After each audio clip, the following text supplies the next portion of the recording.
Time remembers everything, every betrayal, every war, every god who thought themselves eternal.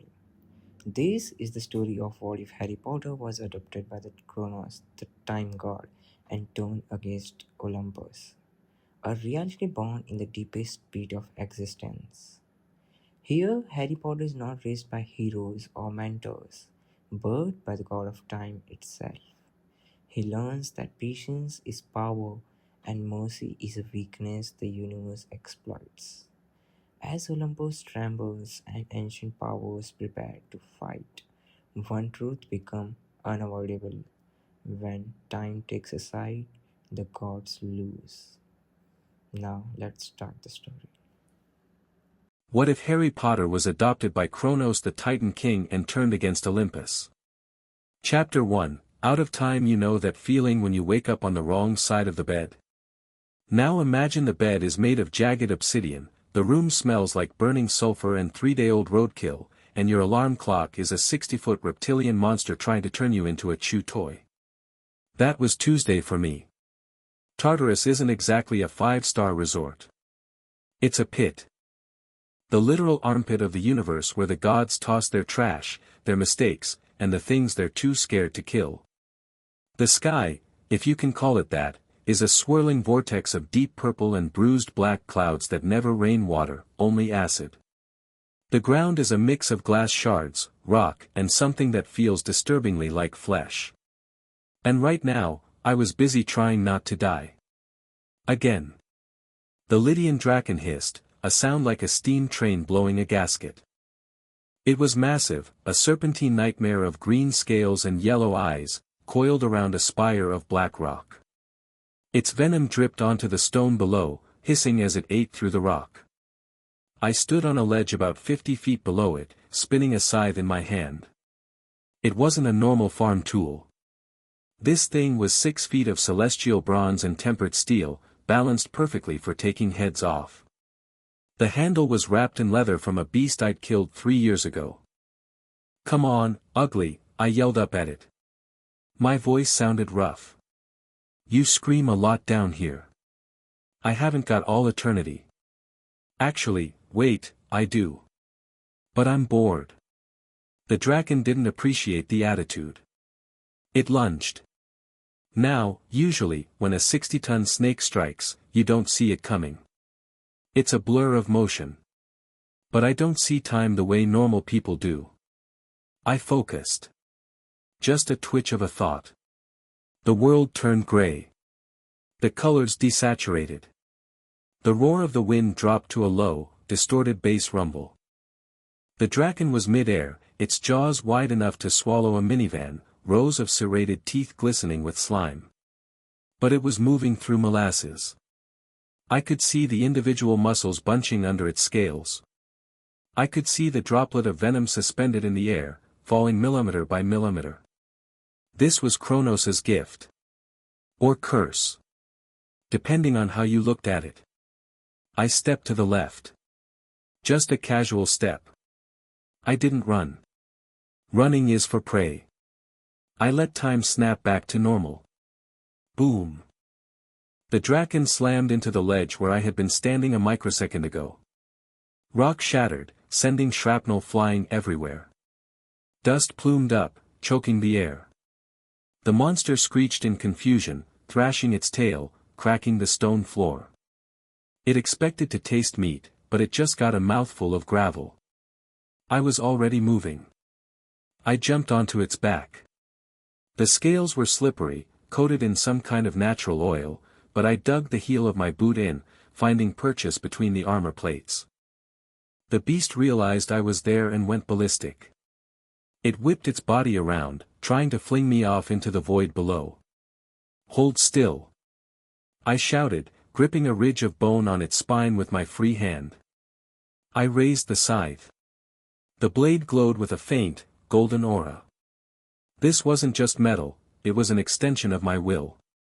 I swung down. The metal bit deep. It sliced through the scales like they were wet cardboard. Black ichor sprayed out, monster blood. It burned when it hit my skin, but I barely felt it anymore. I'd built up a tolerance to pretty much everything down here. Pain was just information. The draken shrieked, a sound that vibrated in my teeth. It threw itself backward, aiming to crush me against the canyon wall. Smart move. But predictable. I yanked the scythe free and leaped. I was airborne, falling backward into the open air of the pit. The wind whipped my hair, black, messy, and long enough to tie back now, around my face.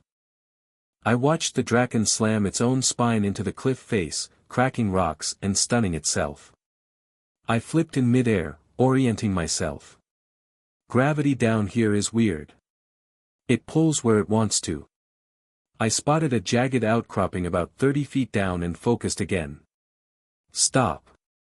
I froze myself in time for a split second, killing my momentum, then released it just as my boots touched the stone. I landed with a heavy thud, knees bent to absorb the impact. Perfect landing. The judges would give it a 10.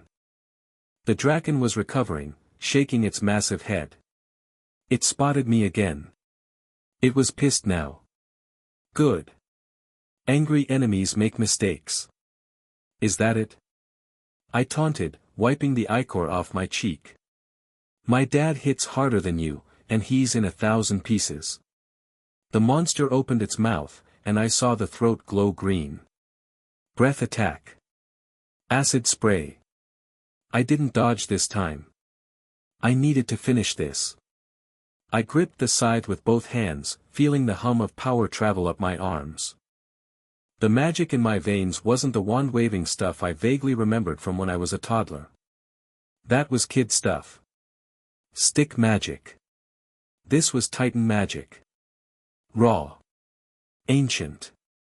It felt like holding a storm in your chest. The draken unleashed a torrent of pressurized acid. I swung the scythe in a wide arc, not at the monster, but at the air in front of me. I pushed my will into the blade. Rewind. The air rippled. A golden distortion wave shot out from my blade. When the acid hit the wave, it didn't splash. It reversed. The stream of green sludge flowed backward, defying physics, shoving itself back down the draken's throat. The look on the monster's face was priceless. Its eyes bulged. It gagged, choking on its own attack. That was my opening. I sprinted. I launched myself off the edge of the cliff, aiming for the monster's head. I didn't slow time down. I wanted to feel the impact. I hit the top of its skull, boots skidding on the bone. The monster thrashed, blinded by pain. I reversed the grip on my scythe, pointing the blade straight down. "Good night," I whispered. I drove the blade through the top of its skull. It crunched through bone and sank deep into the brain. The draken went rigid. It seized up, every muscle locking tight, and then it went limp. The massive carcass slid off the rock spire and began to fall into the endless dark below. I wrenched my weapon free just in time and jumped back to the safety of the ledge. I watched it fall until it was just a speck, then vanished into the gloom. Messy, a voice rumbled in my head. But effective. I leaned on the scythe, catching my breath. "You taught me, old man. I taught you to be efficient, Hadrian. You play with your food too much." I smirked. "It gets boring just snapping necks. I need the cardio." The voice didn't belong to a person standing next to me. It came from everywhere. It was the vibration in the ground, the dust in the air. Kronos. The king of titans. My father. Well, adoptive father. My biological parents were dead. Murdered by some snake-faced wizard when I was a baby. I didn't remember them. I didn't care about them. They were ghosts. Kronos was real. He was the one who found me when I fell into this hellhole. I was 7 years old, scared, and bleeding. He didn't eat me. He didn't crush me. He saw something. Potential. Or maybe he was just bored too. "Come," Kronos said. The ground beneath my feet trembled. It is time. I sheathed the scythe on my back. The leather strap crossed my chest, sitting over the scars that crisscrossed my torso. I wore rags, mostly, pants scavenged from dead monsters, a tunic made from leather scraps. I looked like a barbarian. I felt like a king. I walked toward the cave entrance that led deeper into the pit, toward the palace of night. Walking through Tartarus is like walking through the stomach of a living beast. The walls pulse. Sometimes you hear heartbeats. Sometimes the ground tries to eat your boots. You get used to it. I walked for hours. Time is funny down here. It doesn't move in a straight line. Sometimes an hour feels like a year. Sometimes a week passes in a blink. I'd been here for 10 years. Or maybe 100. I was 17 physically, but mentally. I felt ancient. I reached the heart of the pit. This wasn't a building. It was a crater of pure darkness. In the center, suspended over a void that glowed with angry red light, was the golden sarcophagus. It was 10 feet tall, made of solid celestial gold, etched with scenes of the Golden Age. The time before the gods. The time before Zeus threw a temper tantrum and locked his dad in the basement. I stepped onto the bridge of black glass that led to the sarcophagus. The heat was intense here. It would melt a mortal. I just sweated a little. I stopped 10 feet away and knelt. One knee down, head bowed. Not out of fear. Out of respect. Father, I said. The sarcophagus hummed. Gold light pulsed from the seams. Rise, my son, the voice boomed. It wasn't in my head anymore. It was acoustic, vibrating the air. I stood up and looked at the box. You called. The alignment is nearing, Kronos said. His voice sounded like grinding tectonic plates. The Olympians grow fat and lazy on their mountain. They ignore the world. They ignore the rot. I know, I said, crossing my arms. Zeus is a paranoid coward. Poseidon is a flake. Hades is, well, Hades is okay, I guess. He stays in his lane. They have forgotten what true power is, Kronos hissed. They believe their rule is eternal. They believe I am gone. The air pressure dropped. I felt the weight of his anger. It was heavy enough to crush a tank. I locked my knees and stood my ground. He was testing me. He always tested me. You want me to remind them, I said calmly. I want you to break them, Kronos corrected. I cannot leave this pit yet. My form is not reconstituted. I need a vanguard. I need a herald. You need a weapon, I said. I have millions of monsters, Kronos growled. I have giants. I have armies. I do not need another blunt instrument. I need a leader. I need you. I felt a spark of pride. It was twisted, sure. Seeking approval from a Titan lord who ate his own kids wasn't exactly standard therapy goals. But he was the only family I had. He raised me. He trained me.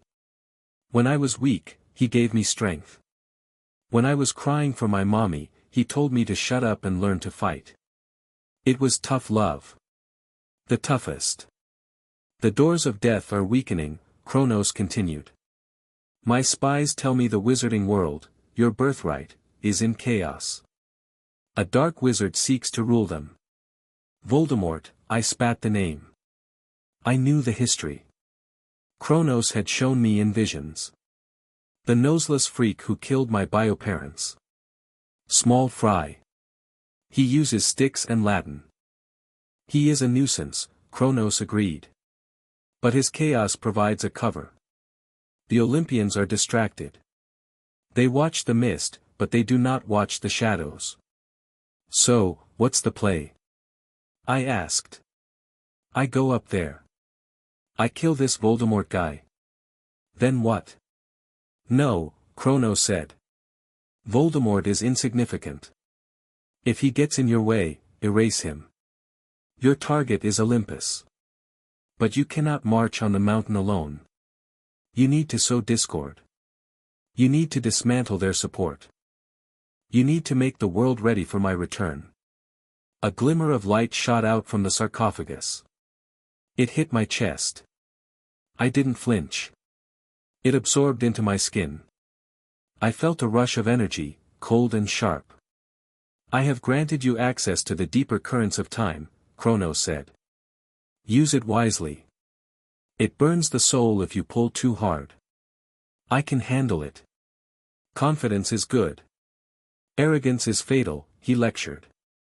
You will leave Tartarus today. The elevator is out of order. You will have to climb. I groaned. The Chimera chute? That's like 3 days of vertical climbing. And it smells like sulfur and cat pee. Consider it your final exam, Kronos said. There was almost a hint of amusement in his voice. Reach the surface. Find the camps. Find the wizards. Let them know the golden age is returning. I grinned. It was a sharp, dangerous grin. I felt the adrenaline spiking. Finally. No more practice dummies. No more endless sparring with regenerated monsters. The real world. And the Olympians? I asked. If they spot me, they will not recognize you, Kronos said. You are hidden from their sight for now. But once you strike, once you reveal your power, they will come for you. Zeus will throw his bolts. Ares will bring his armies. I reached over my shoulder and tapped the handle of my scythe. Let them come, I said. I've been waiting to punch a god in the face since I was 10. Go, Hadrian, Kronos commanded. Go and bring down the sky. I turned and walked away. I didn't look back. I had a long climb ahead of me. The climb sucked. I'm not going to sugarcoat it. It was brutal. The Chimera chute is basically a vertical exhaust pipe for Tartarus. It's narrow, jagged, and full of poisonous gas. I climbed for what felt like days. My fingers bled. My muscles burned. Every few hours, some minor demon or spirit would try to knock me off. I kicked them in the face and kept moving. I didn't use magic. I saved it. I used pure physical grit. I thought about the world above while I climbed. I didn't remember much. I remembered a cupboard under stairs. I remembered a fat man yelling. I remembered hunger. That was the world I was going back to save. No. Not save. Rewrite. Kronos was right. The system was broken. The wizards hid in their castles while the world burned. The gods got drunk on nectar while monsters hunted kids. It was a mess. I was going to be the janitor. A janitor with a scythe. Finally, I saw light. Real light. Not the red glow of hell, but the pale, gray light of the mortal world. I reached the top of the chute. It opened up into a cave system. The air smelled different here. It smelled like rain. Dirt. Pollution. It smelled amazing. I pulled myself up over the final ledge and collapsed on the cool stone floor of a cave. I laid there for a minute, just breathing. My lungs felt weird. The air was too thin, too clean. I stood up. I was in a cave mouth looking out over a city. It was night. It was raining. I recognized the skyline from the visions Kronos showed me. London. Home sweet home, I muttered. I needed clothes. Real clothes. I couldn't walk around London in monster leather rags unless I wanted to start a panic or get arrested. I stepped out of the cave. I was on a high hill. Below me, the city lights twinkled. I started walking down toward the suburbs. I moved fast.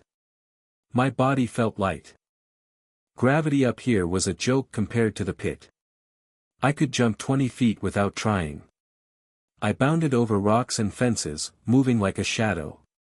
I reached the edge of a neighborhood. Rows of identical houses. Brick. Neat gardens. Boring. Then I heard the screaming. It wasn't a, "I dropped my ice cream" scream. It was a, "someone is torturing me" scream. I stopped. I tilted my head. It was coming from a house 2 streets over. I saw a green flash of light illuminate the windows. Avada Kedavra. The killing curse. I knew that light. It was the light that killed my mom. My mood, which had been pretty good just a second ago, plummeted. Seriously? I muttered to the empty street. I've been back for 5 minutes. I didn't have to intervene. I could just walk away. Kronos said Voldemort was insignificant. But Kronos also said I was a king. And kings don't let trash clutter up their streets. I vanished. I didn't teleport. I just sped up my personal time so fast that to an outside observer, I blurred out of existence. I sprinted across the lawns, vaulted a 6-foot fence, and landed in the backyard of the house with the flashing lights. The back door was smashed open. I walked in. The kitchen was a wreck. Shattered plates, overturned chairs. I walked through the debris into the living room. There were 3 of them. Figures in black robes and silver masks. Death Eaters. They had a family cornered. A man, a woman, and a little girl. The Muggles were terrified, huddled on the floor. The man was bleeding from a cut on his head. One of the Death Eaters, a woman with wild, curly black hair, had her mask off. She was cackling. She looked crazy. Like, legitimately unhinged. "Look at them squirm," she shrieked. "Filthy animals." Crucio. Red light shot from her wand. The man on the floor screamed and convulsed. It was a sound of pure agony. The other 2 Death Eaters laughed. I felt a cold rage settle in my gut. It wasn't the hot anger of a fight. It was the cold, calculating anger of an executioner. These people, they thought they were powerful because they had sticks and knew some Latin. They were bullies. I hated bullies. I stepped into the room. "Hey," I said. "You're being loud." The laughter stopped. The screaming stopped, mostly because the man passed out. The 3 Death Eaters spun around. They looked at me. I must have been a sight. 17 years old, covered in dirt and dried monster blood, wearing rags, with a 6-foot scythe strapped to my back.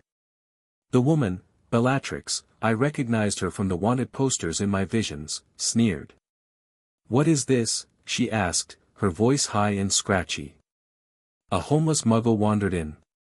"Rodolphius, kill the stray." One of the masked men raised his wand. Avada Kedavra. The green jet of light shot toward my chest. I didn't move. I just raised my left hand and pushed. I didn't push the air. I pushed the time around the spell. The green light hit an invisible wall about 6 inches from my chest and stopped. It just hung there, sizzling, suspended in a frozen moment. The Death Eaters gasped. They had never seen magic like that. Wizards understand shields. They understand counterspells. They don't understand stopping a killing curse midair. I plucked the spell out of the air. It felt like holding a ball of cold static. I crushed it in my fist. The green light shattered into harmless sparks. "That was rude," I said. Rodolphius took a step back. What are you?" I unslung the scythe. The metal scraped against the floor, carving a deep groove in the hardwood. The celestial bronze glowed in the dim light of the living room. "I'm the landlord," I said. "And you're evicted." Bellatrix's eyes narrowed. She stared at my face. She looked at the scar on my forehead. It was faint now, faded under the grime, but still there. The lightning bolt. Her eyes went wide. "Potter," she whispered. "No. The boy is dead. He disappeared years ago." "I got better," I said. "I moved. I didn't use time magic this time. I wanted them to see it coming." I lunged forward, swinging the blunt end of the scythe. I hit Rodolphus in the chest. I heard ribs crack. He flew backward like he'd been hit by a truck, smashing through the living room wall and landing in the garden. He didn't get up. The second masked man panicked. He started firing spells rapidly. Stupefy. Reducto. Confringo. I batted them away with the blade of the scythe. Ping. Ping. Ping. It was like playing baseball with slow-motion pitches. I closed the distance. He tried to back up, but tripped over the coffee table. I grabbed him by the throat with my free hand and lifted him off the ground. He clawed at my arm, but my grip was iron. "You guys really rely on these sticks too much," I said casually. I threw him. Hard. He sailed across the room and collided with Bellatrix. They both went down in a heap of black robes. Bellatrix scrambled up, shoving her comrade aside. She looked furious. And scared. Mostly furious. "You dare touch me," she screamed. "I am the Dark Lord's most loyal servant." "Your Dark Lord has no nose and teenager issues," I quipped. "Tell him I said hi." She raised her wand. She was fast, I'll give her that. Avada, I was faster. I snapped my fingers. Slow. The room turned gray. Bellatrix froze, her mouth open, the tip of her wand glowing green. The dust motes in the air stopped moving. The family in the corner was frozen in terror. I walked up to her. I could have killed her right there. One swing of the scythe and her head would roll. But that was too easy. And I needed to send a message. I reached out and gently took the wand from her hand. I snapped it in half. Then I grabbed her by the front of her robes and dragged her to the window. I snapped my fingers. Resume. Time rushed back in. Cadavra. Bellatrix shouted. But nothing happened. She blinked, realizing her hand was empty. Then she realized she was holding splinters. Then she realized I was holding her. "My wand," she shrieked. "Broken," I said. "Like your face is about to be." I headbutt her. It wasn't a gentleman's move. But I wasn't a gentleman. I slammed my forehead into hers. There was a sickening crunch. Her nose broke. She went limp instantly, eyes rolling back in her head. I dropped her on the floor next to her unconscious friends. Silence descended on the room. I turned to the family in the corner. The dad was awake again, clutching his head. The mom was hugging the little girl. They were staring at me with absolute horror. To them, I was just another monster. A monster that killed the other monsters. I sighed. I reached into my pocket, well, the pouch on my belt, and pulled out a gold drachma. I tossed it to the man. "Get a hotel," I said. "And maybe move. This neighborhood has a pest problem." I walked to the smashed wall and looked out into the rain. 3 Death Eaters down in under 30 seconds. And I hadn't even broken a sweat. I looked up at the sky. The clouds were parting slightly. I could see the moon. And if I squinted, really squinted, I could feel the presence of something else up there. High above the Empire State Building in New York, thousands of miles away. Olympus. I pictured Zeus sitting on his throne, thinking he was untouchable. I gripped the scythe. "One down," I whispered to the night. "A whole pantheon to go." I stepped out into the rain and started walking. I needed a shower, a burger, and a map. The war had officially begun. Chapter 1 End. Chapter 2, Crash Course at Camp. New York City smells like garbage, hot dogs, and ambition. Coming from London, which smells like rain and old masonry, and before that, Tartarus, which smells like brimstone and despair, NYC was actually a nice change of pace. It was loud. It was aggressive. I liked it immediately. I'd hitchhiked my way from JFK Airport to Long Island. It wasn't hard. You just stand on the side of the road, look like a moody teenager who might murder someone, and eventually, a trucker with a death wish picks you up. The guy who drove me was named Sal. He talked for 45 minutes about his ex-wife and her poodle.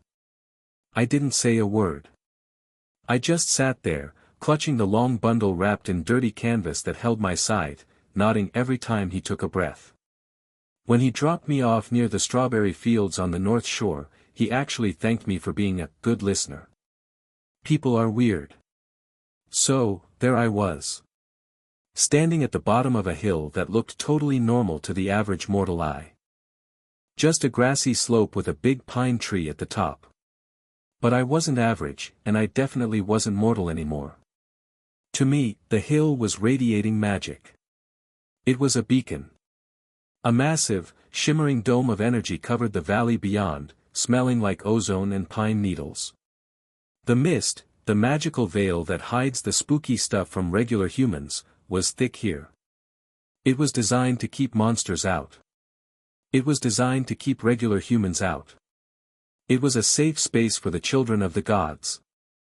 Cute, I muttered, adjusting the strap of my scythe across my chest. I started walking up the hill. The grass was wet with morning dew. The sun was just starting to burn off the fog, turning the sky a pale, washed-out blue. It was peaceful. It made my skin crawl. I was used to red skies and screaming. This level of tranquility felt like a trap. As I got closer to the pine tree, I saw it. The barrier. It looked like a heat shimmer in the air, a wall of force that rippled slightly in the wind. I walked right up to it and poked it with my finger. Zzzt. A spark of blue electricity jumped from the barrier to my hand.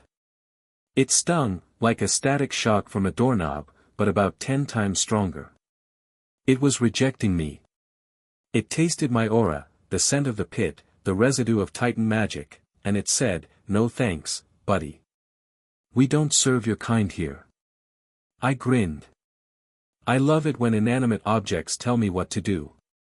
"Open up," I said. I didn't ask. I pushed. I placed my palm flat against the shimmer. I didn't use a spell. I just focused on the concept of decay. Everything ends. Walls crumble. Magic fades. Time erodes mountains. This barrier was just a construct. It had a lifespan. I just needed to fast forward that lifespan for a localized area. My hand glowed with a sickly, pale gold light. The barrier pushed back. It felt like leaning against a hurricane. The air crackled. I could smell ozone burning. The ground beneath my boots started to smoke. I gritted my teeth, pushing harder, open. Crack. It sounded like a gunshot. A spiderweb of fractures appeared in the air around my hand. The magical field shattered like glass. Shards of pure energy rained down and dissolved before they hit the grass. I stepped through the hole I just made, dusting off my shoulder. The air inside the camp was different. Fresher. It smelled like strawberries and wood smoke. Below me, the valley opened up. It was picturesque, honestly. Cabins arranged in a U-shape, a big blue farmhouse, a climbing wall with lava pouring down the side, okay, that was cool, and an amphitheater. There were kids running around. Some in orange t-shirts, some in armor. They were sparring, playing volleyball, doing crafts. It looked like a summer camp for paramilitary Boy Scouts. I started walking down the hill. I didn't sneak. I walked right down the main path, my boots crunching on the gravel. I still had the canvas wrap on my side, looking like a hobo with a really long walking stick. The first person to notice me was a satyr. He was chewing on a tin can, sitting on a stump near the volleyball court. He looked up, saw me, dropped the can, and bleated. "Intruder," he screamed. "Monster. At the border." That got everyone's attention. Activity stopped. The volleyball game froze. The sword fighting in the arena paused. About 50 heads snapped in my direction. I kept walking. I waved. "Morning." A group of campers near the bottom of the hill drew their weapons. They were wearing helmets with red plumes. The Ares cabin. Of course. They were always the first to start a fight. I remembered that from the lore Kronos had beamed into my brain. Ares kids were the jocks of the divine world. All muscle, zero chill. A girl stepped out from the group. She was big, bulky, with stringy brown hair and a face that looked like she chewed rocks for breakfast. Clarisse Larue. Daughter of Ares. "Who are you?" she barked, pointing a spear at my chest. The tip of the spear crackled with electricity. "How did you get past the barrier?" I stopped about 10 feet away from her. Walked. "It's not a very good wall. You guys should get a refund." Clarisse narrowed her eyes. "You smell like death. Are you a ghoul? A drifter?"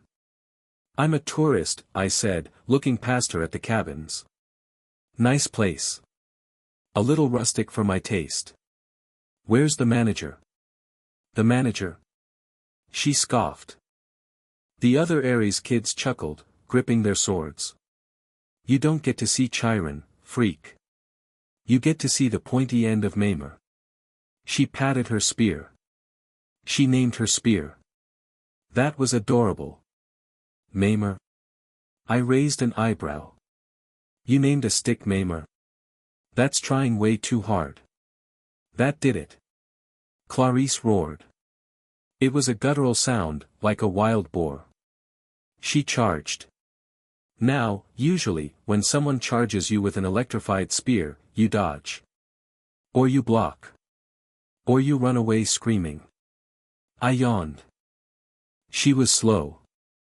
Not slow for a human, she was actually pretty fast for a mortal, but to me. I could see her telegraphing the thrust from 3 zip codes away. She shifted her weight to her right foot, dropped her shoulder, and lunged for my gut. I didn't slow time. I didn't need to. I just stepped to the side. The spear tip passed harmlessly through the space where my stomach had been a second ago. As she stumbled past, carried by her own momentum, I stuck my foot out. Classic. Timeless. Clarisse tripped over my boot and face-planted into the dirt. Mamer flew out of her hand and skittered across the gravel. The entire camp went silent. You could hear a pin drop. Or a demigod hit the dirt. "You stumbled," I said helpfully. "Watch your step. Ground's uneven." Clarisse scrambled up. Her face was red. Covered in dirt. She looked murderous. "Kill him," she screamed at her cabin mates. "Rush him." There were 5 of them. 5 heavily armored teenagers with swords and shields. They yelled their war cries and charged in a phalanx. I sighed. Okay. Playtime. I reached over my shoulder and grabbed the leather strap of the canvas cover. With one sharp tug, I ripped the cover off. The scythe gleamed in the sunlight. The blade was curved, cruel, and radiated a faint, terrifying aura of dread. The metal was a mix of celestial bronze and adamantine, forged in the depths of Tartarus. It didn't reflect the sun, it seemed to absorb the light. The Ares kids faltered for a second seeing the weapon. It was huge. But they had momentum. The first guy swung a broadsword at my head.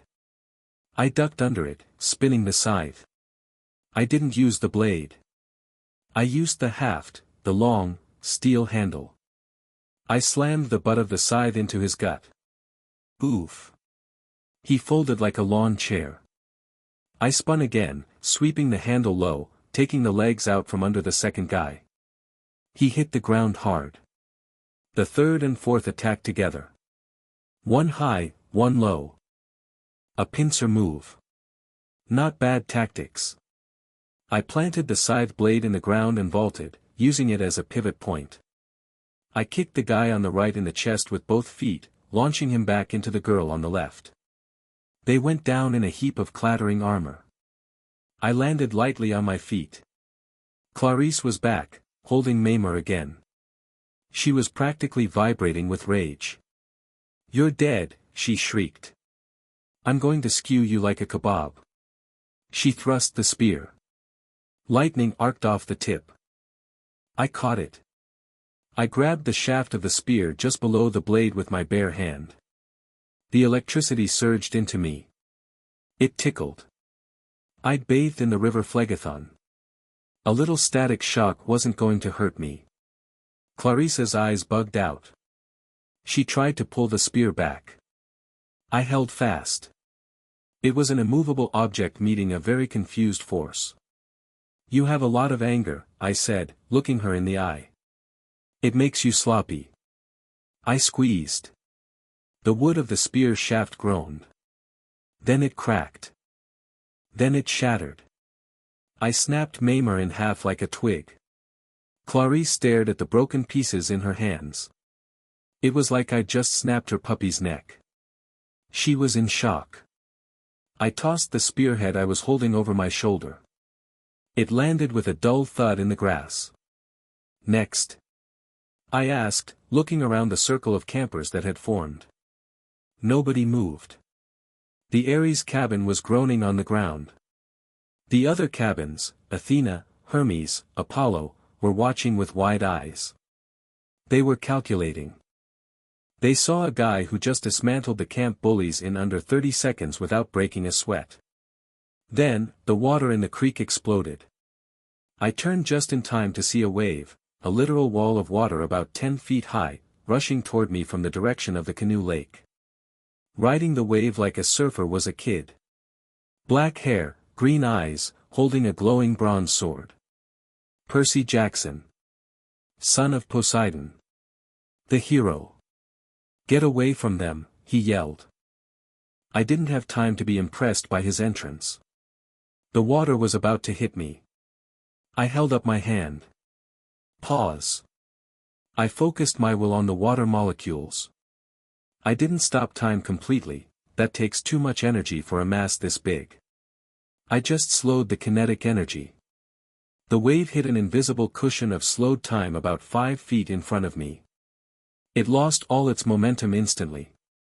The water collapsed, splashing down harmlessly into a puddle instead of crushing me. Percy landed in the mud, stumbling a bit because his ride had just evaporated. He recovered fast, though. He raised his sword, Riptide, I recognized it, and pointed it at me. "Who are you?" Percy demanded. He looked intense. Good. I liked intensity.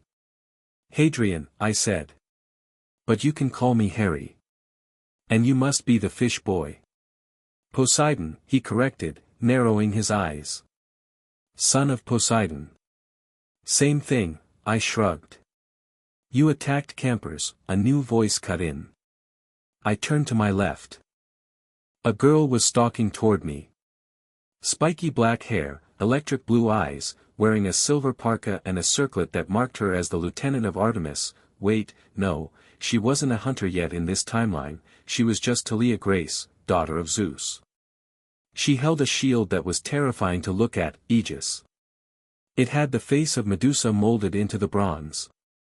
Most people would run away screaming just looking at it. I looked at the shield. Nice shield. Bit tacky, though. The molding is off on the snakes. Talia scowled. She held a spear that crackled with electricity, way more potent than Clarissa's toy. "You broke into our home. You hurt our friends. Give me one reason why I shouldn't blast you into dust. They attacked me, I pointed at the groaning Ares kids. Self-defense. And honestly, they need better training. That flank maneuver was embarrassing. We don't need your critique, Percy said, stepping up beside Talia. The two of them stood shoulder to shoulder. The Big Three alliance. Water and lightning. This was it. The test. I'm not here to critique, I said, hefting my scythe. I'm here to deliver a message. But I guess I have to beat you up to get you to listen. Get him. Talia yelled. She didn't hesitate. She called down lightning. A bolt of pure white energy slammed down from the clear blue sky, aiming straight for my head. At the same time, Percy uncorked a water bottle. No, he pulled water from the air, the humidity condensing instantly into jagged icicles, and launched them at me. Fast. They were fast. I spun the scythe. Accelerate. I sped up my own time frame. To them, I became a blur. I sidestepped the lightning bolt. It scorched the ground where I had been standing, turning the sand into glass. The heat was intense. I batted the icicles out of the air with the flat of my blade. Ping ping ping ping. I closed the distance to Talia. She was the bigger threat. Lightning is faster than water. I swung the scythe low. She blocked with aegis. Clang. The impact was massive. The sound echoed off the canyon walls. The force of my strike drove her back, her boots skidding in the dirt. She was strong. Stronger than the Ares kids. She gritted her teeth, pushing back against my blade. You're strong, she grunted. For a drifter. And you're slow, I replied. For a daughter of Zeus. I twisted the scythe, hooking the edge of her shield, and yanked. I pulled her guard open. She gasped. I went for a kick to the chest, but a stream of water slammed into my side. Percy. He'd flanked me. The water hit me like a fire hose. It knocked me sideways. I rolled with the impact, splashing through the mud, and came up on one knee. Double team. I laughed, wiping mud off my cheek. Fair enough. Percy was rushing me now, riptide slashing in a deadly arc. He was good. His movements were fluid, unpredictable. He fought like the ocean, ebbing and flowing. I parried. Bronze met bronze. Sparks flew. You fight weird, Percy said, grunting as he locked blades with my scythe haft. What is that style? It's called winning, I said. I broke the lock and spun away. Talia was charging up another bolt. The air smelled like ozone again. I needed to end this before they got lucky. I slammed the butt of my scythe into the ground. Time dilate, radius 10 feet. A golden dome of energy expanded from me. It passed over Percy and Talia. Inside the dome, time slowed to a crawl. They were moving through jelly.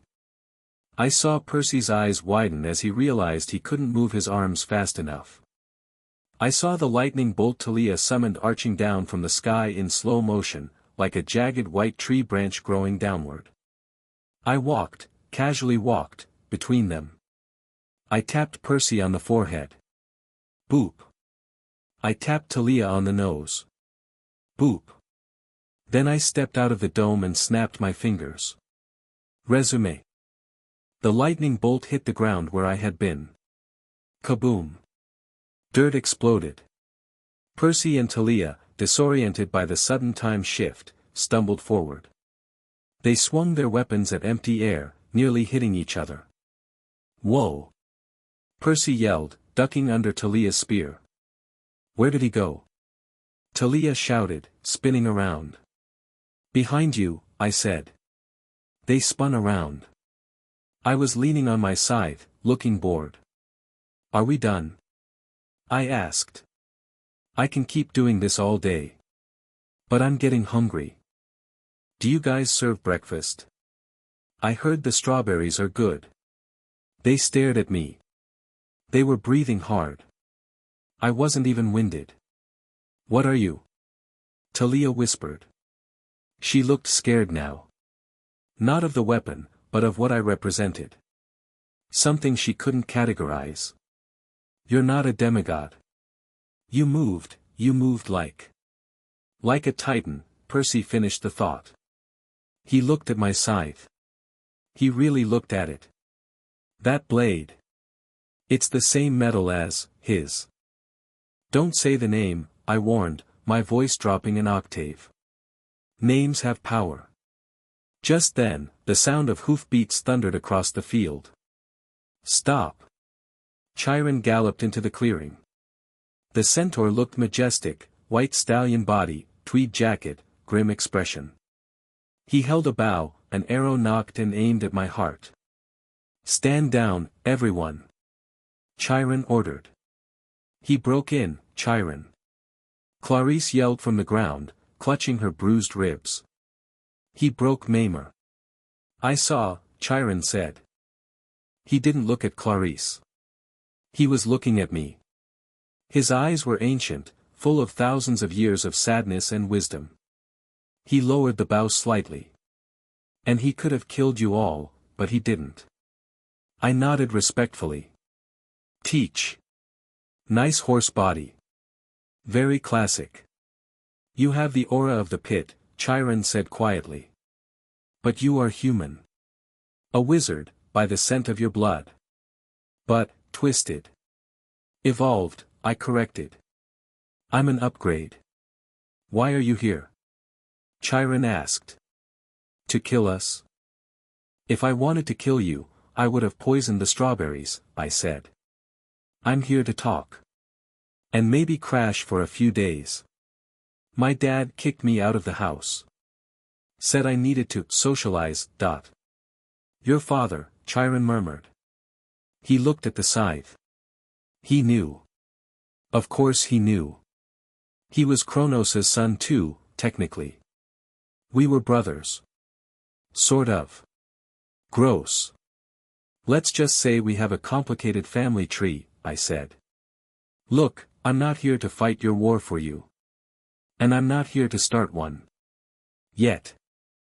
I'm a free agent. I saw the barrier, I got curious. Chiron studied me. He was weighing the risks. If he attacked me, I'd fight back, and kids would die. If he let me stay, I was a wild card. You may stay, Chiron decided. For now. Under probation. You will surrender your weapon. No, I said instantly. The scythe stays with me. It's glued to my soul. Long story. But I'll keep it sheathed. Pinky promise. I held out my pinky. Percy looked at Chiron. Chiron, you can't be serious. He's dangerous. Extremely, Chiron agreed. Which is why I prefer him where I can see him, rather than roaming New York. Percy, Talia, escort our guest to the big house. We have much to discuss. The crowd dispersed slowly. They were whispering. Pointing. I was the new celebrity. The guy who beat the Ares cabin and stalemated the big three kids. I walked with Percy and Talia toward the farmhouse. They were flanking me like prison guards. So, I said to Talia.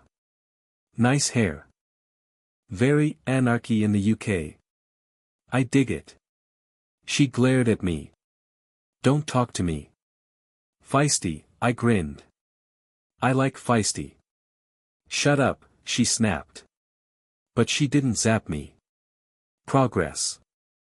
And you, I looked at Percy. You need to work on your footwork. You overcommit to the thrust. Leaves your left side open. Percy looked annoyed. I saved the world last summer. And you got lucky, I said. Luck runs out. Skill doesn't. We reached the porch of the big house. A guy was leaning against the railing. He had a scar on his face, sandy blonde hair, and a look of pure bitterness in his eyes. He was watching me with intense interest. Luke Castellan. Son of Hermes. The traitor. Well, future traitor. Or maybe current traitor. The timeline was fuzzy.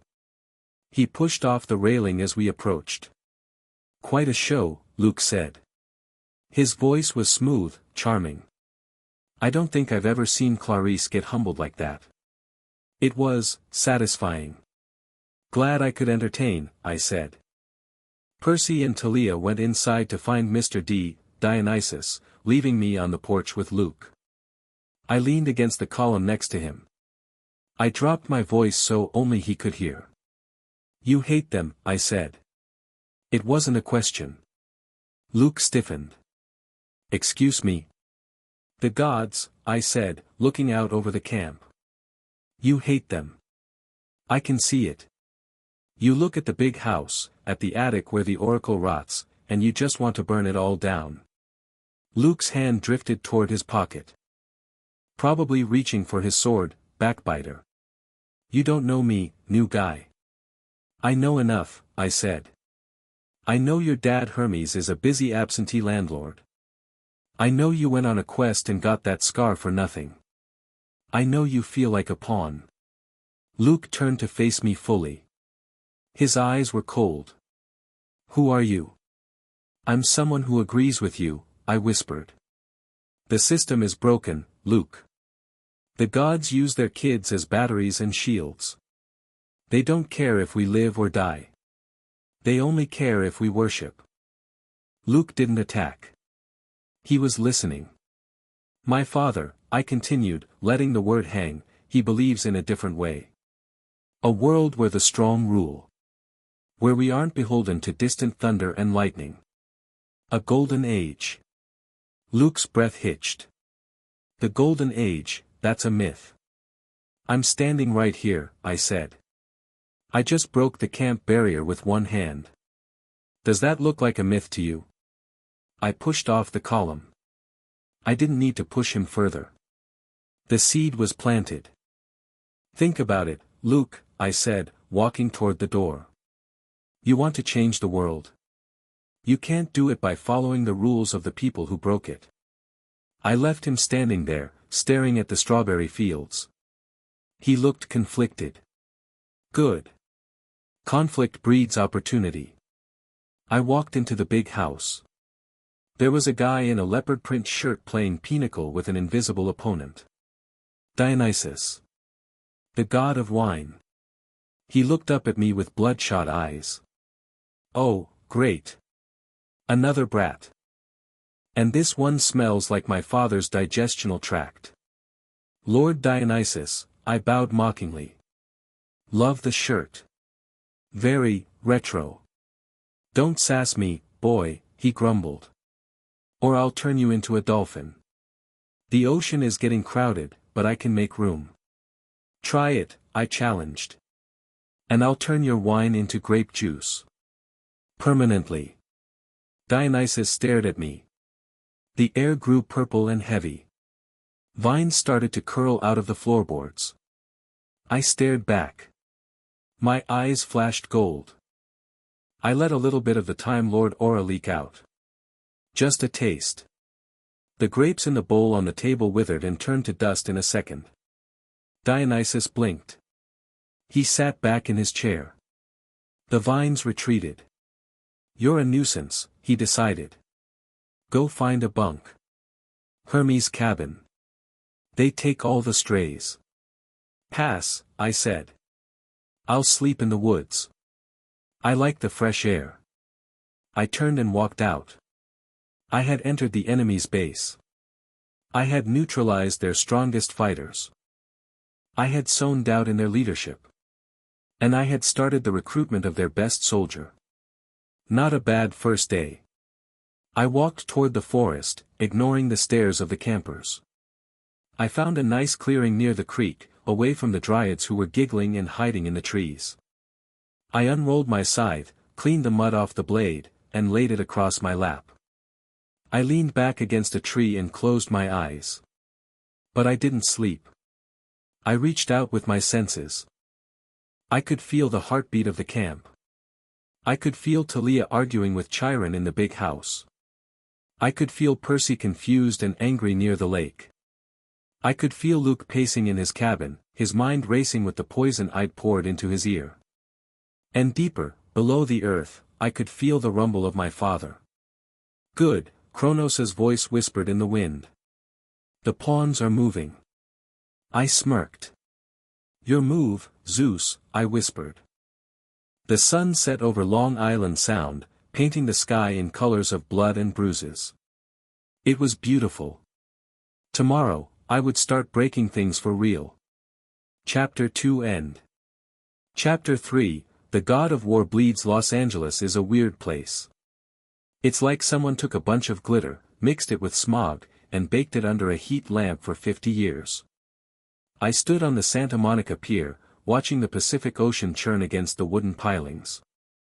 The sun was setting, turning the sky into a violent smear of orange and purple. It reminded me of home. Well, my new home. Tartarus had better lighting, though. Less neon. I wasn't here for the view. I was here because the entrance to the underworld was a few miles away at DOA Recording Studios, and I needed to pay a visit to Uncle Hades eventually. But first, I needed wheels.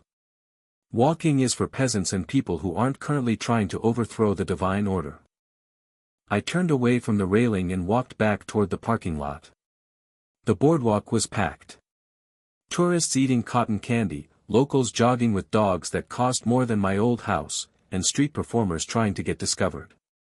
I walked through them like a ghost.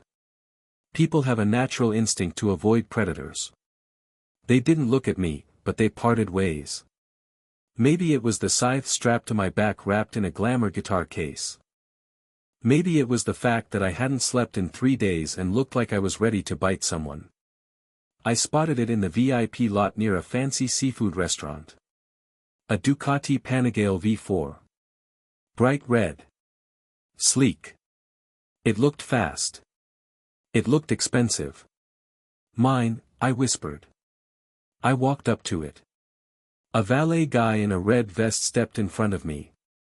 He was chewing gum and looking at his phone. Hey, buddy, you can't be back here. This is for customers on. I looked at him. I didn't use magic. I just let my eyes flash gold for a millisecond. I'm taking the bike, I said. You're going to take a nap. The guy blinked.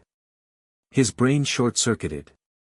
The mist, the magical veil that keeps humans oblivious, twisted around his mind. To him, I was the owner. I was the guy he'd been waiting for.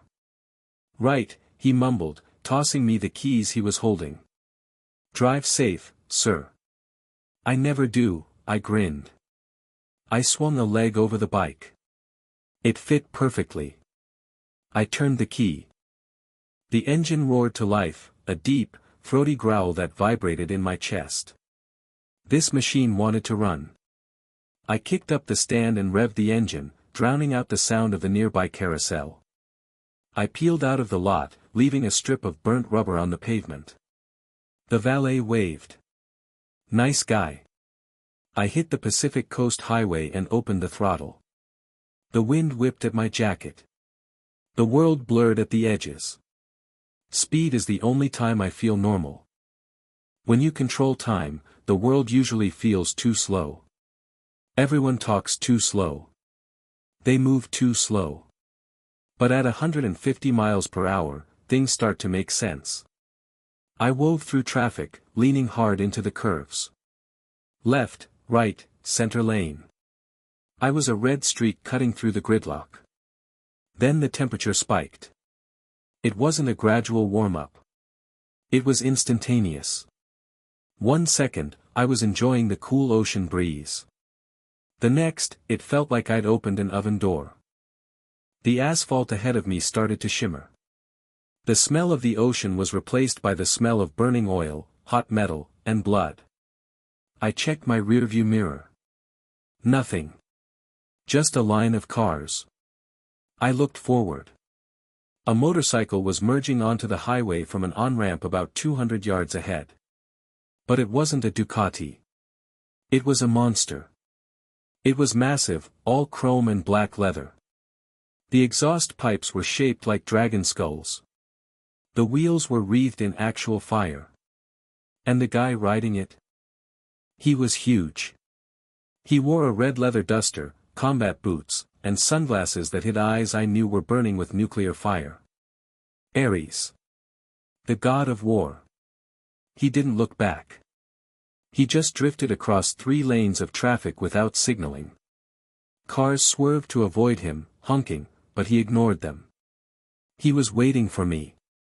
Finally, I muttered, gripping the handlebars tighter. I was getting bored. I didn't slow down. I sped up. I leaned forward, tucking myself against the gas tank to minimize wind resistance. The Ducati screamed as I pushed it past 180. Ares saw me coming. He didn't speed up. He just raised a hand, a fist covered in biker rings, and snapped his fingers. Boom. The asphalt 10 feet in front of my front tire exploded. A landmine? A grenade? It didn't matter. A crater opened up in the middle of the highway. I reacted on instinct. I didn't brake.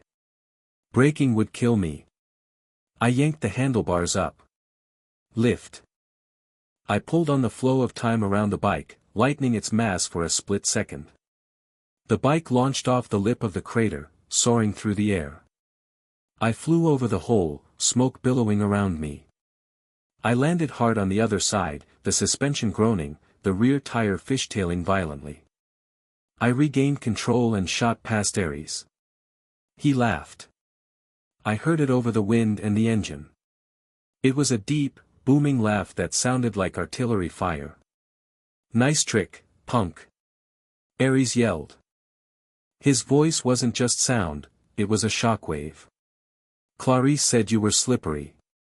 I didn't look at him. I kept my eyes on the road. She talks too much. And she fights like a toddler. She's my daughter. Ares roared. He revved his bike. The sound was deafening. You broke her spear. You disrespected my house. Now I'm going to paint the highway with you. He gunned it. His bike shot forward with impossible speed. He was beside me in a second. We were side by side, doing nearly 200 miles per hour on the PCH, weaving between terrified commuters. Ares reached into his duster and pulled out a shotgun. A sawed-off, double-barreled shotgun. While driving a motorcycle at 200 miles per hour. Pull over, he shouted, aiming the barrel at my head. No thanks. I yelled back. He pulled the trigger. Click. The world went gray. The muzzle flash was blooming from the barrel like a tiny flower of fire. The pellets were just leaving the casing, suspended in the air. I could see the individual balls of lead. I leaned the bike hard to the left, practically scraping my knee on the asphalt. I ducked under the path of the shot. Snap. Time resumed. The shotgun blast shredded the air where my head had been a microsecond ago. It hit the side mirror of a Honda Civic in the next lane, blowing it to pieces. The driver screamed and swerved, causing a chain reaction of screeching brakes behind us. Missed. I taunted. I don't miss. Ares growled. I just reload. He pumped the shotgun with one hand. Cack. He fired again. I dodged again, weaving right this time, cutting in front of a semi-truck. The truck blasted its horn, a long, angry blare. Ares didn't care. He just rode through the truck. He phased right through the metal grille and engine block like a ghost, emerging on the other side without scratching his paint. Cheater. I yelled. I'm a god. Ares yelled back. I make the rules. He put the shotgun away and pulled out a baseball bat. But it wasn't wood. It was solid metal, studded with spikes, and glowing red. He swung at me. We were too close. I couldn't dodge sideways, there was a concrete divider on my left and a god on my right. I let go of the left handlebar and reached back. I didn't have time to unsheath the scythe fully. I just grabbed the handle through the guitar case fabric. I blocked the bat with the case. Crack. The impact vibrated through my entire skeleton. My arm went numb.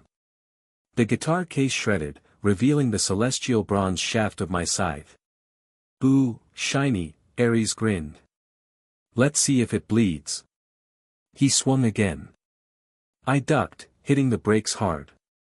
The Ducati screeched, smoke pouring off the tires. Ares shot past me, his swing hitting empty air. I was behind him now. The hunter became the tailgater. My turn, I whispered.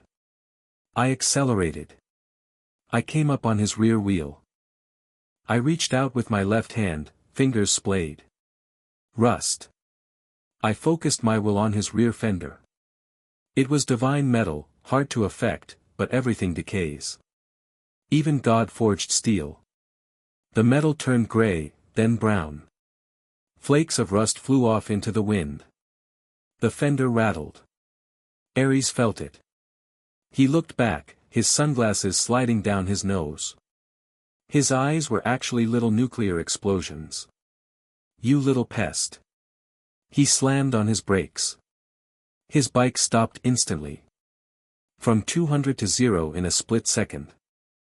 Physics says I should have smashed into the back of him and turned into jelly. I reacted. I yanked my bike sideways, laying it down. I slid. Sparks showered up around me as the metal of the bike ground against the asphalt. I slid right past him, missing his bike by inches. I let the bike go. It tumbled down the highway, crashing into the divider and exploding in a fireball. I was sliding on my boots and the reinforced leather of my stolen jacket. I used the momentum to spin, coming to a stop in a crouch about 50 feet past him. Traffic had stopped. Cars were piled up behind us. People were getting out, screaming, running. The mist was probably making them see a gang war or a terrorist attack. Ares got off his bike. He kicked down the kickstand. He cracked his knuckles. "All right," he said, his voice echoing off the canyon walls. "Road rage is over. Now we dance." I stood up. I reached over my shoulder and pulled the scythe free of the tattered remains of the case. The blade curved like a crescent moon, hungry and sharp. "You owe me a bike," I said. "I'll buy you a hearse," Ares retorted. He reached into the air and pulled out a sword. It was massive. A great sword, easily 6 feet long, the metal shifting between iron and bronze. The hilt was wrapped in leather that looked suspiciously like human skin. He charged. He didn't use speed this time. He used pure force. He stomped the ground, and a shockwave cracked the asphalt toward me. I jumped. I vaulted over the shockwave, landing on the hood of a stalled sedan. Ares was there instantly. He swung the great sword horizontally, aiming to cut me in half at the waist. I planted the butt of the scythe on the car hood and used it to launch myself straight up. The sword sliced through the roof of the car like it was butter, shearing the top half of the vehicle clean off. I was in the air, looking down at him. "Gravity check," I yelled. I spun, bringing the scythe down in a vertical chop. Ares raised his sword to block. Clang. The sound was loud enough to shatter car windows for a quarter mile. Glass rained down around us like diamonds. The force of my strike drove Ares to one knee. The pavement beneath him cratered. He looked up, grinning. He was enjoying this. "The sicko. Stronger than you look," he grunted. "Kronos fed you well." "I eat my veggies." I gritted out, pushing down with all my weight. Ares shoved me back.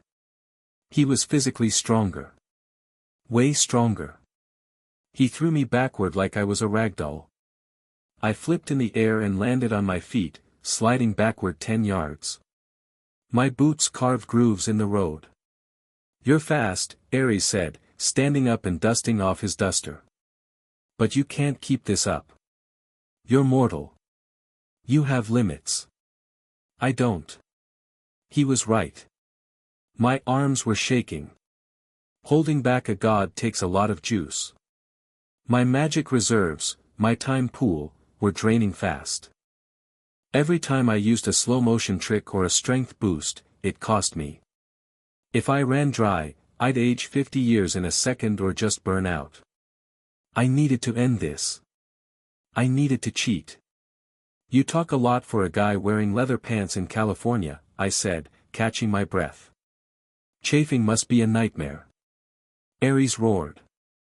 His eyes flared. The aura around him turned red. The sheer pressure of his anger pushed the air away. I felt like I was standing in a vacuum. "Die." He didn't charge this time. He grew. He expanded until he was 15 feet tall. His sword became the size of a telephone pole. His voice sounded like a landslide. "Oh, come on," I groaned. "Size compensation." "Really?" Giant Ares swung. It was too big to dodge. The sword covered the entire width of the highway. I didn't dodge. Stop. I froze time completely. The world went silent. The massive blade hung 3 feet from my face. The dust particles were frozen. The screaming civilians were statues. I could feel the burn in my chest. Stopping time completely is the hardest thing to do. It feels like holding your breath underwater while lifting a car. My heart hammered against my ribs. I walked under the blade. I walked up to Giant Ares's leg. It was like a tree trunk clad in denim and leather. I couldn't kill him. He's an Olympian. You can't kill them unless you destroy their essence, and I wasn't that strong yet. But I could hurt him. I could make him bleed. I looked at his ankle. The Achilles tendon. Classic weak spot. I raised the scythe. I poured every ounce of Titan magic I had left into the blade. It glowed with a sickly, entropy-colored light. "Timber," I whispered. I swung. The blade bit deep. It sliced through the divine leather, through the skin, through the muscle, and notched the bone. Gold blood, ichor, sprayed out, frozen in the air like golden sculptures. I didn't stop there. I ran. I sprinted away from him, getting behind the cover of a massive overturned tanker truck. I released the hold. Snap. Aowawarg. The scream shattered the remaining windows on the highway. It was a sound of pure shock and pain. Ares stumbled. His giant form flickered. He shrank back down to human size instantly, clutching his ankle. He fell to one knee, gold blood pooling around his boot. The sword fell from his hand, clattering loudly on the road. "You," he bellowed, looking around wildly. "Where are you?" I stepped out from behind the tanker truck. I was exhausted. My nose was bleeding. My hands were trembling.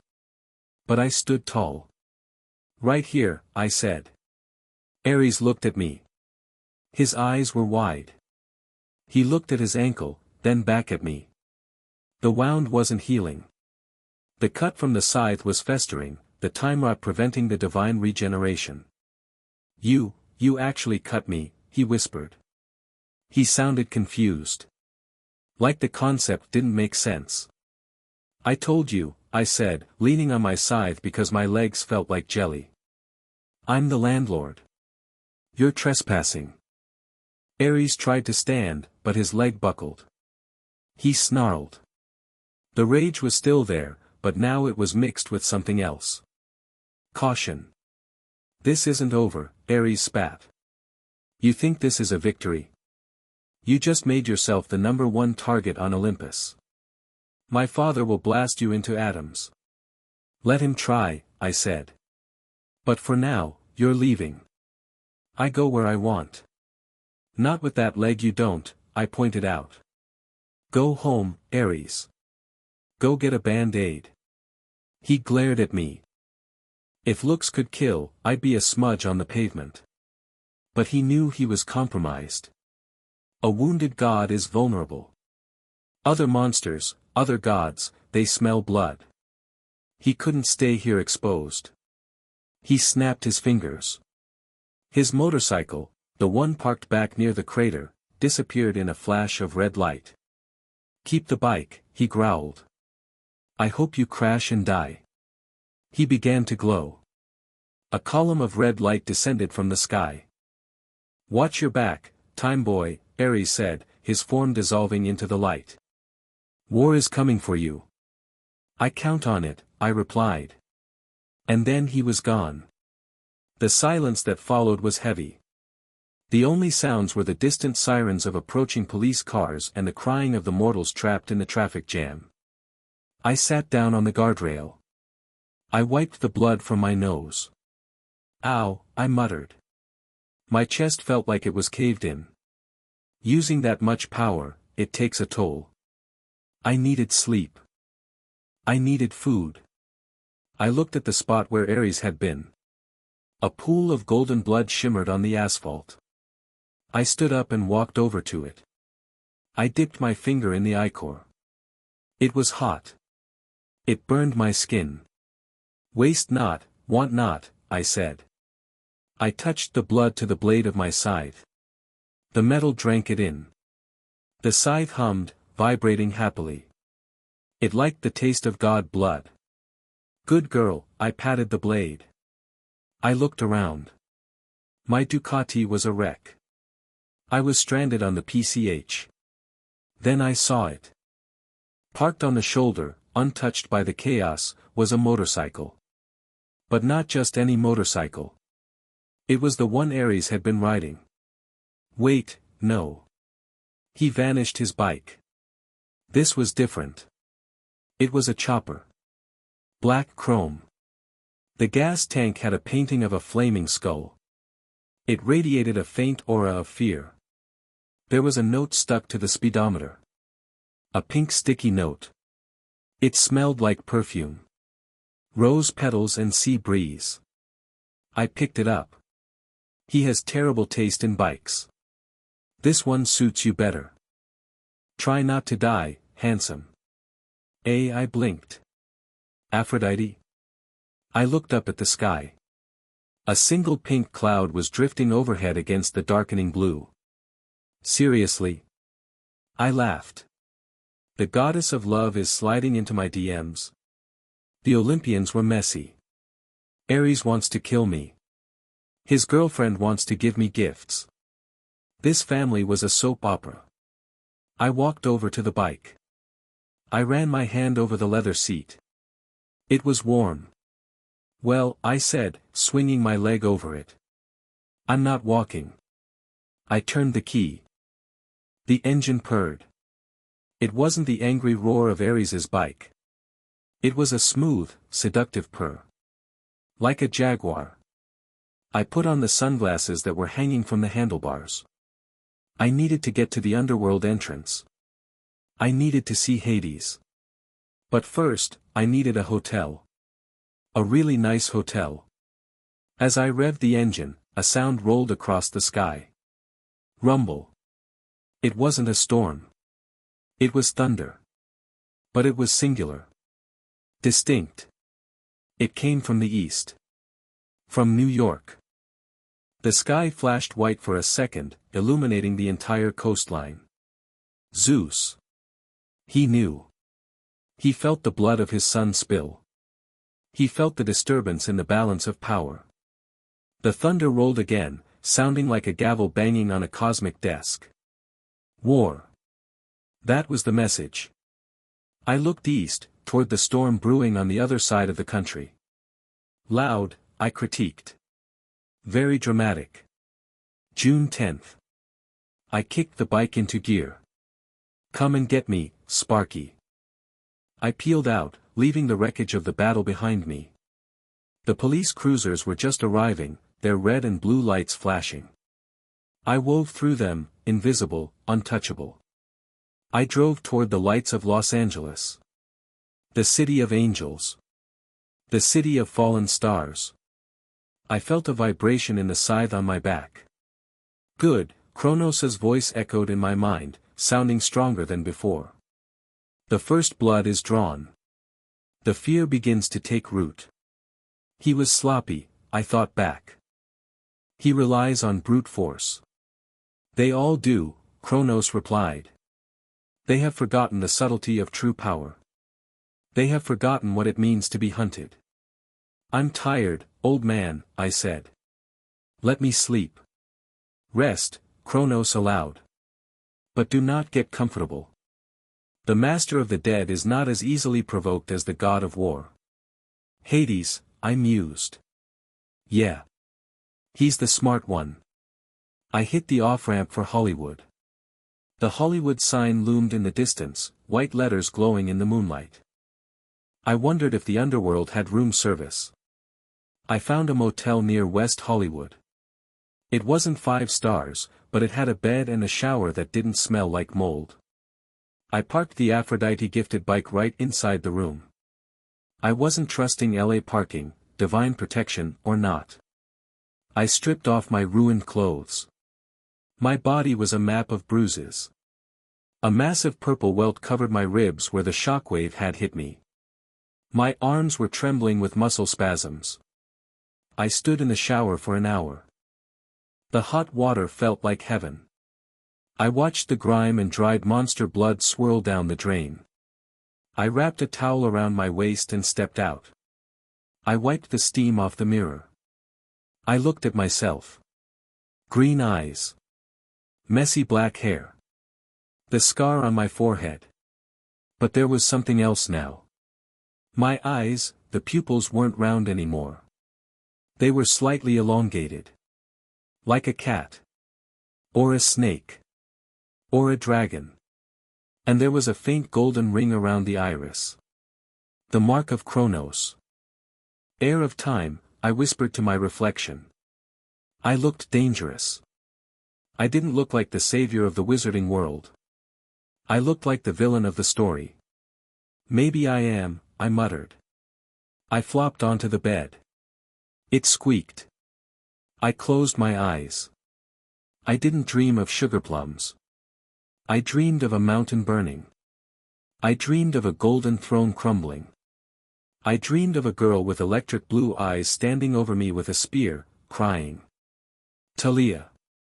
Why? She asked in the dream. Because it's necessary, Dream Me replied. You're destroying everything. I'm fixing it.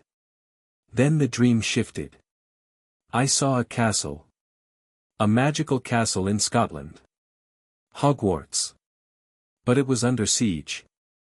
Not by monsters. By wizards in black robes. I saw a man with a white beard falling from a tower. I saw a snake-faced man laughing. Potter. The snake man hissed. Where are you? I woke up with a start. I sat up in bed, sweating. The digital clock on the nightstand read 3 a.m. The vision was clear. It wasn't just a dream. It was a broadcast. Voldemort was making his move. He thought I was gone. He thought the boy who lived was dead or missing. So he was attacking the only thing I had left in that world. Hogwarts. I swung my legs out of bed. Kronos said he was insignificant, I muttered, pacing the small room. But he's attacking my turf. I didn't care about the wizards. I didn't care about the ministry. But Hogwarts? That was where my parents went. That was where the only people who ever tried to be nice to me lived. And frankly, I needed a distraction before I faced Hades. Negotiating with the Lord of the Dead required a clear head, and I was too wired. I needed to vent. I needed to smash something that wasn't a god. Something softer. Voldemort, I said, testing the name. It tasted like stale ash.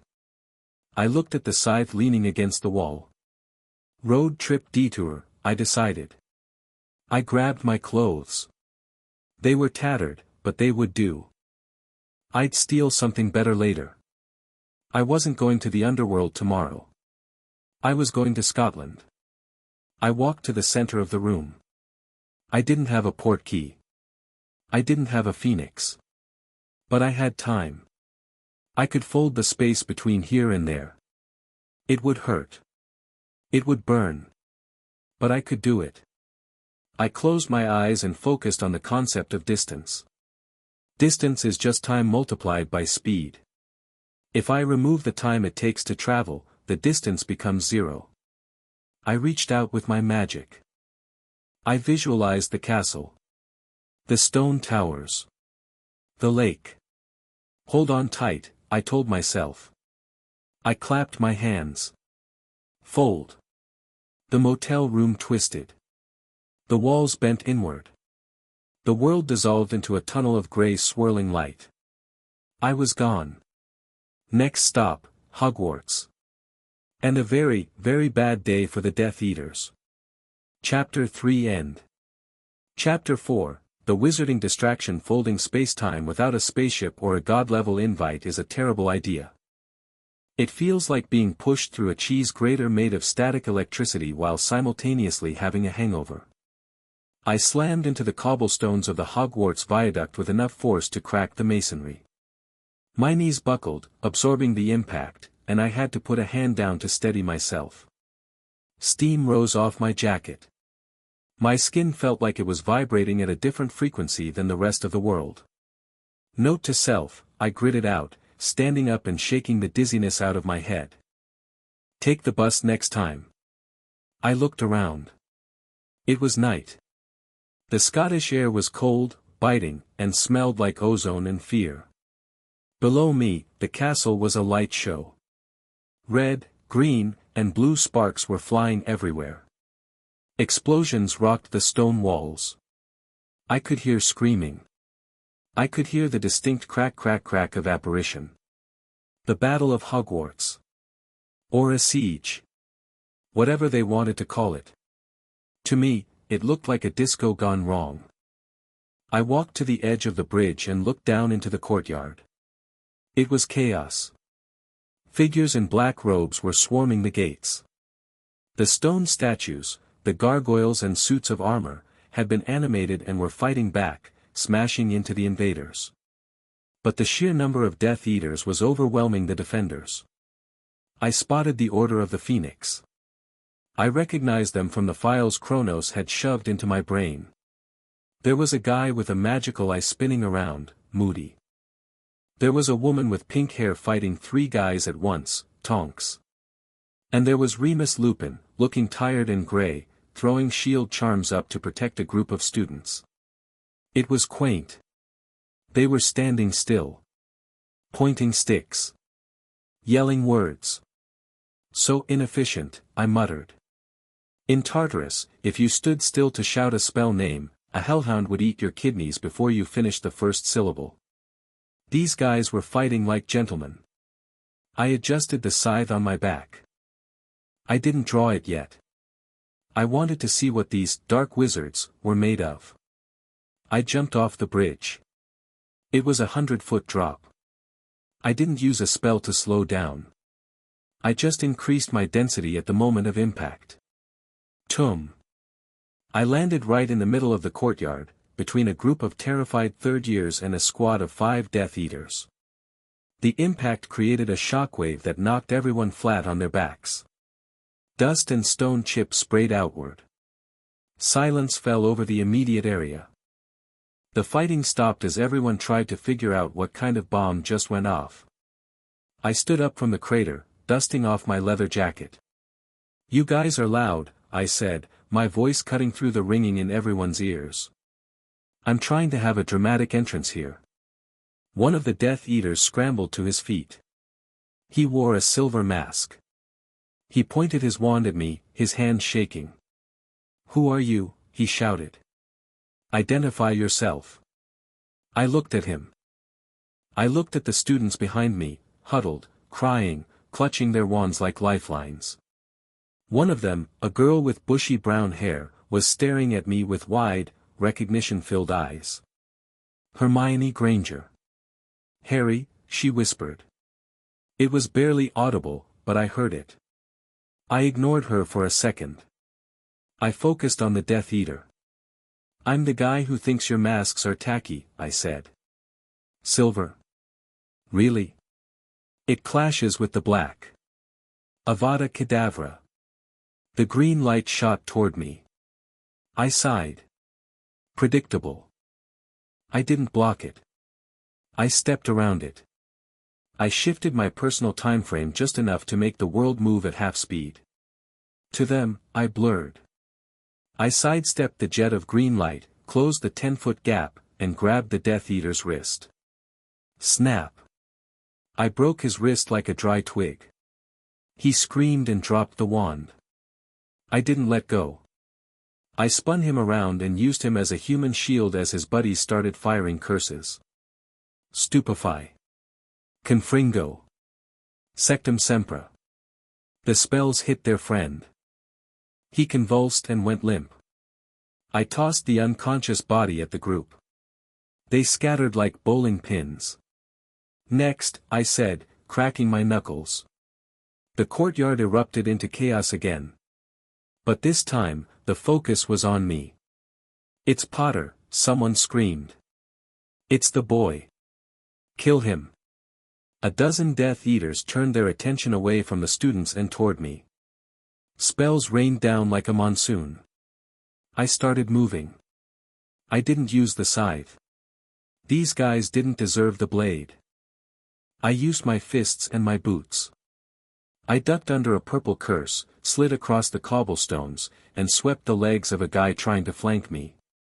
As he fell, I punched him in the throat. Not lethal, but he wasn't getting up for a week. Another one tried to hit me with a blasting curse. I caught the spell. Literally caught it. I cupped my hand, creating a small gravity well using Titan magic. The red energy ball swirled in my palm, trapped. Here, you drop this, I said. I threw it back. The spell hit the caster in the chest. He flew backward through a stone archway, taking the masonry with him. I was dancing. I was weaving through the battlefield, a blur of violence. I wasn't fighting, I was cleaning house. Remus Lupin was staring at me. He had lowered his wand. He looked like he was seeing a ghost. Harry, he yelled over the noise. Harry, is that you? I grabbed a Death Eater by the back of his robes and threw him into a wall. Hey, Moony. You look old. Rough full moon.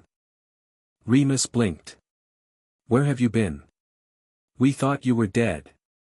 Dumbledore said. Dumbledore talks too much, I interrupted. Duck. Remus dropped instinctively. A jet of green light sailed over his head, missing him by inches. I looked at the source. Fenrir Greyback. The werewolf. He wasn't transformed, but he looked like an animal anyway. Matted hair, yellow teeth, blood on his chin. Potter, Greyback growled. You smell different. You don't smell like a wizard. You smell like meat. And you smell like a wet dog, I replied. Do you ever bathe? Seriously, basic hygiene. Greyback roared and charged. He didn't use a wand. He wanted to rip me apart with his hands. Finally. Someone who wanted to dance up close. I stood my ground. Greyback lunged, claws aiming for my throat. I caught his wrists. He froze. He tried to push, but I didn't budge. He tried to pull back, but my grip was iron. You're strong for a human, Greyback snarled, spit flying in my face. I'm not human, I whispered. I headbutt him. Crack. Titan bone versus werewolf skull. Titan wins. Greyback stumbled back, dazed, blood pouring from his nose. I didn't give him a break. I stepped in and delivered a roundhouse kick to his ribs. I felt them shatter. He went flying across the courtyard, skipping like a stone over water until he hit the fountain. I turned back to the students. Hermione was standing up now, her wand raised, but she looked terrified of me. Ron Weasley was beside her, looking pale. "Harry?" Hermione said again. Her voice was trembling. "What happened to you?" "Your eyes." "Puberty," I said deadpan. It hit me hard. Suddenly, the air pressure dropped. The temperature plummeted. The screams in the courtyard died down, replaced by a terrified silence. A high, cold voice echoed through the castle grounds. It didn't come from a person, it came from the sky, from the stones, from the air itself. "Harry Potter. Voldemort. You have returned to die," the voice hissed. "Come to me. Come to the Great Hall. Or I will slaughter every single one of your precious friends." I rolled my eyes. Drama queen. I looked at Remus. "Where is he?" "Great Hall," Remus said, breathless. "He's got Dumbledore pinned down. Harry, you can't go in there alone. He's stronger than ever. He has the Elder Wand." "The Elder Wand," I repeated. "Another stick. Cool." I reached over my shoulder. I grabbed the handle of my scythe. The canvas cover was gone now, lost in the fight with Ares or burned off during the spacefold. The celestial bronze and adamantine shone in the moonlight, radiating a golden, sickly aura. Remus took a step back. "What is that?" "This," I said, unhooking it, "is the Elder Wand's worst nightmare." I started walking toward the massive oak doors of the castle. "Stay here," I told the Order members. "Don't die. It's bad for morale." I pushed the doors open. The Great Hall was a wreck. The house tables were overturned. The enchanted ceiling was storming, raining actual fire. At the far end, on the raised dais where the teachers usually sat, stood Lord Voldemort. He looked exactly like the visions. Snake face, red eyes, flowing black robes. He was floating a few inches off the ground, looking smug. Below him, Albus Dumbledore was on one knee. The old man looked exhausted. His robes were scorched. His wand, the famous Elder Wand, was currently in Voldemort's hand. Dumbledore had been disarmed.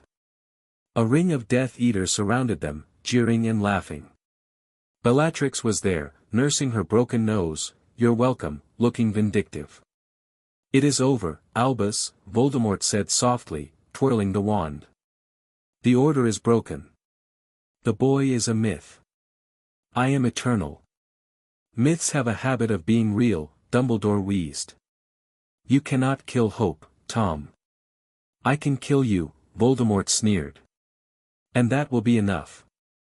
He raised the wand. "Hey! No nose."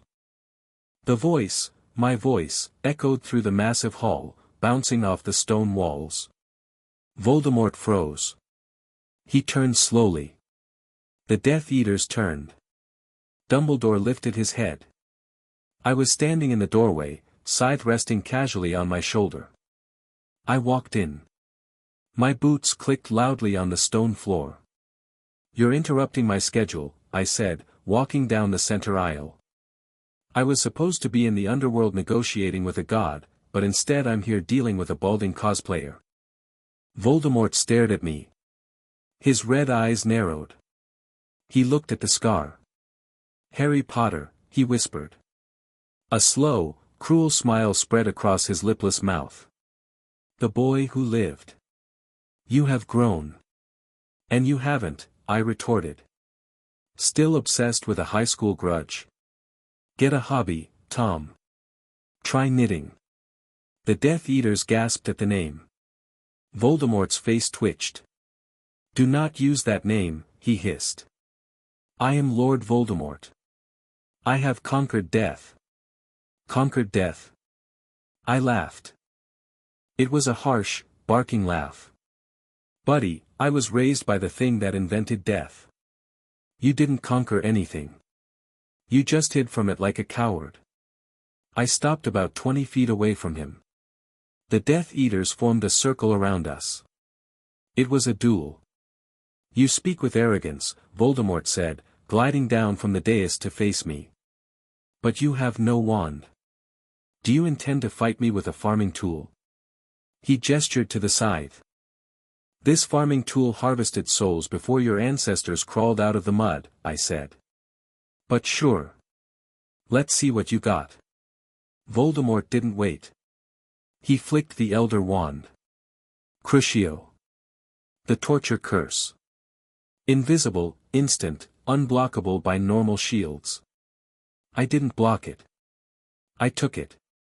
The spell hit me in the chest. Pain. White-hot nerves firing. It felt like being dipped in acid. I grunted. I didn't scream. I didn't fall. In Tartarus, pain is the atmosphere. I breathed pain. I ate pain. This was a tickle compared to bathing in the river Cocytus. I stood there, muscles twitching slightly, staring him in the eye. Is that it? I asked. Voldemort's eyes widened. Impossible. No one resists the Cruciatus curse. I've had worse Tuesdays, I said. I took a step forward. Voldemort snarled. He slashed the wand through the air. Fiend fire.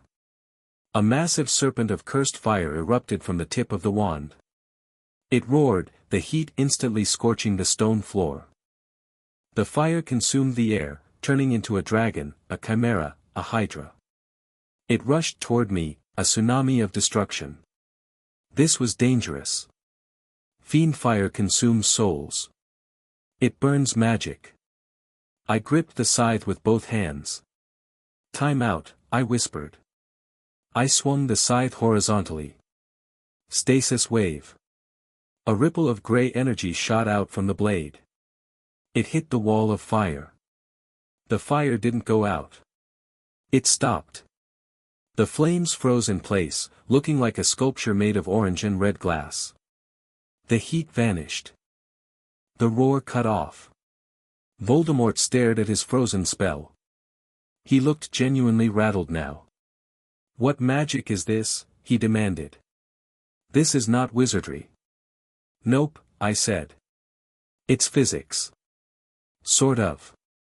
I walked through the frozen fire. I shattered the flames as I walked, the glass fire breaking into harmless sparks against my leather jacket. I was 10 feet away. Avada Kedavra. Voldemort screamed. He fired again. And again. And again. Green lights flashed like a strobe. I deflected them.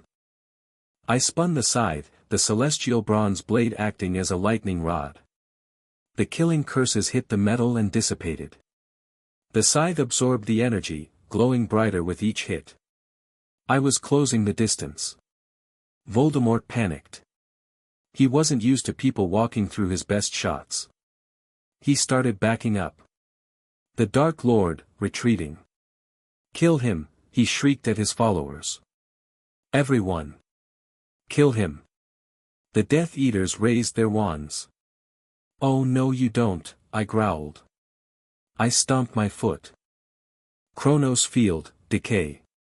I sent a pulse of time magic into the floor. It rippled outward in a circle.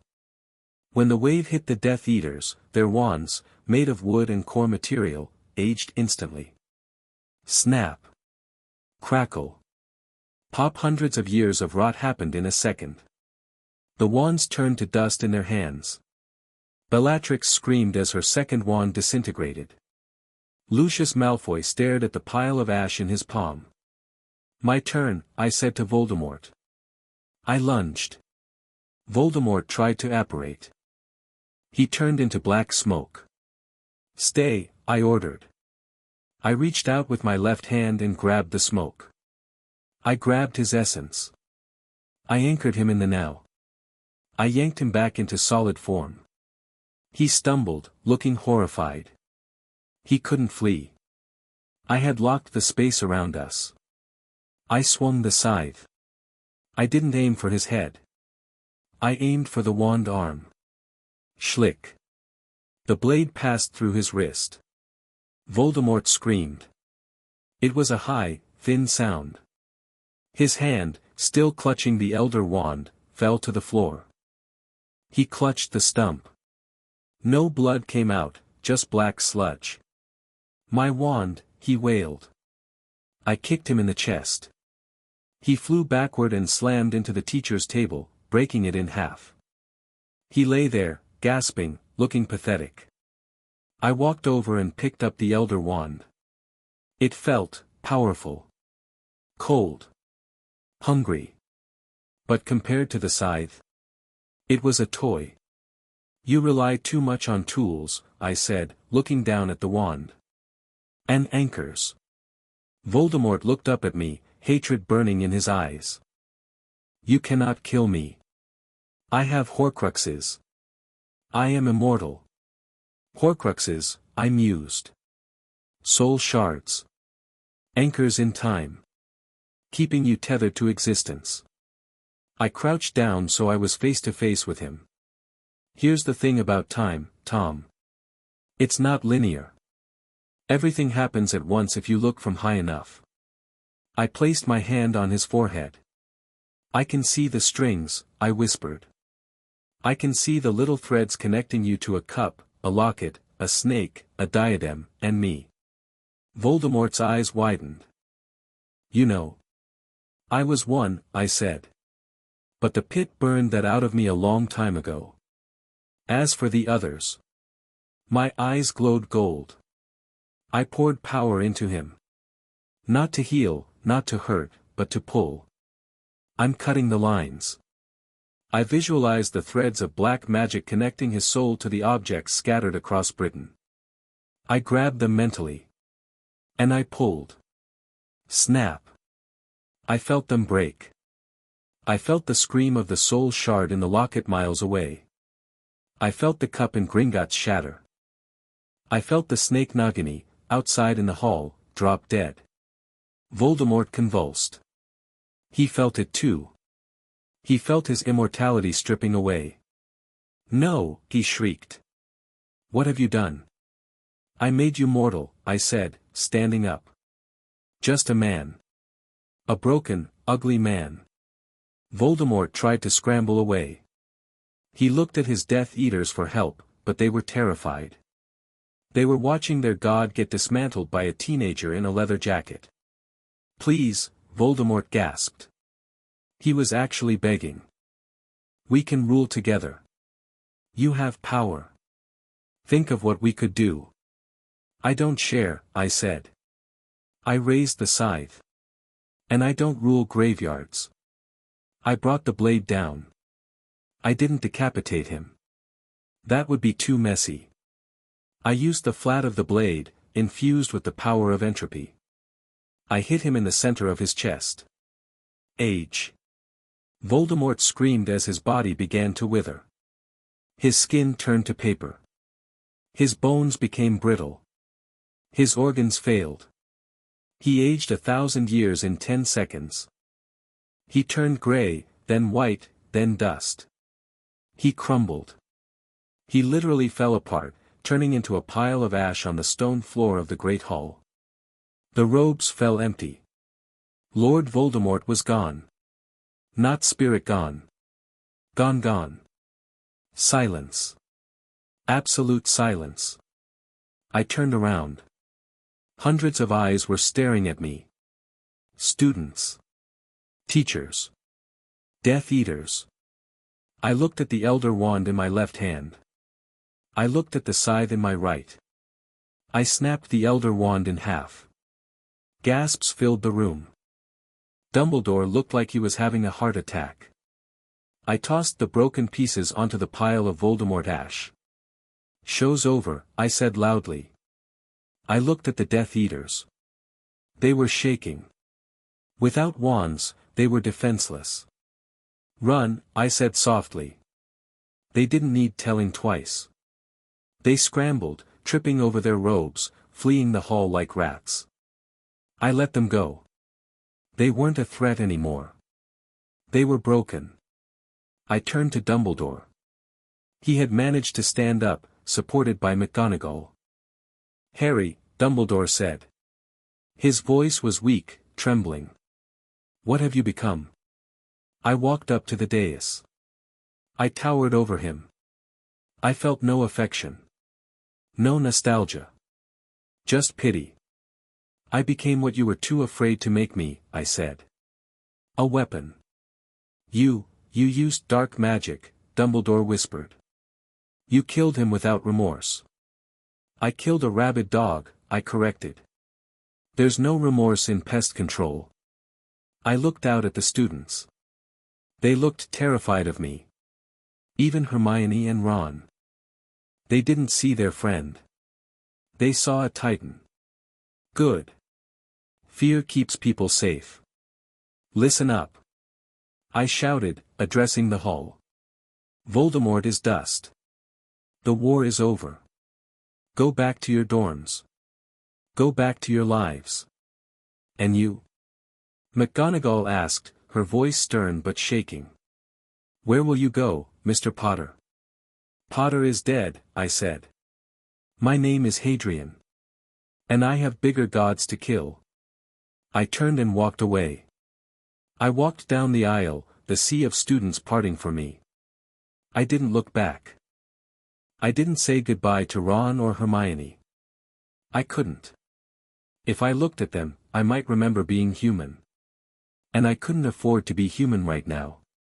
I walked out of the heavy oak doors, into the cool night air. The adrenaline was fading. The crash was coming. My hands were shaking again. That was a lot of magic. Holding the space-time anchor on Voldemort took a lot out of me. I sat down on the steps of the castle entrance. I needed a minute. Just 1 minute. Show off. I looked up. Standing at the bottom of the steps, leaning against a stone gargoyle, was a girl with spiky black hair and electric blue eyes. She wore a silver parka and combat boots. Talia Grace. You followed me, I said, not sounding surprised. You leave a magical footprint the size of a crater, Talia said, walking up the steps. Hard to miss. Plus, the giant time distortion wave that just hit Scotland was a bit of a giveaway. She sat down next to me. Not too close. But close enough that I could smell the ozone and rain scent of her. You killed him, she asked, nodding toward the castle. Yeah, I said. He was annoying. You look like crap, she observed. Thanks. You look electrified. She smirked. It was a nice smirk. Dangerous. Why did you run off, she asked. Chiron is freaking out. He thinks you defected to Kronos fully. I needed to clear my head, I said. And settle a debt. By wiping out a terrorist cell. Multitasking. Talia looked at me. Her eyes searched my face. You're not like the monsters, Harry. You saved those kids in there. I saw you pull your punches with the students. Don't ruin my reputation, I muttered. I'm the bad guy. Are you? I'm the son of Kronos, I said. I want to tear down Olympus. Your dad wants to kill me. My dad is a jerk, Talia admitted. But tearing down the world isn't the answer. I'm not tearing it down, I said, looking at the moon. I'm renovating. Talia laughed. It was a genuine laugh. You're insane. Probably. For a moment, it was peaceful. Just two powerful, messed-up teenagers sitting on the steps of a magical castle. Then, the hair on my arm stood up. Talia felt it too. She grabbed her spear. Movement, she hissed. Perimeter. I stood up, grabbing my scythe. The fatigue vanished, replaced by instinct. Shadows were moving at the edge of the forbidden forest. Big shadows. Not wizards. Not regular monsters. We have company, I said. Friendly? Doubt it. A massive figure stepped out of the trees. It was 12 feet tall, blue-skinned, wearing ice armor. A Hyperborean giant. Then another. And another. A dozen of them. And leading them was a figure in golden armor. A man who radiated light, but not the warm light of Apollo. The harsh, burning light of the sun. Who's the glow stick? I asked. Talia went pale. Hyperion. The Titan of the East. My uncle. One of Kronos' lieutenants. Hyperion stepped forward. He held a flaming sword. He looked at me, then at Talia. Hadrian. Hyperion boomed. His voice sounded like a forest fire. Lord Kronos is displeased. You are playing hero. You are wasting time. I was running errands. I yelled back. And you are consorting with the enemy. Hyperion pointed his sword at Talia. The girl dies. You come with us. We march on the sea of monsters. I stepped in front of Talia. She's with me, I said. And I don't take orders from uncles who dress like disco balls. Hyperion sneered. Then I will drag you back. And I will burn the girl to ash. The giants roared. They charged. I looked at Talia. Ready for round 2? Talia clicked her shield, Aegis expanding into full form. The Medusa face snarled. I hate your family, she muttered. Me too, I said. Let's wreck them. I spun the scythe. The battle for Hogwarts was over. The battle for my soul, and my life, was just starting. Chapter 4 End. Chapter 5, An unlikely alliance standing in front of a Titan is like standing in front of an open nuclear reactor door. You don't just see the power, you feel your DNA unraveling. Hyperion, the Titan of the East, the Lord of Light, was glowing so bright it hurt to look at him even with my peripheral vision. He wasn't just a guy in gold armor, he was a walking supernova. The grass on the Hogwarts grounds was instantly flash-drying and bursting into flames just from his proximity. The Hyperborean giants flanking him looked like frozen skyscrapers, their breath misting in the heat. I was running on fumes. I just wiped out the entire Death Eater organization, turned Voldemort into dust, and broken the Elder Wand. My magical core felt like a wrung-out sponge. My time manipulation reserves were flashing red. And Talia Grace, daughter of the guy who wanted me dead, was standing next to me, clicking her shield into place. You look tired, Hadrian, Hyperion boomed. His voice didn't just vibrate the air, it cooked it. Did the little wizard tire you out? He was a warm-up, I lied, gripping my scythe. My knuckles were white. I was just stretching. Lies, Hyperion sneered. He raised his flaming sword. It was 10 feet of molten jagged metal. You are empty. I can smell the void in you. Surrender, and Lord Kronos may only imprison you for a century or 2. Pass, I said. I have a strict no cages policy. Then burn. Hyperion swung. He didn't even move his feet. He just slashed the air, and a wave of white fire, actual solar plasma, rolled toward us. It was wide enough to engulf the entire castle entrance. Move! I yelled, shoving Talia. We split. I went left, she went right. The fire wave hit the stone steps where we had been sitting a second ago. The granite didn't just crack, it melted. Molten rock dripped down the stairs like wax. He's fast for a flashlight. Talia yelled, rolling to her feet and bringing her spear up. He's the Titan of Light. I shouted back. Speed is his whole gimmick. The giants charged. The ground shook. These things were 30 feet tall, blue-skinned, and carried clubs made of ice that were hard as diamond. One of them stomped toward Talia. She looked tiny next to it. Hey, ugly. Talia screamed. She slammed her spear but into the ground. A bolt of lightning arced from the sky, hitting the giant in the chest. Crack. The giant roared, stumbling back. Ice shards flew off his armor. But he didn't fall. They're insulated. Talia cursed. Ice armor. Aim for the joints. I directed. I didn't have time to coach. Two giants were rushing me. One swung a club the size of a minivan at my head. I couldn't tank it. Not right now. Slow. I pushed a pulse of time magic out. It was weak, barely a bubble. The club slowed down just enough for me to slide underneath it. I felt the wind of the swing ruffle my hair. I popped up between the giant's legs. Timber, I grunted. I swung the scythe at the back of its knee.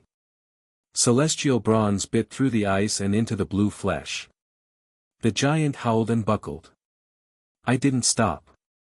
I used its falling leg as a ramp, running up its back. I reached the nape of its neck and drove the scythe down. The giant dissolved into a pile of snow and slush instantly. 1 down. 11 to go. Plus a titan. Hadrian. Hyperion roared. He was suddenly there. No running. Just a flash of light and he was in front of me. He backhanded me. I tried to block with the haft of the scythe, but the force was like getting hit by a freight train. I flew backward, smashing through a stone gargoyle and skidding across the courtyard gravel. My vision swam. My ribs screamed. I tasted copper. Pathetic, Hyperion spat. He walked toward me, his boots leaving burning footprints. You possess the king's weapon, but you fight like a mortal. I tried to get up. My legs were shaking. Stay down, traitor. Hyperion raised his sword for the killing blow. Suddenly, a silver shield sailed through the air like a frisbee. It slammed into Hyperion's helmet with a resounding clang. The Titan stumbled, annoyed more than hurt. Talia was standing 20 yards away, her hand extended, recalling the shield. Aegis flew back to her grip. The face of Medusa on the bronze was screaming. Pick on someone your own size, she yelled. Oh wait, you're huge and compensating. Pick on me anyway. Hyperion turned his burning eyes to her. Zeus's spawn. I will enjoy extinguishing your spark. He turned away from me and walked toward her. Run, Talia. I wheezed. Shut up and get up, she yelled back. She leveled her spear. I can take him. She couldn't. I knew she couldn't. She was powerful, yeah. She was a powerhouse. But Hyperion was a titan. He had eons of combat experience and was made of literal star stuff. I forced myself up. I needed an exit. We couldn't win this. Not here. Not now. I looked at the scythe. It was humming, vibrating with the residual energy from the Death Eaters I'd fought. It had a charge. But not enough for a fight. Enough for a jump. A big jump. Hey! Sparky!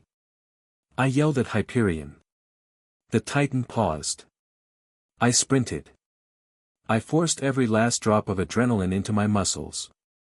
I blurred. I tackled Talia. What are you? She started. I grabbed her tight.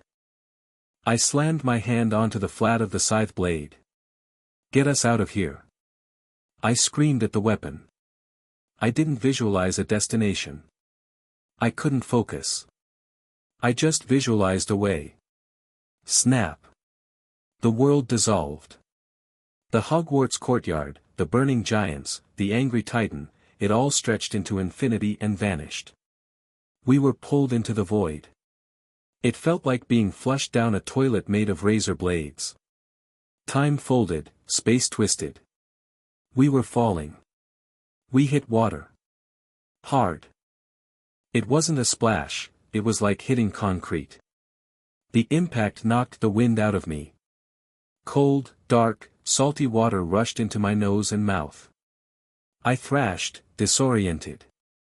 The scythe was heavy on my back, dragging me down. I kicked hard, breaking the surface. I gasped, sucking in air. Hadrian. I spun around in the water. Talia was 10 feet away, treading water, spitting out brine. Her eyeliner was smeared, her hair plastered to her face. She looked furious. "You idiot!" she screamed over the sound of crashing waves. "Where are we? Did you just kidnap me? I saved your life." I yelled back, wiping water from my eyes. "And I have no idea where we are." I aimed for, not Scotland. We were in the middle of an ocean. But not a normal ocean. The water was a dark, churning green. The sky was overcast with sickly yellow clouds. The waves were massive, 20-foot swells that tossed us around like corks. And there was a smell. It smelled like rotten eggs and ozone. "Look out!" Talia pointed. A wave crested, lifting us up. In the distance, maybe half a mile away, I saw jagged black rocks jutting out of the sea. And caught on the rocks was a shipwreck. It looked like an old cruise liner, rusted and broken in half. "Land." I pointed. "Swim. That's jagged rock, not a beach. It's better than drowning." We started swimming. It was brutal. The current was fighting us. It felt like the water itself was trying to pull us under. Every stroke was a battle. I used a tiny bit of magic to accelerate my kicking, grabbing Talia's jacket collar and towing her when she started to lag. "I can swim," she sputtered, slapping my hand away. "You're wearing armor." I shouted. "Stop being proud and start kicking." We reached the rocks after what felt like an hour. My muscles were burning acid. We clawed our way up the slippery, barnacle-encrusted stone. The waves crashed against the rocks below, spraying foam everywhere. We collapsed on a flat ledge of rock about 20 feet above the water line. We were both gasping, coughing up seawater. I rolled onto my back and looked up at the gross yellow sky. "Sea of monsters," I rasped. "We're in the Bermuda Triangle." Talia sat up, wringing out her hair. "Great. Just great. I go to Scotland to investigate a magical anomaly, and I end up in the armpit of the Atlantic with the enemy." "Technically, I'm your cousin," I said. "So it's a family reunion." "Don't," she snapped. She stood up, checking her gear. Her spear had retracted into a canister of mace attached to her belt. Her shield was a bracelet again. "Why did you bring me? You could have left me to die." "Hyperion would have toasted you," I said, sitting up. "And then he would have come after me. I needed a distraction." "You were the distraction." "I saved your butt," she argued. "I hit him with Aegis." "Yeah, thanks for that. Very heroic. Very stupid." "You're welcome." She glared at me. I glared back. We were wet, miserable, and stuck. "We need shelter," I said, standing up and swaying slightly. "Storm's coming." The wind was picking up. The waves were getting higher, slamming against the rocks with enough force to shake the ledge we were standing on. We climbed higher, toward the wreck of the cruise ship. It was wedged between two massive spires of rock. The hull was rusted through, revealing the skeletal ribs of the ship. We scrambled up a pile of debris and climbed into a hole in the side of the hull. Inside, it was dryish. It was a tilted corridor, old peeling wallpaper, rotting carpet. It smelled like mildew and dead fish. "Cozy," Talia muttered. We found a cabin that wasn't totally destroyed. The door was jammed, so I kicked it in. Inside was a bed bolted to the floor and a dusty dresser. I collapsed onto the mattress. Dust puffed up. "Don't get comfortable," Talia warned, standing by the door. We need to figure out a way out of here. Do you have a phone? A radio? A magical taxi whistle? My phone is in London, I said, closing my eyes. And my magic needs to recharge. I'm empty, Talia. If a crab attacks us right now, you're on your own. Useless, she grumbled. She slid down the wall and sat on the floor, hugging her knees. Silence stretched between us. The only sound was the wind whistling through the holes in the ship and the distant roar of the ocean. Why? She asked quietly. I opened one eye. Why what? Why are you doing this? You're a wizard. You have a whole world of stick wavers to deal with. Why get involved with the Titans? Why pledge allegiance to the thing that eats its kids? I sat up. This was the conversation. The inevitable, let's compare traumas, talk. Kronos didn't eat me, I said. He found me. I was 7 years old, Talia. My aunt and uncle threw me away like garbage. I fell into a crack in the earth. I should have died. I broke both my legs. Talia watched me, her blue eyes intense. Kronos healed me, I continued. He gave me food. He gave me a purpose. Yeah, he's a monster. Yeah, he wants to wipe the slate clean. But he was there. Where was Zeus? Where were the good guys? Up on their mountain, drinking nectar, ignoring the prayers of a kid in a cupboard. My dad. Talia started, then stopped. She looked away. My dad isn't perfect. He's paranoid. He's distant. But he keeps the order. Without Olympus, the world is chaos. Monsters running wild. The world is already chaos, I countered. Olympus just puts a pretty gold fence around it and pretends it's a garden. Look at you. You're a child soldier. You run around fighting monsters because your dad can't be bothered to clean up his own mess. I fight to protect people. Talia snapped. So do I said. I just want to protect them from the hypocrites in charge. By unleashing the Titans. They'll destroy humanity. Not if I'm in charge, I said softly. Kronos is the battery. I'm the steering wheel. That's the plan. Talia scoffed. You think you can control Kronos? He's manipulating you, Harry. You're a weapon to him. Once he wins, he'll snap you like a twig. Maybe, I admitted. But until then, I'm the guy holding the scythe. Before she could argue further, the ship lurched. It wasn't the wind. The entire massive structure of the cruise liner groaned. Metal shrieked as the hull shifted. I stood up instantly, scythe in hand. That wasn't a wave. Talia was up too, her spear extending with a crackle of electricity. Something hit us. From below. Boom. Another impact. This time, the floor tilted violently. The dresser slid across the room and smashed into the wall. We're being hunted, I said. We ran out of the cabin, back into the tilted corridor. The ship was shaking. We reached the hole in the hull we'd entered through. I looked down at the water. It was bubbling. Massive bubbles, the size of cars, were rising to the surface. And in the center of the bubbles, something was glowing. A bioluminescent green light from the deep. Hydra? Talia asked, peering over the edge. Worse, I said. I think we parked on top of Scylla's cousin. Tentacles erupted from the water. They weren't smooth octopus tentacles. They were covered in jagged, rock-like armor and barnacles. And at the end of each tentacle wasn't a sucker, but a mouth. A snapping, tooth-filled mouth. There were dozens of them. They shot up the side of the cliff, latching onto the ship. The metal groaned as the tentacles squeezed. The ship was being crushed. Up. I yelled. Get to the top deck. We scrambled. The corridor was becoming a slide as the ship tipped further.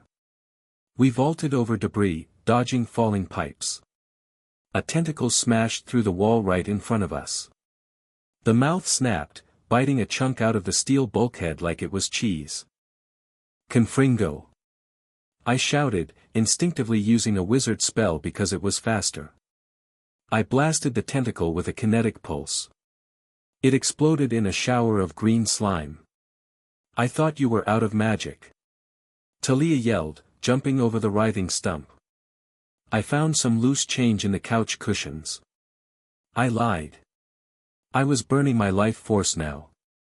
Every spell was taking days off my lifespan. But dying today would take all my days off, so the math worked out. We burst out onto the top deck, the Lido deck. It was a mess of rusted lounge chairs and an empty pool. The monster was rising. It was colossal. A mass of writhing flesh and tentacles, with a central body that looked like a giant, armored heart. It had hundreds of eyes scattered all over its bulk. What is that thing? Talia screamed. A kraken. I guessed. Or a squib. I don't know the taxonomy of every bottom feeder. The monster roared, a wet, gurgling sound. 6 tentacles lashed out at us simultaneously. Back to back. I ordered.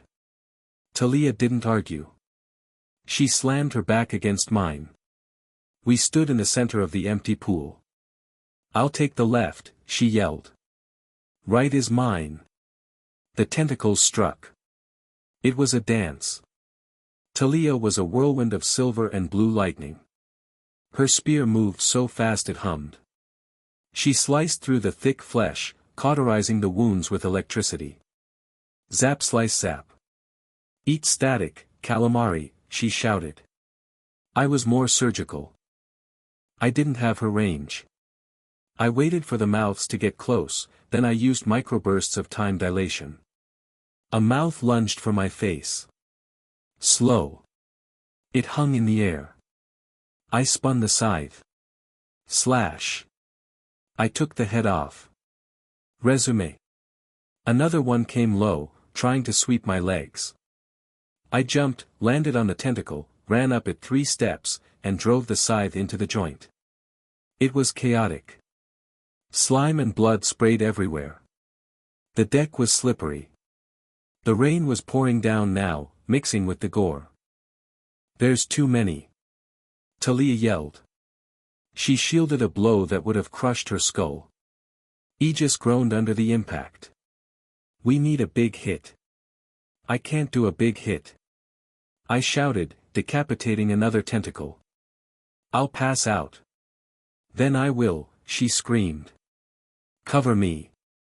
I need 3 seconds to charge. 3 seconds is a lifetime. Just do it. She dropped her spear. She raised both hands to the sky. She closed her eyes. She was calling down a true lightning bolt. Not a spark. A Zeus-level strike. The monster sensed the buildup of energy. It knew she was the threat. All the tentacles, 20 or 30 of them, turned toward Talia. Oh no you don't, I growled. I stepped away from her back. I stood in front of her. I gripped the scythe with both hands. I felt the cold metal bite into my calluses. I needed to buy her 3 seconds. I closed my eyes for a millisecond and found the core of my power. The golden sand in the hourglass of my soul. I grabbed a handful and threw it into the fire. Time dilation, absolute barrier. I screamed as I released the energy. A golden dome expanded from me. But unlike before, this wasn't just slowing things down. It was almost stopping them. The tentacles slammed into the edge of my field about 5 feet away. They pushed against the golden light, their muscles straining, mouths snapping in slow motion. It felt like holding up the sky. The weight of the monster pressed against my mind. My nose started bleeding. Then my ears. 1. Talia counted behind me. The air was crackling. Her hair was standing straight up. The barrier flickered. I dropped to one knee.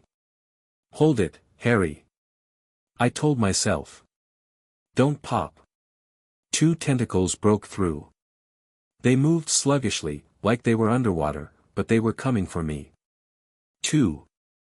I swung the scythe one-handed, hacking at the intruders. My vision was tunneling. Everything was gray. The monster roared, pushing harder. The barrier shattered like glass. Time rushed back in. 20 tentacles slammed toward us at terminal velocity. 3.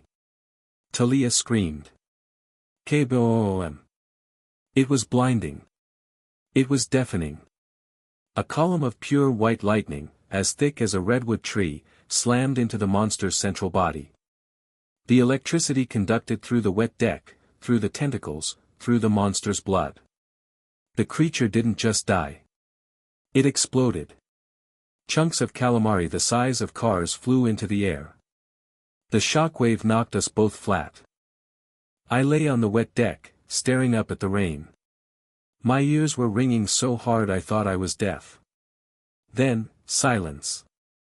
Or as close to silence as a storm gets. I rolled my head to the side. Talia was lying a few feet away. She was breathing. Her chest was heaving. Smoke was rising from her armor. Did we? I coughed. Did we win? Talia groaned and gave a weak thumbs up. We lay there for 5 minutes. Just letting the rain wash the monster slime off our clothes. Finally, I forced myself to sit up. The ship was still listing, but the crushing pressure was gone. You pack a punch, Grace, I said, crawling over to her. She opened her eyes. They were even brighter blue than usual, supercharged. Told you, she whispered. She tried to sit up but winced. My ankle. I think I twisted it when the shockwave hit. Let me see. I didn't ask. I grabbed her boot. Hey, she protested weakly. Relax. I'm a doctor. Sort of. I've broken every bone in my body at least twice. I checked her ankle. Swollen, but not broken. Just a sprain, I said. You'll live. I looked at her face. She had a cut on her cheek. She looked exhausted. And, she looked beautiful. In a terrifying, Valkyrie, I just killed a sea monster kind of way. We were close. The adrenaline was fading, leaving that weird, high-clarity buzz behind. She looked at me. She looked at my bleeding nose. She reached out, hesitantly, and wiped a smudge of blood from my cheek with her thumb. You held the line, she said softly. You protected me. I needed the lightning, I mumbled. Purely tactical. Liar. She leaned in. Just an inch. My heart, which had just calmed down from the fight, started hammering again. This was dangerous territory. She was the enemy. She was Zeus's daughter. Talia, I warned. I'm the bad guy. Shut up, she whispered. She kissed me. It tasted like rain, ozone, and blood. It was electric. Literally, I felt a static shock on my lips. It wasn't gentle. It was desperate and fierce, a release of all the tension of the last 24 hours. I kissed her back. I couldn't help it. I grabbed the lapels of her jacket and pulled her closer. For a second, the war didn't exist. Kronos didn't exist. Zeus didn't exist. Just two kids on a sinking ship in the middle of nowhere. She pulled back, breathless. Her eyes were wide, like she surprised herself. That. She started.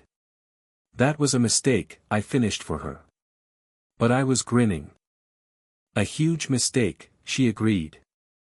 A small smile tugged at the corner of her mouth. Do it again. Before I could answer, because the universe hates me, the ship lurched again. But this time, it wasn't a monster. It was the ship finally giving up the ghost. The metal shrieked. The hull split. The ship is breaking. I yelled. We have to move. The front half of the liner, where we were, tilted sharply downward. We started sliding toward the ocean. Grab on. I shouted. I grabbed Talia's hand. I drove the blade of the scythe into the deck plating to anchor us. We dangled there as the ship groaned and shifted. Look! Talia pointed out to sea. A ship was approaching. Not a wreck. A real ship. An old-fashioned trireme with black sails. And on the prow stood a figure. Is that? Talia squinted. Luke, I recognized him. And an army. The ship, the Princess Andromeda. Wait, no, that was the cruise ship name in the other timeline. This was a magical trireme, pulled alongside the wreck. Luke Castellan stood there, looking smug. He had a rope ladder thrown over the side. Need a lift? Luke called out, his voice amplified by a magical megaphone. I looked at Talia. He's with Kronos, she hissed. He's a traitor. He's our ride, I said. Unless you want to swim back to New York. Talia looked at the dark water, then at Luke, then at me. I hate this, she said. Me too, I said. Let's go. I pulled the scythe free. We slid down the deck, timed the jump, and leaped for the rope ladder. We scrambled up the side of Luke's ship. We collapsed on the deck of the enemy vessel. Monsters, Dracena, Laestrygonian giants, demigods, surrounded us. Luke walked through the crowd. He looked at me, then at Talia. Talia, Luke said, his expression softening. I didn't expect to see you. Don't talk to me, Luke, she spat, standing up and balancing on her good leg. You're working for him. I'm working for the future, Luke said smoothly. He turned to me. And you, the air. Kronos told me to look for a signal. That lightning bolt was quite a flare. We ran into a squid, I shrugged. It got messy. Well, Luke gestured to the open sea. Welcome aboard the Revenge. We're heading to the rendezvous point. What rendezvous? I asked. Luke grinned. It was a cold, fanatical grin. To meet the general, Luke said. Atlas is waiting. And he has a plan to storm the mountain. I felt a chill. Atlas. The Titan general who held up the sky. He was the heavy hitter. Great, I deadpanned. More uncles. I looked at Talia. She was tense, hand on her mace canister. Relax, I whispered to her. We play along. For now. She nodded, barely. I looked back at the burning wreckage of the cruise ship sinking into the sea. I had survived Hyperion. I had survived the Kraken. I had survived kissing Talia Grace. But now, I was walking into the heart of the Titan army. And I had a feeling the easy part was over. Lead on, Castellan, I said. Let's go meet the general. Chapter 5 End. Chapter 6, The Titan's Ultimatum. The trip to California on a magical trireme filled with monsters wasn't exactly a luxury cruise. The Princess Andromeda, Luke's flagship, was packed with things that wanted to eat me, things that wanted to eat Talia, and things that just wanted to eat in general. We were standing at the prow, looking out at the endless expanse of the Pacific. The sky was gray, the water was choppy, and the air smelled like wet dog and sulfur. Don't look behind you, I muttered to Talia, leaning on the railing. But the Dracena usually strike when you're distracted. Talia didn't flinch. She was sharpening her knife on a whetstone she'd found. I can hear them hissing, Harry. They're not exactly ninjas. They're sensitive about their stealth skills, I said. Be nice. We had been sailing for 2 days. Luke had given us a cabin, locked from the outside, of course, but allowed us on deck during the day as long as we didn't kill anyone important. It was a weird truce. The monsters glared at us. The demigods who had defected to Kronos watched us with a mix of awe and jealousy. They knew who I was. The heir. The guy who beat Ares. The guy who cleared Hogwarts. They also knew who Talia was. The enemy. The daughter of the Sky Lord. The fact that she wasn't dead yet was confusing them. Luke walked up to us. He looked tired. He had dark circles under his eyes, and that scar on his face seemed to be pulling tight every time he frowned, which was often. "We're close," Luke said, pointing to the horizon. "The mist is thickest here." I squinted. I could see land. A mountain rising out of the fog like a jagged tooth. Mount Tamalpais. San Francisco was somewhere to the south, but this was the shadow capital. "Mount Othrys," I said. The name tasted like ash. "Home sweet home." "It's stronger now," Luke said, his voice dropping to a reverent whisper. "The Lord of Time is gathering his strength. The palace is rebuilding itself." "Does it have plumbing?" I asked. "Because the plumbing on this boat is a crime against humanity." Luke ignored the joke. He was too deep in the Kool-Aid. "Prepare yourselves. General Atlas doesn't like to be kept waiting. And he hates wizards." "Everyone hates wizards," I shrugged. "It's the robes. They're tacky." The ship lurched as it hit the magical barrier surrounding the mountain. It wasn't like the Camp Half-Blood barrier. That one felt like static electricity, annoying but defensive. This felt like walking into a pressure cooker. The air got heavy. Gravity seemed to double. The light turned a sickly, bruised purple. We docked at a jagged stone pier that looked like it had been ripped out of the Earth's crust.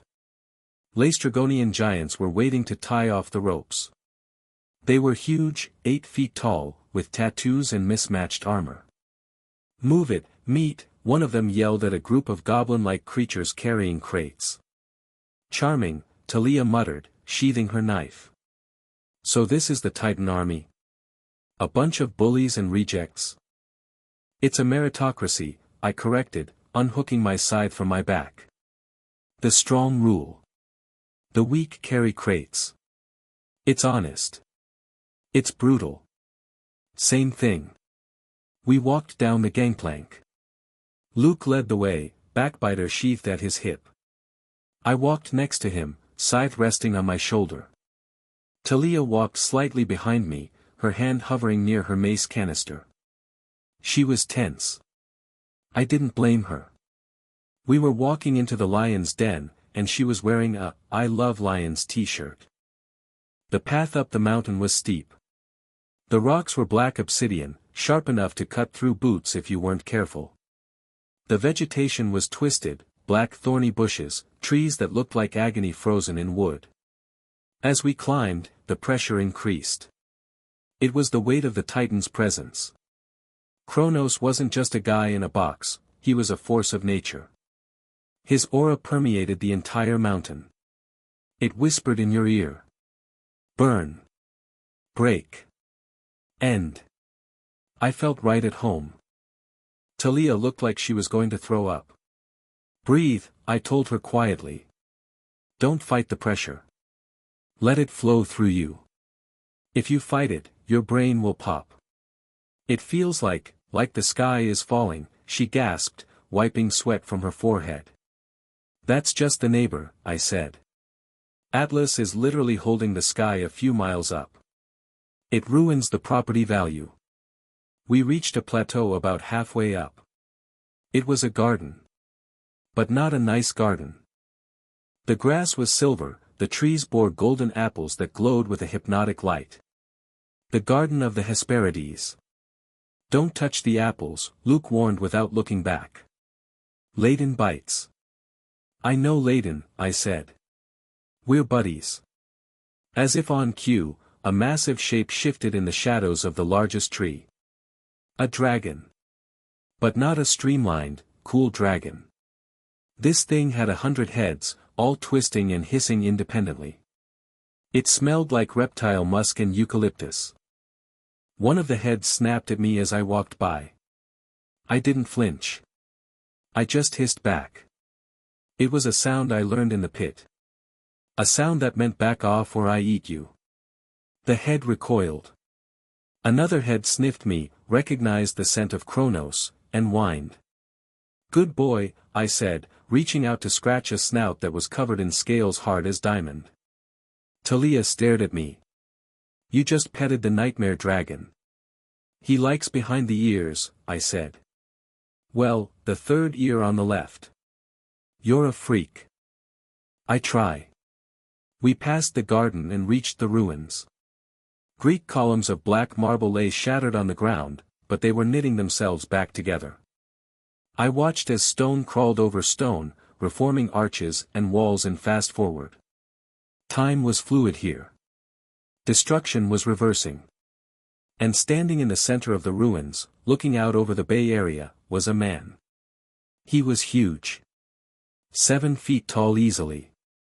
He wore a silk suit that looked like it cost more than my life, but the sleeves were ripped to show muscles that looked like braided steel cords.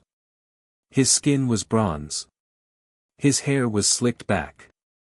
He radiated power, arrogance, strength, endurance. Atlas. The general. He turned as we approached.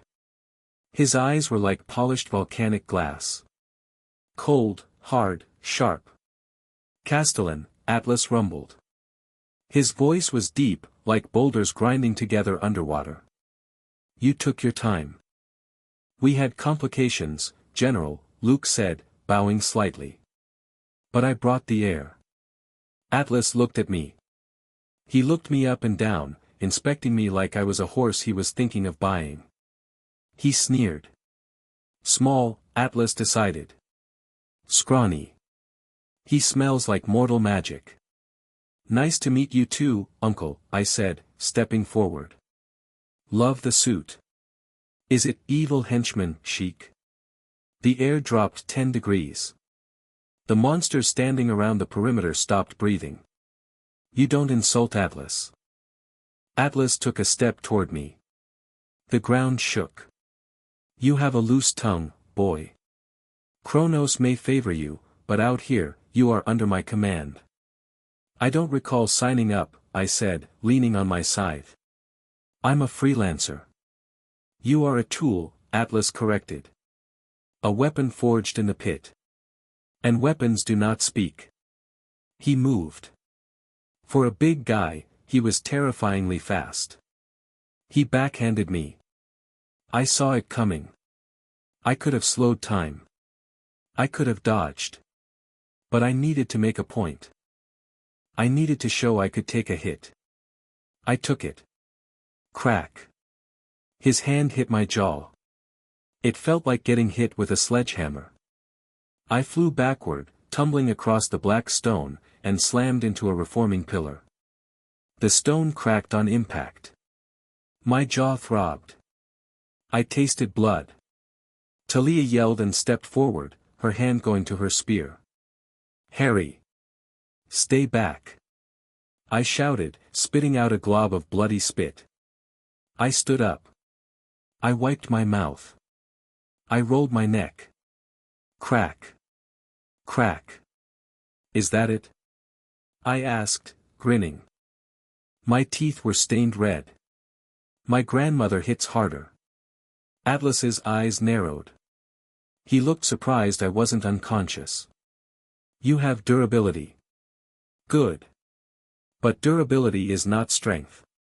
Strength isn't just hitting things, I said. I started walking back toward him. It's about knowing where to hit. I let the scythe drop into a combat stance. You want to test me? Atlas laughed. I held the sky for 3,000 years. I possess strength you cannot comprehend. Hold this, I whispered. I vanished. Time skip. I didn't just slow time, I skipped a second. I erased the space between us. I appeared directly in front of him, inside his guard. I didn't swing the blade. I slammed the butt of the scythe into his solar plexus. Tum. It was a precise strike, enhanced with a kinetic blast of magic. Atlas grunted. He actually took a half-step back. Before he could recover, I spun. I swept his legs. He didn't fall, he was too heavy, but he stumbled. I jumped, planted a boot on his chest, and backflipped away, landing next to Talia. I'm fast, I said, dusting off my jacket. You're slow. You're strong, sure. But you're old news, Atlas. This is the modern age. Speed kills. Atlas roared. His aura flared, a crushing weight of gravity that made the stones around him turn to powder.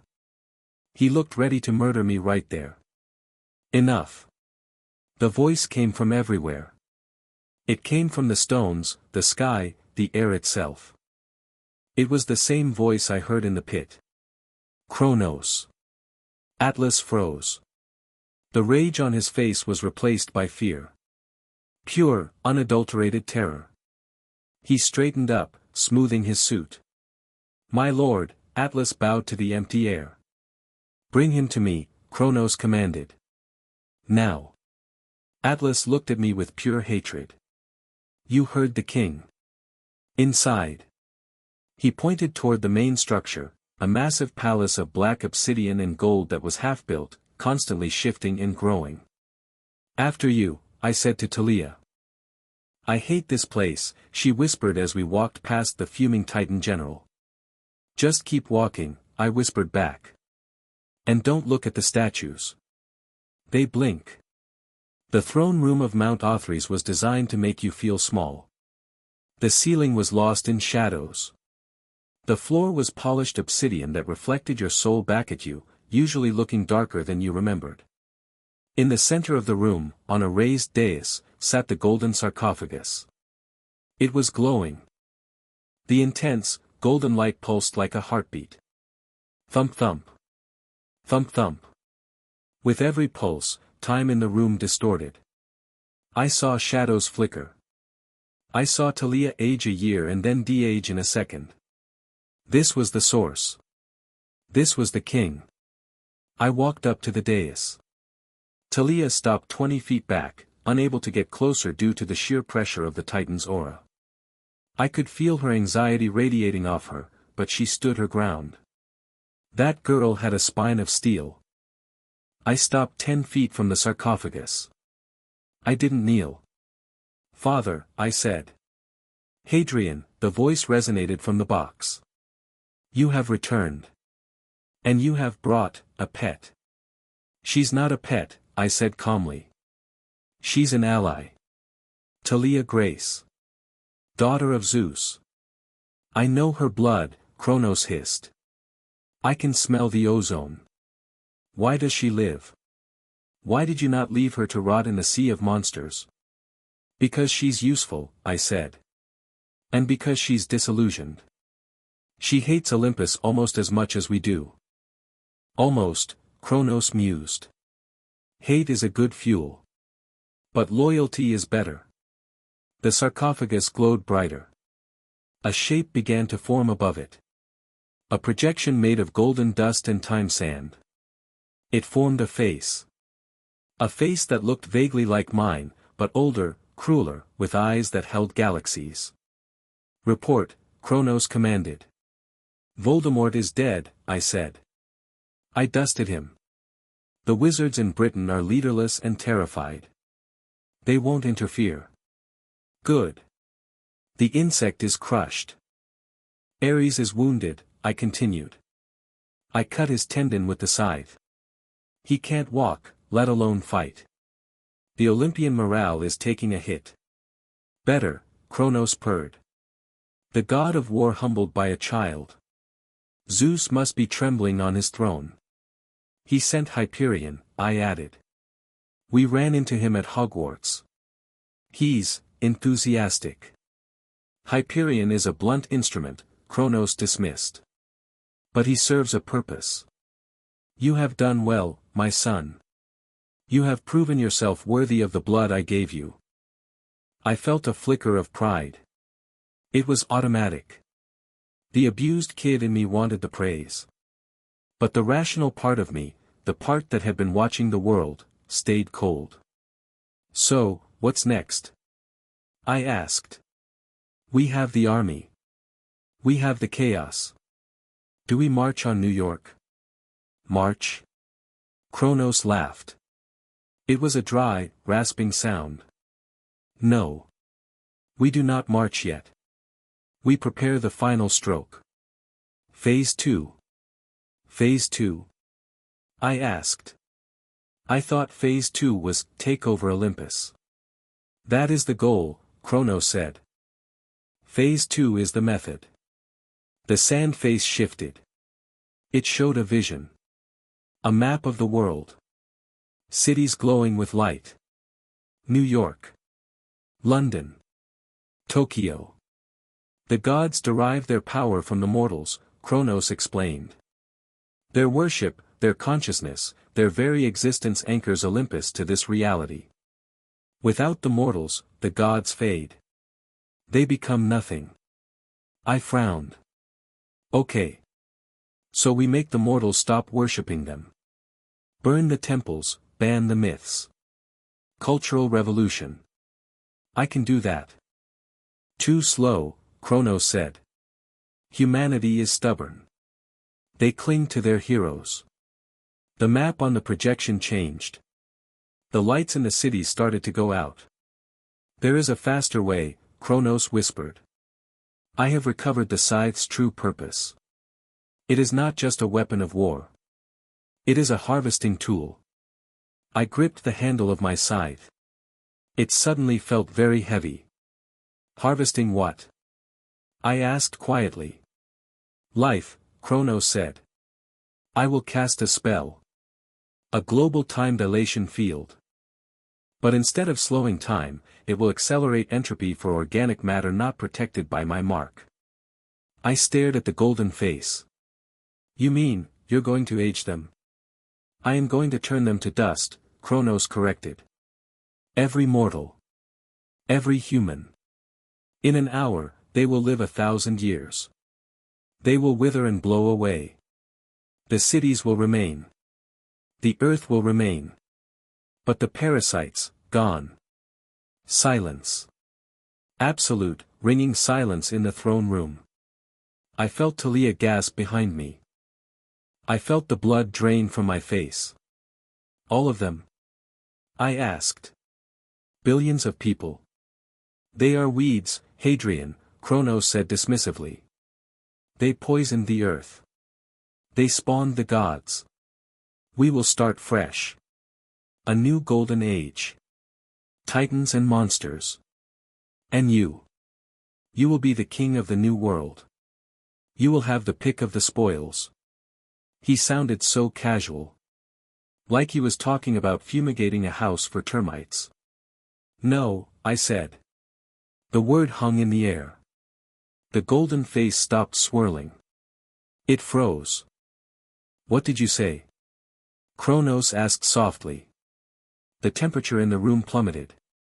Frost began to form on the obsidian floor. I said no, I repeated. My voice was steady, but my heart was hammering against my ribs like a trapped bird. That wasn't the deal. The deal was we take over. We rule better than Zeus. We bring order.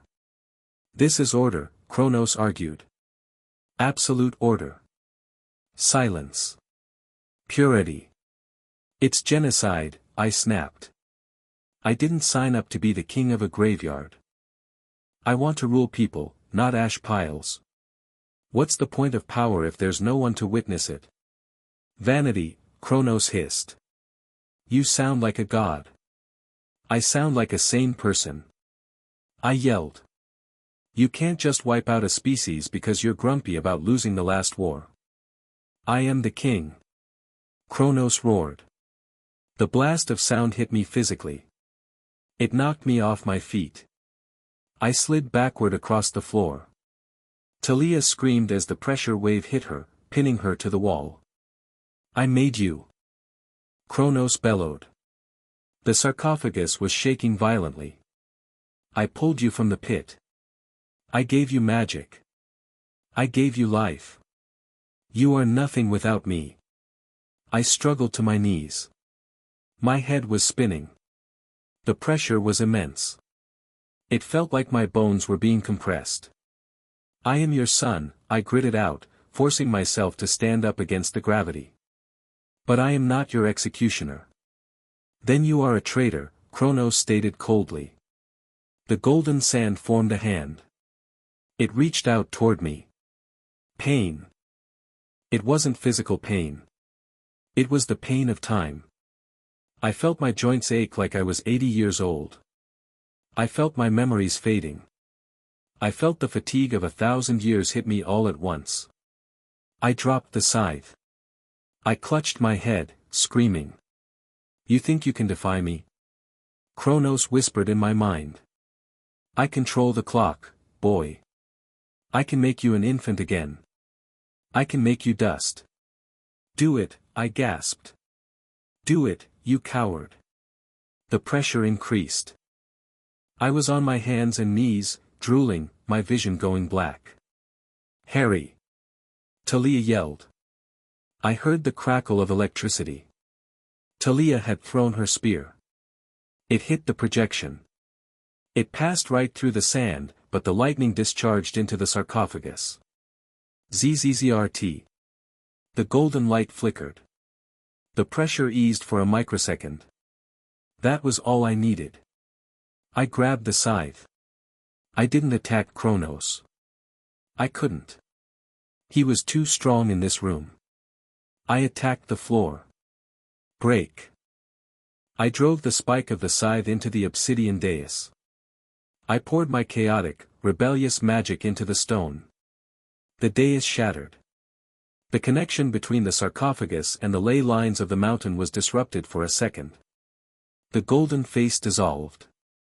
The pressure vanished. I scrambled up. I grabbed Talia's arm. She was slumped against the wall, bleeding from her ears. We're leaving, I said.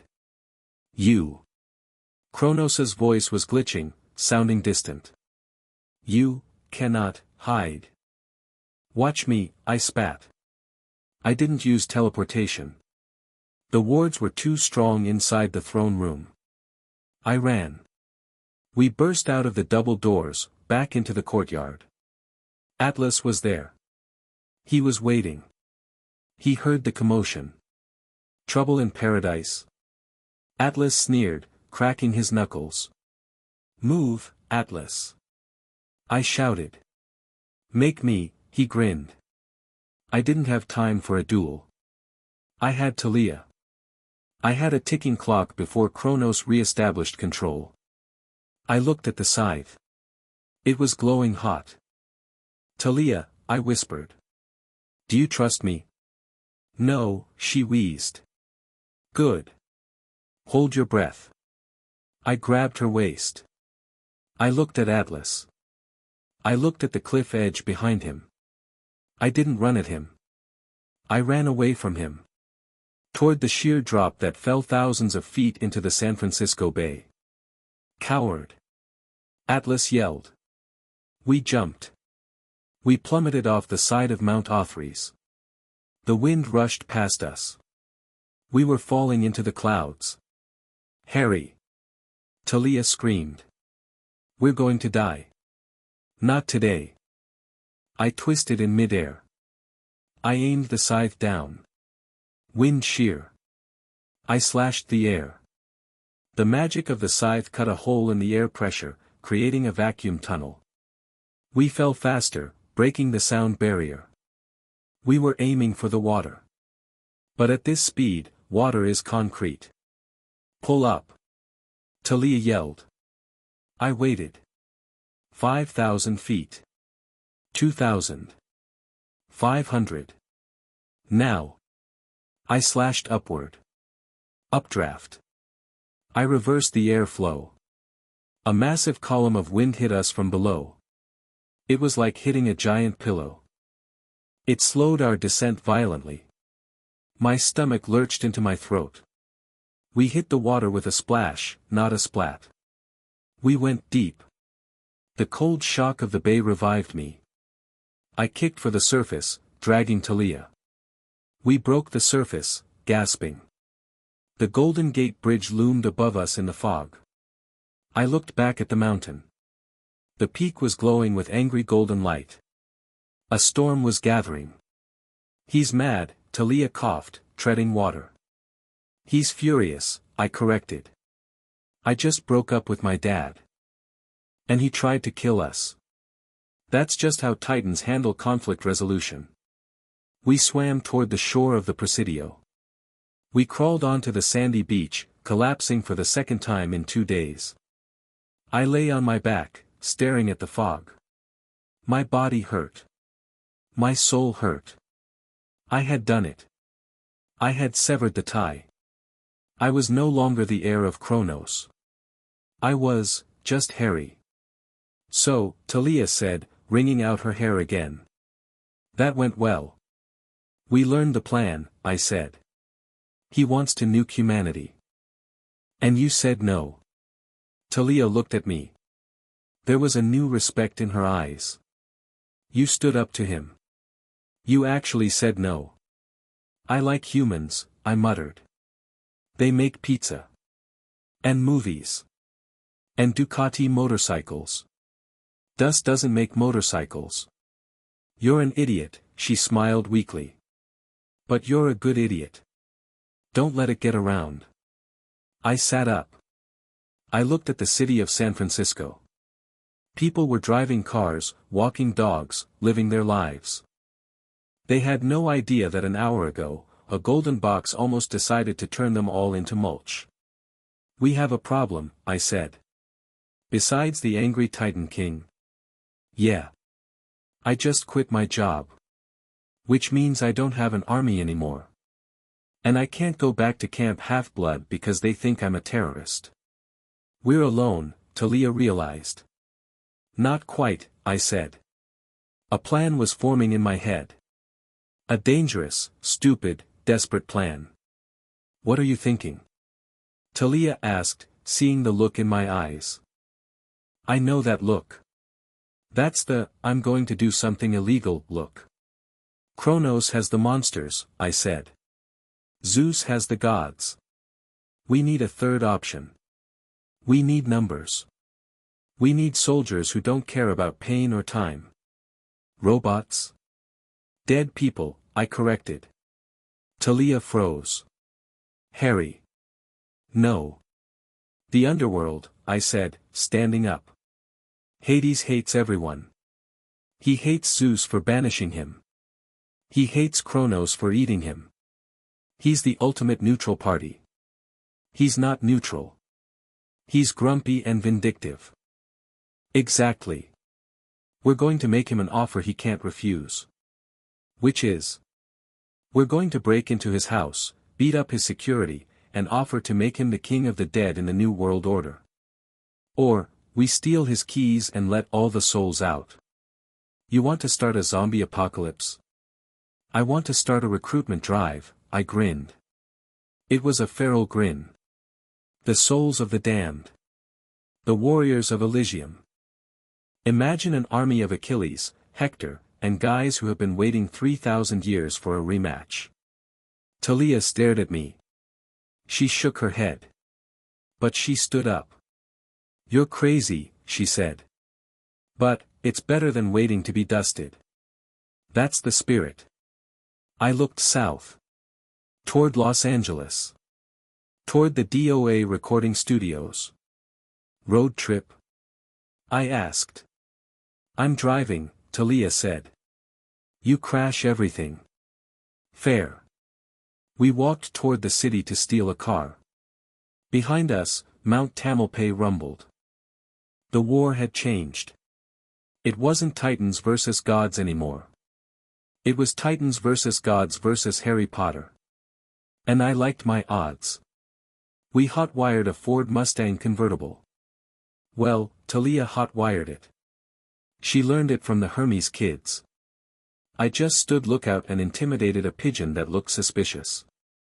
We drove south on the 101. The wind was loud, so we didn't talk much. It gave me time to think. Kronos was right about one thing: the gods were weak because they relied on worship. But Kronos was weak because he relied on fear. I needed something else. I needed respect. If I could pull this off, if I could unite the underworld under my banner, I could sandwich Olympus. I could take the mountain before Kronos did.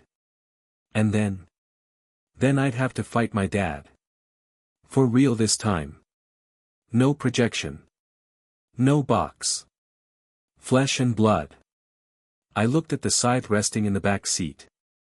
It was quiet now. It felt liberated.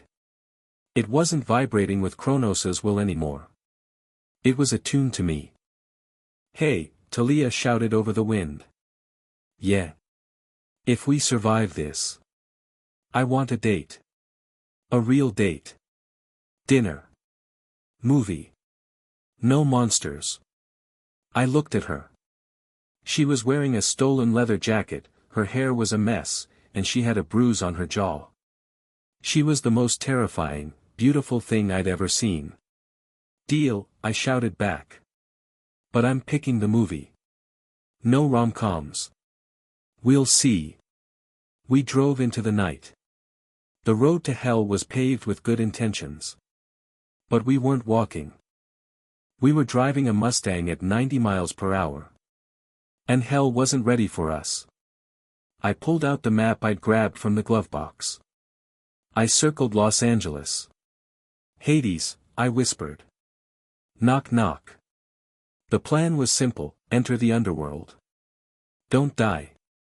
Kidnap the concept of death. Win the war. Easy peasy. As the sun set, casting long shadows across the highway, I felt a strange sense of calm. The hesitation was gone. The conflict was gone. I wasn't a pawn anymore. I was a player.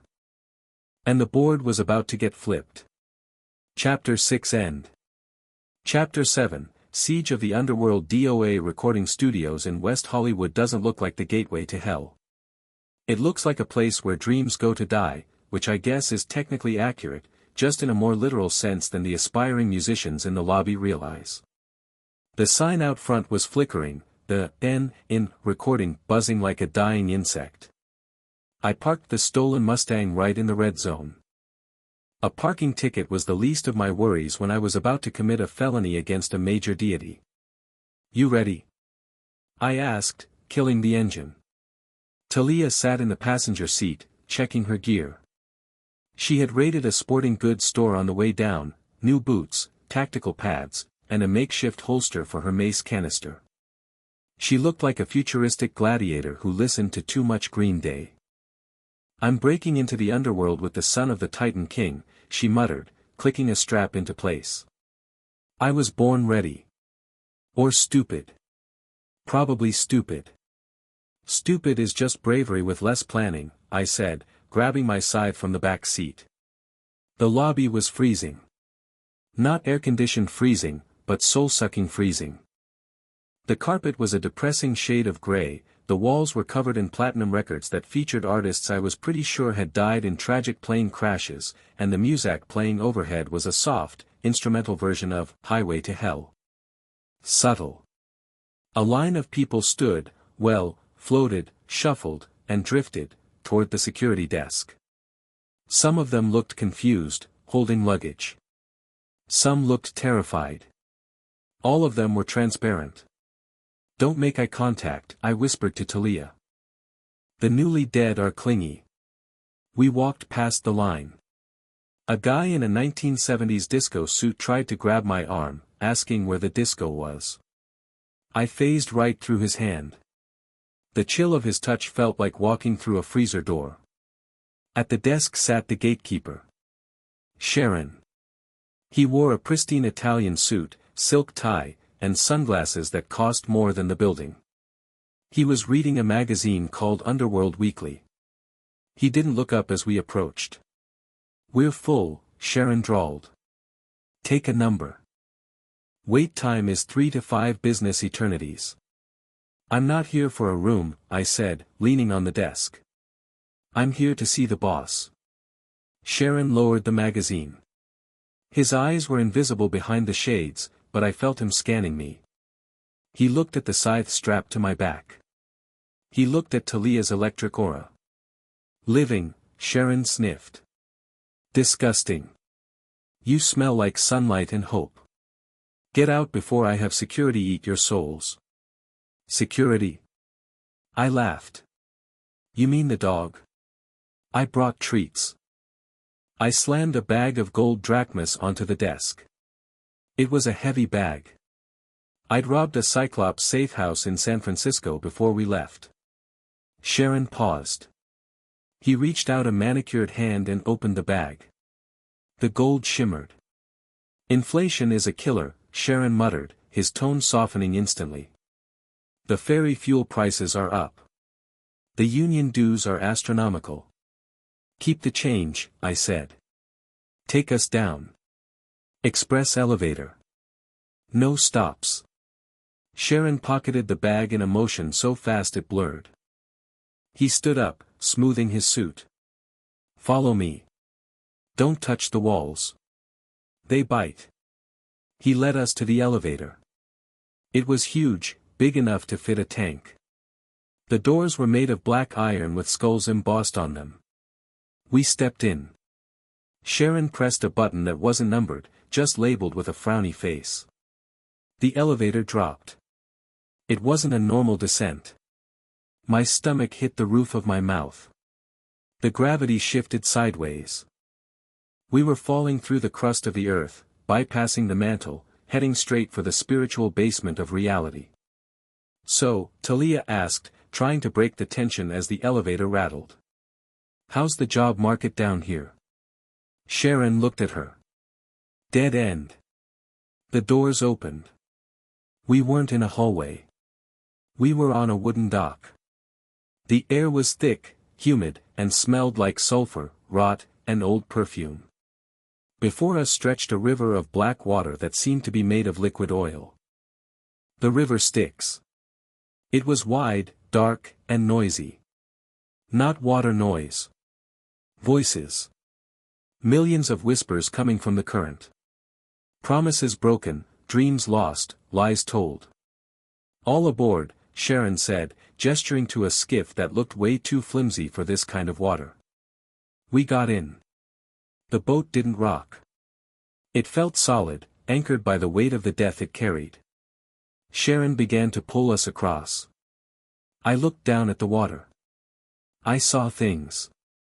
A teddy bear. A wedding ring. A diploma. A gun. The flotsam of human misery. Don't touch the water, Talia warned, pulling me back from the edge. One drop destroys your mind. I've swum in the Cocytus, I reminded her. My mind is already pretty scrambled. That explains a lot. We reached the far shore. It was a black sand beach that stretched endlessly in both directions. And blocking the path to the massive obsidian gates was a line of spirits 3 miles long. And the bouncer. Cerberus. The 3-headed Rottweiler was the size of a garbage truck. His fur was matted with slime. His tails were live snakes. He was currently chewing on a squeaky toy that looked suspiciously like a sinner. Sharon led us off the boat. I wait here. You go die. Have fun. We walked up the beach. The spirits parted for us, sensing the life radiating off our skin. They hissed and backed away. Cerberus spotted us. The middle head growled, a sound like a subway train derailing. The left head sniffed the air. The right head looked hungry. Nice doggy, Talia whispered, gripping her mace canister. Good boy. Sit. Cerberus roared. All 3 heads barked at once, a sonic blast that kicked up sand and knocked a few ghosts into the void. He charged. He doesn't want to play fetch. Talia yelled. He wants a chew toy. I shouted. Split up. Talia dove left. I dove right. Cerberus's massive paw slammed into the sand where we had been, creating a crater 10 feet deep. The monster turned toward Talia. She was the daughter of Zeus, she smelled like the sky. Underworld creatures hated the sky. The left head snapped at her. Talia rolled, popping up with her shield, Aegis, activated. The bronze face of Medusa screamed. Cerberus whined, confused by the fear aura, but he was too big to be fully scared. He swiped with his claws. Talia blocked with the shield. Clang. She went flying backward, skidding through the black sand. Hey! Fido! I whistled. It was a sharp, piercing sound enhanced with magic. Cerberus turned his heads toward me.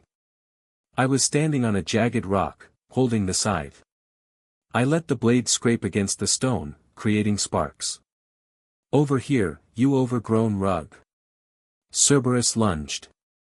He was fast for something that size. His jaws opened wide enough to swallow a tank. I didn't run. I waited. When he was 10 feet away, I focused. Time dilation, gravity well. I slammed the butt of the scythe into the ground.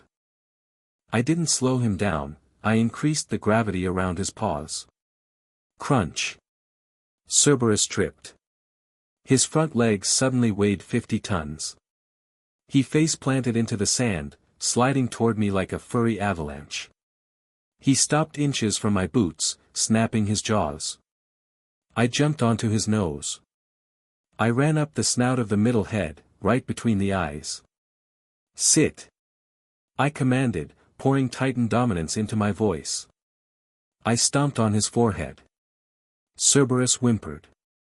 The gravity spell was pinning him, and the shock of a tiny human stomping on his face was confusing. Talia. The gate. I yelled. Talia scrambled up. She saw the opening. She sprinted toward the massive gates that led to the Judgment Pavilion. I backflipped off Cerberus's nose as the gravity spell wore off. The dog shook his head, sneezing sand, looking embarrassed. Stay.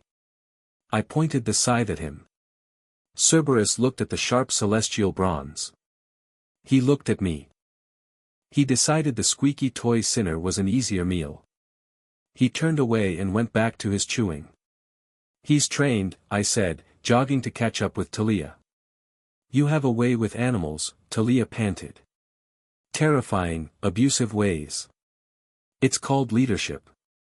We passed through the gates. The judges, 3 golden glowing dudes, looked up from their podiums, saw the scythe, saw the lightning aura, and decided to take a coffee break. They vanished. They know, I said. Hades knows we're here. We walked out onto the overlook. The underworld stretched out before us. It was a cavern the size of a continent. Stalactites glittered like evil stars on the ceiling miles above. Below lay the geography of death. To the right, the fields of punishment. A landscape of lava, jagged rock, and torture devices. I could hear the screams from here. It looked fun. To the left, Elysium. A gated community in the middle of a lake, glowing with warm light. It looked boring. Too quiet. And in the middle, the fields of asphodel. Endless fields of gray grass. Populated by billions of silent, drifting souls.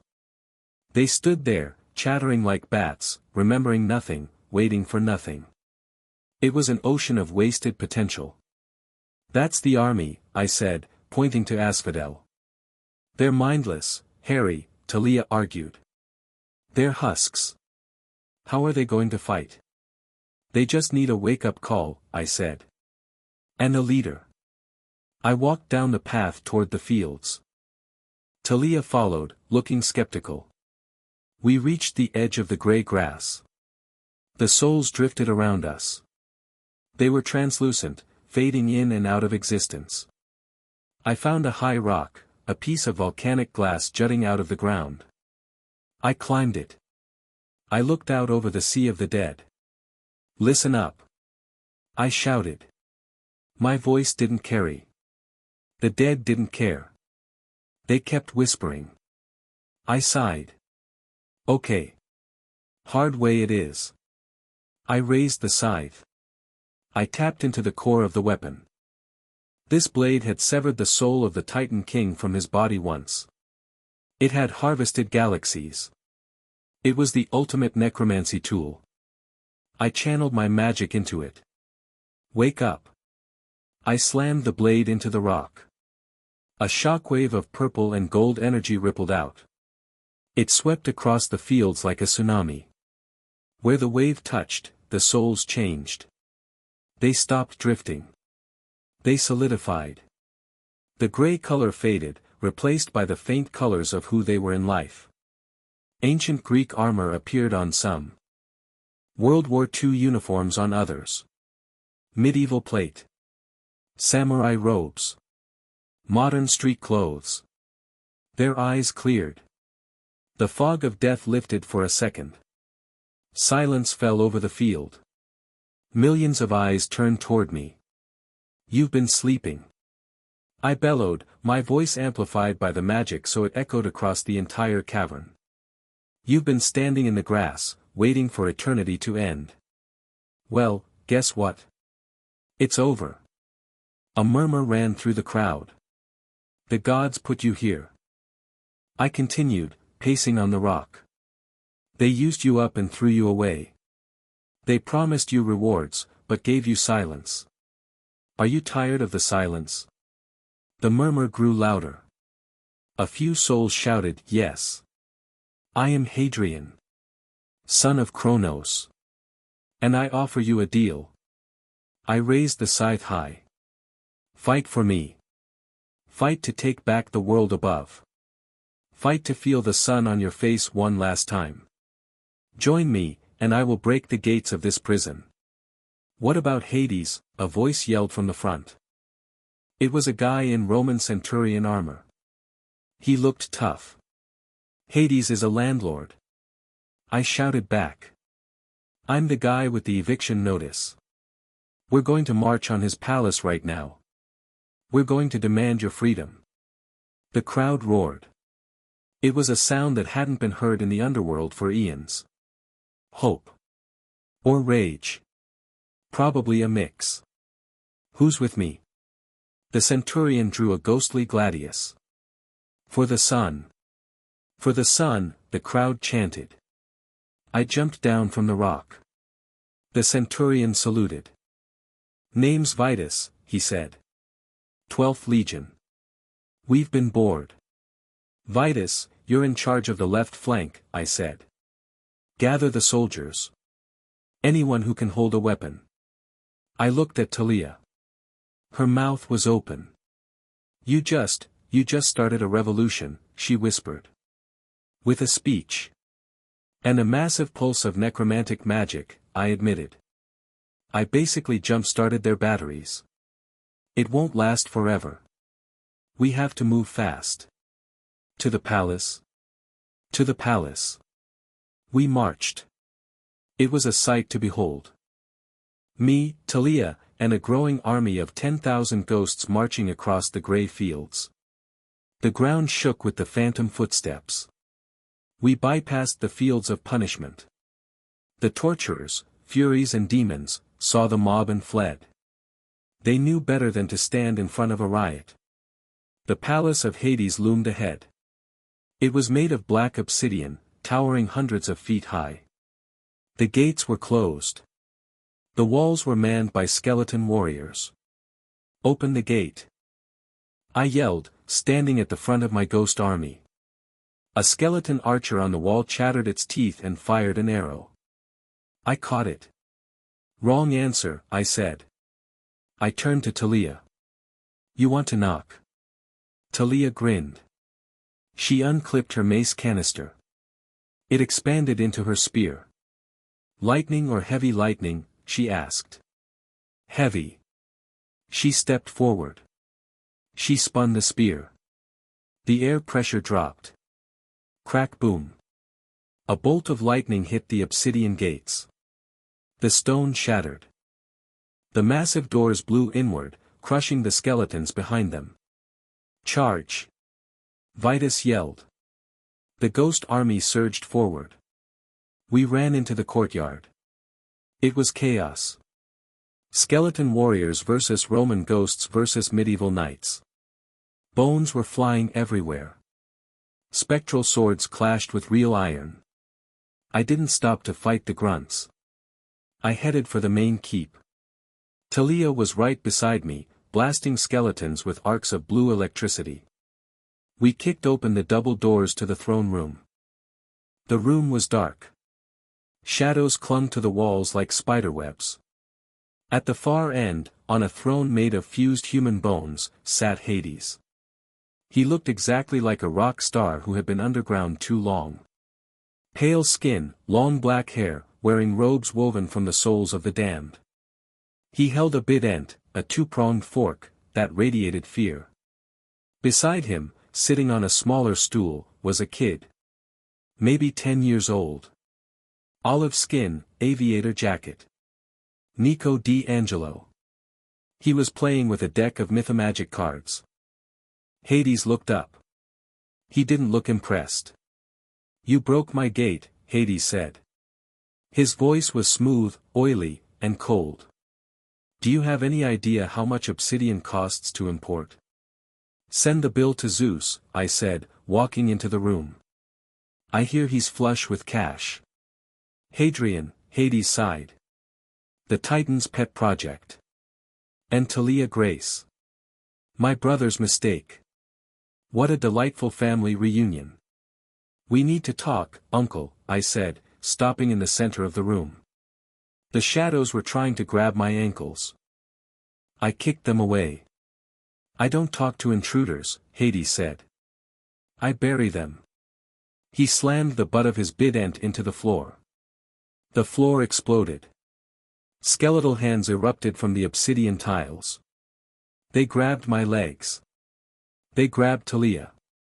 Trap! Talia yelled, shocking the hands with electricity.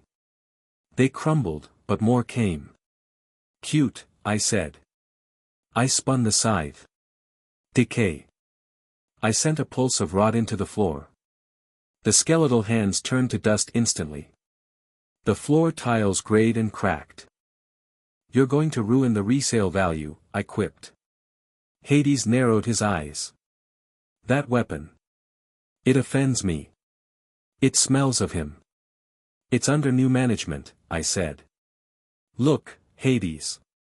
I have an army outside. 10,000 souls who want a vacation.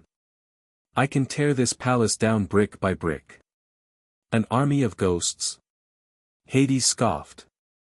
I am the Lord of the Dead. I can dismiss them with a wave of my hand. Not while I'm anchoring them, I countered.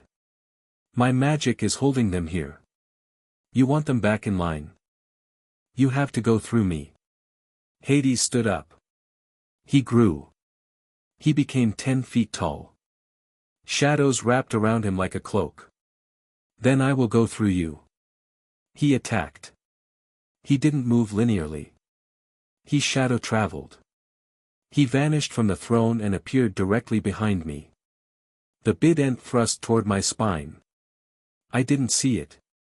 I felt the displacement of time. I ducked. The bident passed over my head. The cold coming off it was absolute zero. It froze the moisture in the air instantly. I spun and slashed at his legs. Hades dissolved into smoke. The scythe hit nothing. He reappeared near Talia. He backhanded her. It wasn't a physical slap. It was a wave of telekinetic force. Talia flew across the room and slammed into a pillar. She crumpled. Talia. I yelled. She is fine, Hades said, turning to me. Just sleeping. This is family business. You want business? I snarled. Fine. I tapped into the deep magic. The Titan Reservoir. Time acceleration, personal. I sped up. The world slowed down. I rushed Hades. I was a blur. I swung the scythe, left, right, overhead, thrust. Hades parried. He was fast too. Gods have reflex speeds that defy physics. He blocked my strikes with the haft of his bident. Clang. Clang. Clang. Sparks of gold and black energy flew with every impact. You fight like a mortal. Hades taunted, blocking a strike that would have cut a tank in half. You rely on speed. I am the earth itself. He stomped. A stalactite the size of a bus fell from the ceiling, aiming for my head. I couldn't dodge. I was mid-swing. Stop. I froze the stalactite in mid-air, inches above my skull. Hades raised an eyebrow. Impressive. I rolled away as I released the time stop. The rock crashed into the floor, sending shrapnel everywhere.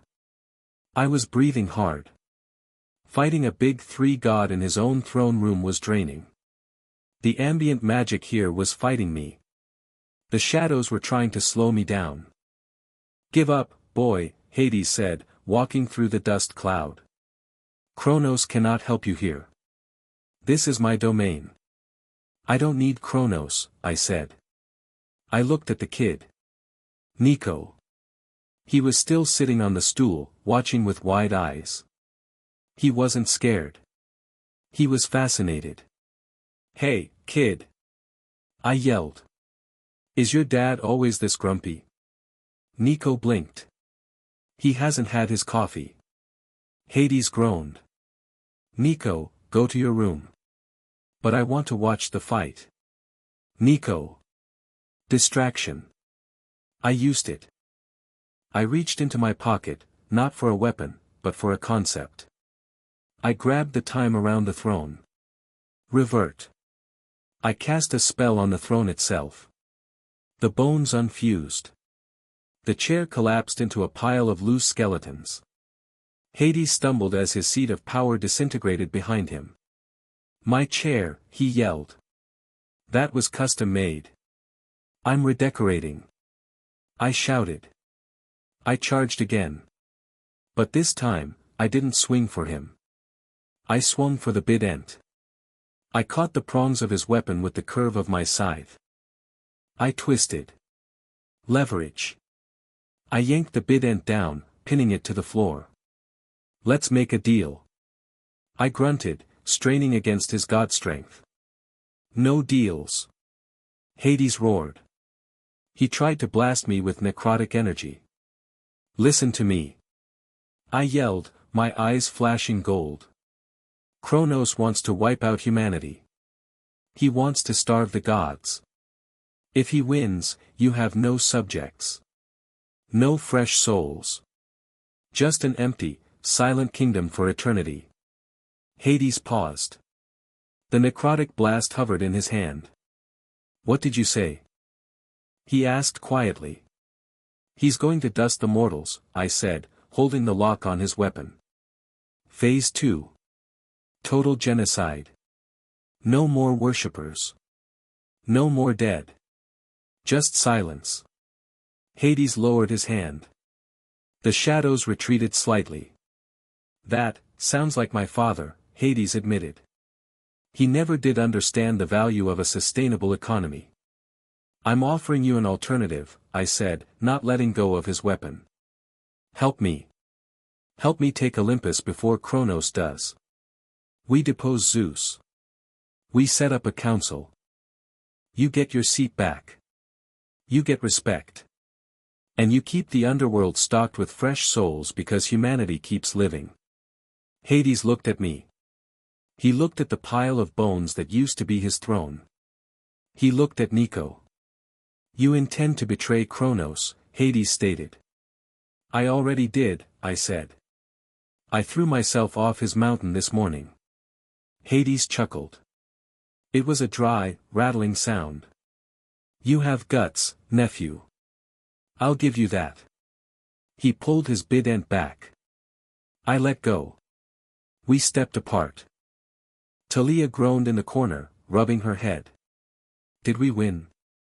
We're negotiating, I said. Hades walked to the dais and sat on the steps, since his chair was broken. Zeus is a paranoid fool, Hades said. He banished me here. He ignores the threat. If Kronos really plans to liquidate the mortal stock, that is bad for business. Terrible for business, I agreed. So? Are you in? I cannot march on Olympus, Hades said. Zeus would see it as an invasion. He would nuke me with the master bolt before I cleared the Empire State Building lobby. I don't need you to march, I said. I need your army. I need the souls I just woke up. I need you to authorize a temporary leave of absence for the Legion. Hades stroked his chin. You want to borrow my dead. I want to lead them. And what do I get? You get to watch Zeus get punched in the face, I offered. Hades smiled. A real smile this time. It was terrifying. Tempting. Very tempting. But I need more. I want the ban lifted. I want free access to Olympus. And I want my son to be safe. He gestured to Nico. Done, I said. Nico is off limits. I'll personally ensure no one touches him. Nico piped up. Can I have a mythomagic card of you? You're pretty cool. I'll sign one for you later, kid, I winked. Hades stood up. Very well. The pact is made. He held out his hand. It was cold and pale. I shook it. My hand sizzled slightly, but I didn't flinch. The army is yours, Hadrian, Hades said. But be warned. The dead do not follow the living easily. You must lead from the front. If you falter, they will turn on you. I don't plan on faltering. And one more thing, Hades said. He snapped his fingers. A door appeared in the shadows behind the throne. It opened. 2 figures stepped out. They were translucent, like the other ghosts, but brighter. A man with messy black hair and glasses. A woman with dark red hair and green eyes. James and Lily Potter. My breath hitched. The world stopped. Not because of time magic. Because of shock. A signing bonus, Hades whispered. You may speak with them. But they cannot leave. I stared at them. They looked at me. Their eyes were full of tears. Harry, my mother whispered. Oh, Harry. You've grown so much, son, my dad said, his voice thick with emotion. I took a step forward. My heart was breaking. I wanted to run to them. I wanted to hug them. I wanted to ask them why they died, why they left me, if they were proud of me. But then I stopped. I looked at the scythe in my hand. I looked at the war waiting outside. If I hugged them, I would break. I would become the little boy in the cupboard again. I would lose the edge I needed to kill Zeus and Kronos. I couldn't afford to be Harry Potter right now. I had to be the heir. I clenched my jaw. I forced my face into a mask of stone. No, I said quietly. Hades raised an eyebrow. No. I don't have time for ghosts, I said, my voice cold and hard. I turned my back on my parents. I have a war to win. I heard my mother sob. I heard my dad sigh. He is strong, Lily, James whispered. He is doing what he must. I didn't look back. I couldn't. If I looked back, I wouldn't leave. Let's go, Talia, I ordered, walking past her. Talia looked from me to the ghosts of my parents. She looked horrified. Harry, that's your mom and dad. They're dead, I snapped. We're alive. Let's keep it that way. I walked out of the throne room. My hands were shaking. I dug my fingernails into my palms until they bled. I hated myself in that moment. I hated Hades for showing them to me. I hated the universe. Good. Hate is fuel. We walked back into the courtyard. The fighting had stopped. The ghost army was waiting. Vitus the centurion stepped forward. Orders, Commander. Vitus asked. I looked at the 10,000 souls. Soldiers from every era. They were looking at me with expectation. I raised the scythe. We leave the underworld. I shouted. We march to the surface. And tomorrow, we take New York. The army cheered. It was a sound that shook the stalactites. Hades watched from the balcony of his palace. He was smiling. I led the way to the gates. As we walked, Talia caught up to me. She grabbed my arm. That was brutal, she whispered. Ignoring them. It was necessary, I said, not looking at her. Don't talk about it. You're hurting. I'm focusing. Harry. Drop it, Talia, I warned. My eyes flashed gold. We have an army to move. She let go. But she stayed close. We marched to the elevator. Obviously, 10,000 ghosts wouldn't fit. Stairs? Vitus asked. No, I said. We make our own door. I walked to the wall of the cavern. The rock face that led up to the surface world. I placed my hand on the stone. I tapped into the earth-shaking power of the Titan magic. Create path. I didn't break the wall. I aged it. I accelerated the geological erosion of the rock. A tunnel formed.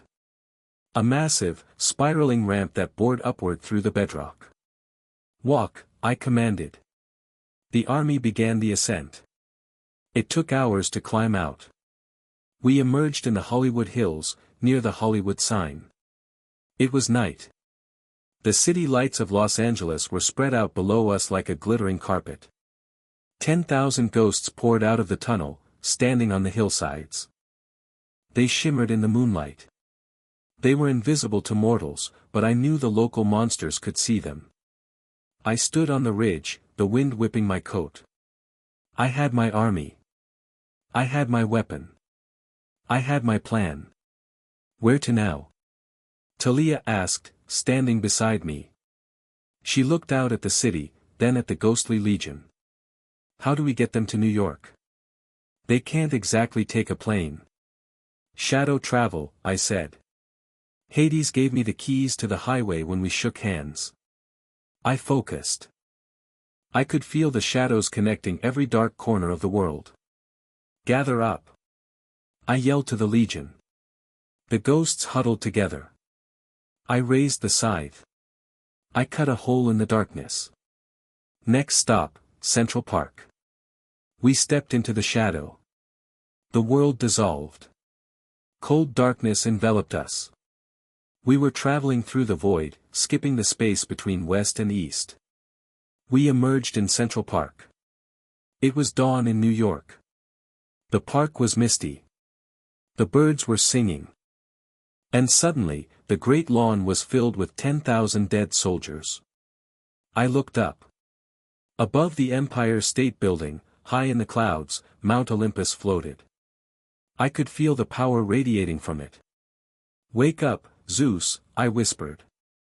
I turned to Vitus. Set up a perimeter, I ordered. Camouflage the troops in the trees. We attack at noon. Yes, sir. Talia sat on a park bench. She looked exhausted. You realize, she said, that once we start this, there's no going back. You're declaring war on the entire world. The world needs a wake-up call, I said, sitting next to her. I pulled a Mythomagic card out of my pocket. I must have swiped it from Nico's deck during the fight. It was a Hades card. Stats, Attack 9,000. Defense 5,000. Special ability, Fear. I flipped it over. We're going to win, Talia. Or we're going to die trying. Same thing. I closed my eyes. I needed to recharge. The sun was rising over Manhattan. The city was waking up.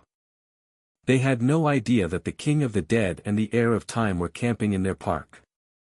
The invasion of Olympus had begun. Chapter 7 End.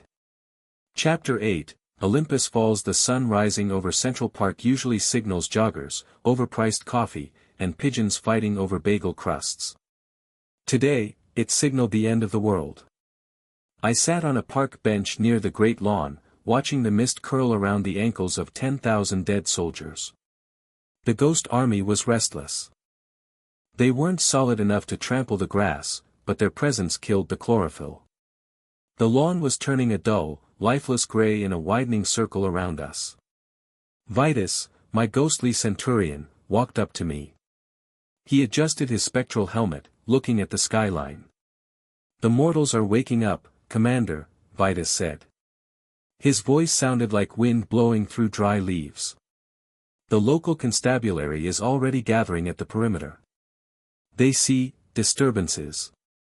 They see a fog bank," I corrected, standing up and stretching. My back popped. Sleeping on a park bench when you're preparing to commit deicide is terrible for the lumbar support. The mist is working overtime. But once we start marching down Fifth Avenue, the mist is going to break. We need to move fast. Talia was pacing back and forth in front of a statue of some Polish king. She had rewrapped her ankle, checked her mace canister 3 times, and hadn't said a word in 20 minutes. "You okay?" I asked. She stopped. She looked at the Empire State Building towering in the distance. It looked innocent. Just a big needle in a haystack of steel. But we knew better. The 600th floor was the kill zone. "I'm about to siege my dad's house," Talia said, her voice tight. "With an army of dead guys led by the son of Kronos. I'm doing great, Harry. Just peachy." "We're not destroying the house," I said, walking over to her. "We're evicting the tenants. There's a difference." "Zeus won't see the difference." "Zeus barely sees anything past his own ego," I countered. "Look, Talia. You saw the projection. You heard Kronos. The timeline is ticking. If we don't take the throne room by sunset, Kronos starts the harvest. Do you want humanity to turn into dust? No. Then we march." I turned to the army. 10,000 souls. Romans, Greeks, doughboys, knights, samurai. They stood in silent ranks, weapons shimmering in the morning light. They looked bored. They looked hungry. I unhooked the scythe from my back. The celestial bronze blade caught the first rays of the sun. It didn't gleam, it seemed to drink the light, darkening the air around it. "Form up!" I bellowed. The sound rippled through the park. The ghosts snapped to attention. "Vitus, take the vanguard," I ordered. "Shield wall formation. We are going to walk right down the middle of the street. If the police try to stop us, phase through them. Do not kill mortals unless they shoot first, and even then, try to scare them. We are here for gods, not traffic cops." "Understood," Vitus saluted. He turned to the legion. Sputum. Shields locked together with a sound like 1,000 car doors slamming. Forward. We stepped out of the park and onto Fifth Avenue. The reaction was immediate. New Yorkers are used to weird stuff. Parades, protests, guys in Elmo costumes fighting Spider-Man. But a legion of translucent, glowing warriors marching in phalanx formation tends to stop traffic. Cars slammed on brakes. Taxis honked. People on the sidewalks pulled out phones, recording. "Is this a movie?" someone shouted. "Nice CGI," another yelled. Then the NYPD showed up. 4 cruisers blocked the intersection at 59th Street. Officers got out, hands on their holsters, looking confused. They saw the army, but their brains were trying to rationalize it. The mist was bending reality, telling them it was a prank or a hologram. "Halt!" an officer shouted through a megaphone. "You do not have a parade permit. Disperse immediately." I kept walking at the head of the column. Talia was on my right, sparks jumping between her fingers. "We don't have a permit." I yelled back. "We have a revolution. Stop or we will use tear gas." "Vitus," I said calmly. Phase shift. The officer fired a canister of tear gas. It arched through the air, smoking. Vitus and the front line didn't move. They just lessened their density. The canister passed right through Vitus's chest, bounced off the pavement behind him, and rolled harmlessly under a taxi. The officer lowered the megaphone. "What the?" "Walk through them," I ordered. The ghost army marched. They walked right through the police cars. The engines stalled instantly as the spectral energy drained their batteries. The officers shivered as the ghosts passed through them, dropping to their knees, overcome by sudden, overwhelming despair. We cleared the blockade without throwing a punch. "Effective," Talia noted, stepping over a frozen police barricade. "Creepy, but effective." "Efficiency is key," I said. We saved the energy for the lobby. We marched down Fifth Avenue. The sky above the Empire State Building was darkening. Thunder clouds were gathering. Zeus knew. He could feel the death approaching. Lightning flashed. A bolt struck the pavement 20 feet in front of me, blasting a crater in the asphalt. "Warning shot," Talia said, looking up. "He's watching." "Let him watch," I growled. We reached the building. The lobby entrance was barricaded. But not by police. Campers. About 30 of them. They wore orange t-shirts and Greek armor. They had set up a phalanx in front of the revolving doors. I recognized the Hermes cabin and the Apollo cabin. Kids with bows and swords, looking terrified but determined. At the front stood Will Solace, son of Apollo. He had a bow knocked with a sonic arrow. "Stop right there, Hadrian!" Will shouted. His voice cracked a little. "Chiron said you were a traitor. You're not getting in." I raised a hand, signaling Vitus to halt the legion. The ghost army stopped with a synchronized stomp that shook the sidewalk. "Will," I said, stepping forward. "I don't want to hurt you. Go get a smoothie. Take the day off. You're leading an army of monsters." Will yelled, aiming at my chest. "Ghosts," I corrected. Distinct difference. Monsters eat you. Ghosts just make you cold and sad. "Fire!" Will ordered. The Apollo kids loosed a volley. 20 arrows arced toward me. I didn't slow time. I didn't need to. I spun the scythe. It was a windmill of bronze. Clang clang clang clang. I batted the arrows out of the air. I caught one in my left hand just before it hit my face. "Don't do this, Will," I warned, snapping the arrow. "Defend Olympus," a Hermes kid yelled. They charged. 30 teenagers against 10,000 undead soldiers and a guy with a Titan weapon. It wasn't a fight, it was a mosh pit. "Vitus. Non-lethal." I screamed. "Containment only. If you kill a kid, I send you to punishment." The ghosts surged forward. They didn't use swords. They used shields. They slammed into the campers, using the cold of the grave to sap their strength. I waded into the melee. A Hermes kid tried to stab me. I sidestepped, grabbed his wrist, and threw him into a pile of garbage bags on the curb. "Stay down," I ordered. Talia was engaged with Will. She wasn't using her spear. She was using her shield to bully him back. "Will, you're an idiot," Talia shouted, deflecting a dagger strike. "Get out of the way. You betrayed us, Talia." Will spat. I'm saving you. She shield bashed him. He crumbled, gasping. We pushed through the line of campers. We reached the doors. Lobby is clear. Vitus reported. The mortals have fled. Inside, I commanded. Secure the elevator. We poured into the lobby. The Art Deco design was beautiful, lots of gold and marble. It felt like a temple. The security guard, the one who usually sits at the desk reading a book, was gone. In his place stood a statue. A 12-foot-tall golden statue of an eagle. It turned its head. Its eyes glowed red. Unsanctioned entry, the statue boomed. Protocol Omega initiated. The eagle screeched. It stepped off the pedestal.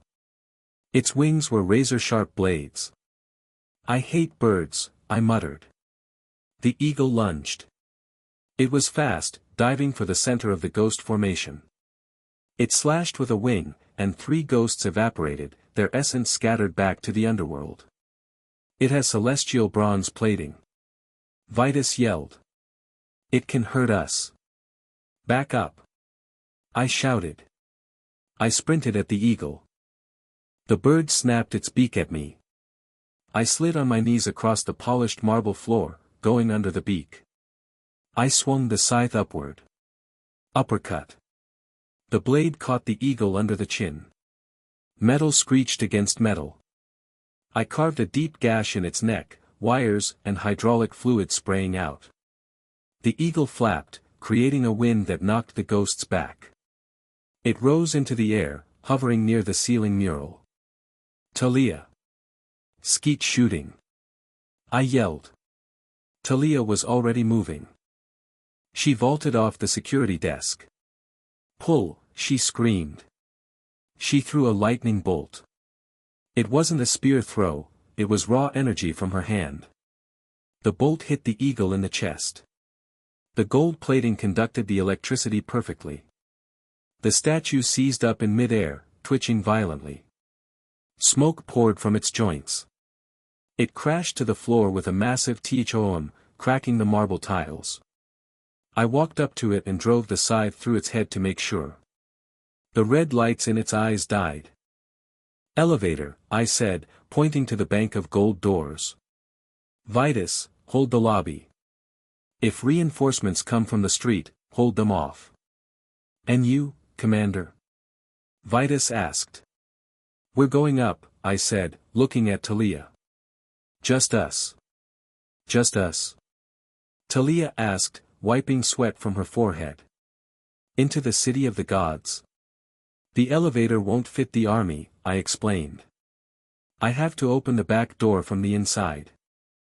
We go up, I hijack the shadow currents at the summit, and I summon the Legion directly to the streets of Olympus. So we're the infiltration team, Talia said. We're the distraction, I corrected. We stepped into the elevator. There was only one button. 600, I pressed it. The doors closed. The muzak started playing, Raindrops Keep Fallin', on my head. I hate this song, Talia muttered, checking her charge. The elevator shot up. It wasn't a smooth ride. The building was shaking. Outside, the thunder was getting louder. We could hear the wind howling in the shaft. At floor 400, the elevator stopped. We're not there yet, I said, gripping the scythe. The ceiling of the elevator car dented inward. Massive claws punctured the metal. Scree. Harpies. Talia yelled. They're in the shaft. The roof peeled back like a sardine can. 3 harpies, nasty bird women with faces like twisted grandmothers, dropped into the small space. It was a knife fight in a phone booth. Get off! I shouted. I didn't have room to swing the scythe. I grabbed the first harpy by the neck and headbutted her. She screeched and clawed at my face, tearing my cheek. Talia triggered her shield. Aegis flashed. The harpies recoiled from the Medusa face, hissing. Zap them! I yelled. Talia discharged a pulse of electricity. In the enclosed metal box, it was risky, but we were insulated by our own auras. The voltage fried the harpies instantly. They dropped, smelling like burnt chicken feathers. "Kick them out," Talia ordered. We opened the doors manually and kicked the carcasses into the shaft. "Going up," I said, hitting the button again. The elevator groaned and resumed its ascent. Floor 500. Floor 550. Floor 600. Ding. The doors opened. We weren't in a hallway. We were on a bridge. A narrow bridge of white marble floating in the clouds. Before us lay Olympus. It was breathtaking. Even under siege, it was beautiful. Floating islands connected by gold bridges. Palaces of marble and silver. Gardens that defied gravity. And in the center, the Hall of the Gods, a massive temple with a dome of solid platinum. But the beauty was marred by war. The city was fortified. Golden automatons, statues of warriors, dogs, and lions, patrolled the streets. Minor gods stood on the rooftops, glowing with power. Nymphs and satyrs were running supplies. And standing at the end of the bridge, blocking our path, was a man. He was tall, handsome in a rugged way, wearing a UPS delivery uniform but with winged shoes and a staff entwined with snakes. Hermes. The messenger. Luke's dad. "Hadrian," Hermes said. His voice was sad. He didn't look angry. He looked tired. "Talia. You shouldn't be here." "Move, Hermes," Talia said, her voice shaking slightly. "We don't want to fight you."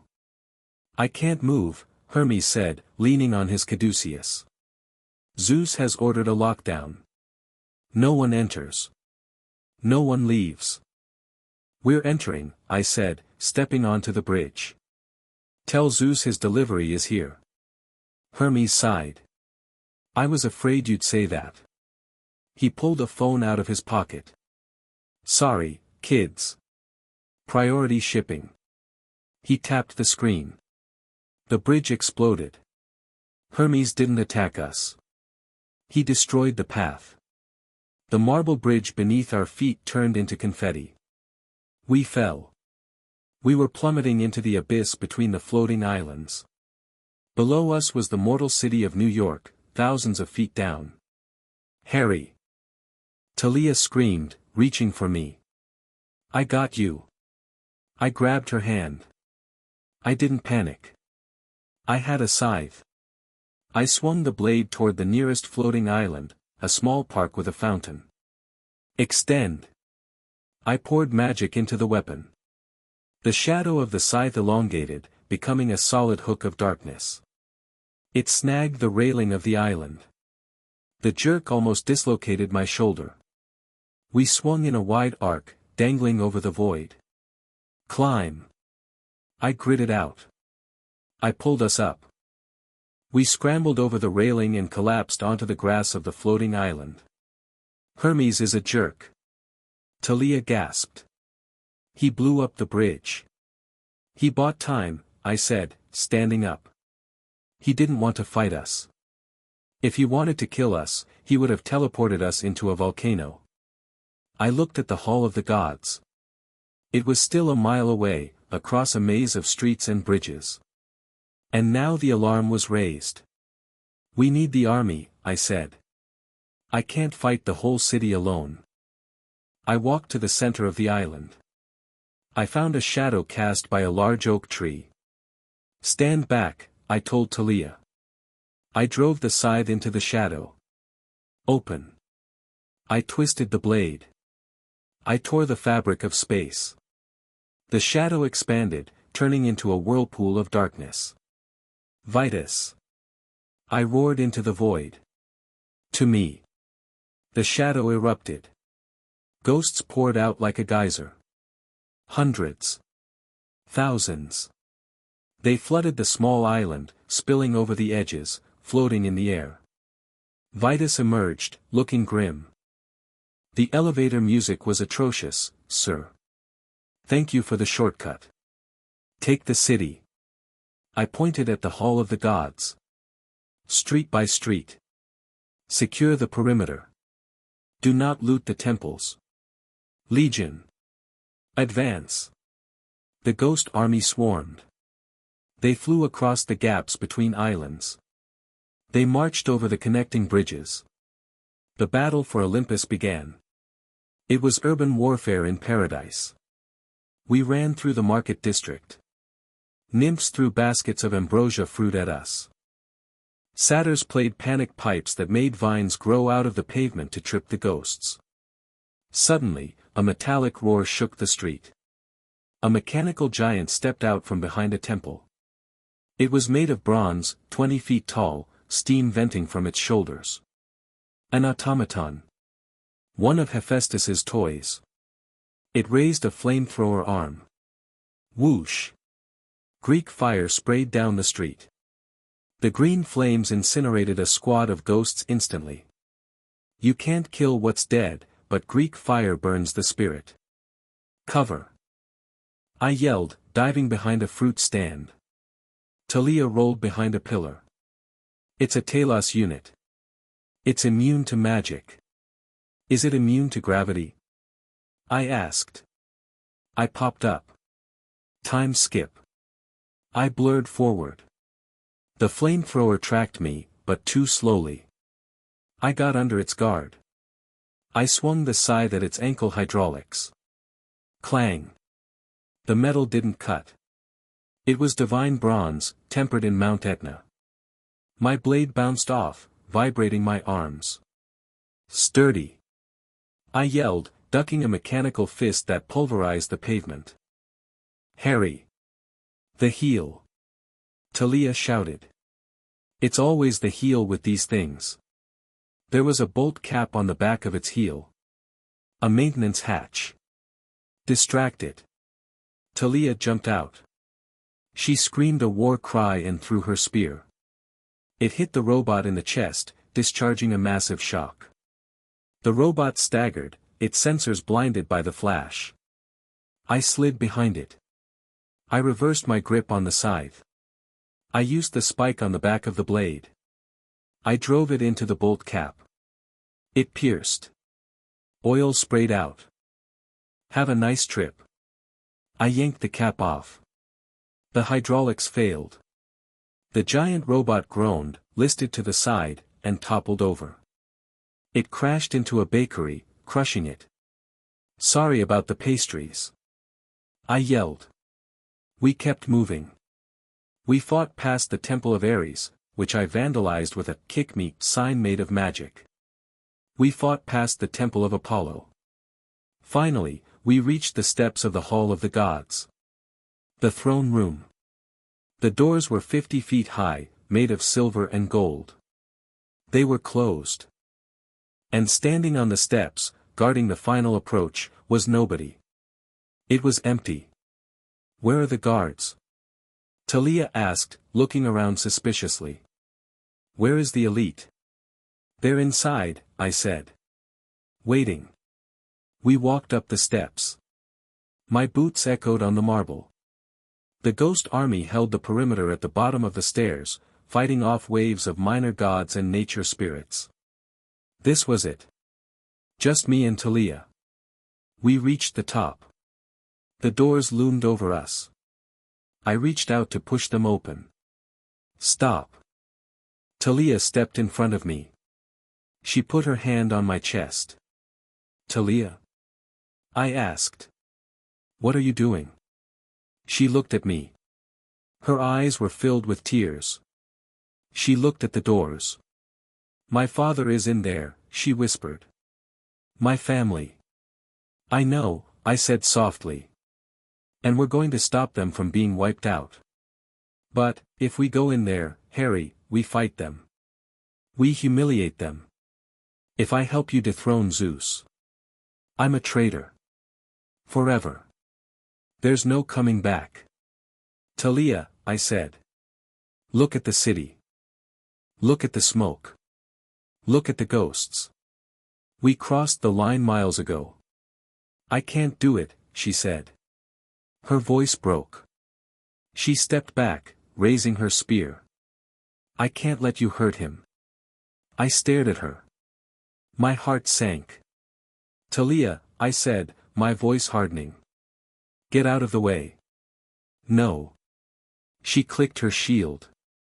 Aegis spiraled out. I swore an oath, Harry. To the camp. To the gods. You swore an oath to me on that boat. I yelled. To save the world. This isn't saving it. This is conquering it.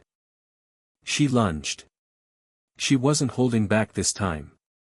She thrust the spear at my chest. Lightning crackled off the tip. I parried with the haft of the scythe. The impact jarred me. Don't make me fight you. I shouted. Then surrender, she screamed. She swung the shield, trying to bash my head in. I ducked. I swept her legs. She jumped over the sweep and kicked me in the face. I stumbled back, tasting blood. You're good, I grunted. But I'm better. I dropped the scythe. I didn't want to use the blade on her. I raised my hands. Time dilation, hand to hand. I moved into her guard. I caught the spear shaft. I twisted it out of her grip. I grabbed her shield arm and pinned it behind her back. I slammed her into the silver doors of the throne room. Yield. I yelled, holding her pinned. Never, she sobbed. She headbutted me backward. We separated. We were both breathing hard. Talia, please, I begged. Zeus doesn't care about you. He left you as a tree for years. He let you think you were alone. He's my father. Suddenly, the doors behind her glowed. A bolt of lightning, pure, unadulterated master bolt energy, punched through the metal doors. It came from inside. It was aimed at me. But Talia was in the way. Talia. I screamed. I didn't think. I reacted. Stop time. I pushed everything I had into it. The world turned gray. The bolt of lightning was emerging from the door, melting the silver. It was inches from Talia's back. She was frozen in mid-scream, facing me. She didn't see it coming from behind. I couldn't move her. The time stop held her atoms rigid. If I moved her, she would shatter. I moved myself. I stepped into the path of the bolt, reaching around her. I grabbed her shoulders. I couldn't stop the bolt forever. My magic was draining. I focused the time field on the lightning itself. Slow down. I let time resume. Boom. The bolt hit. But it didn't hit Talia directly. It hit the time field I had wrapped around her back. The energy dispersed, exploding outward. The shockwave blasted us both off the steps. We flew through the air and crashed onto the landing 20 feet down. I groaned.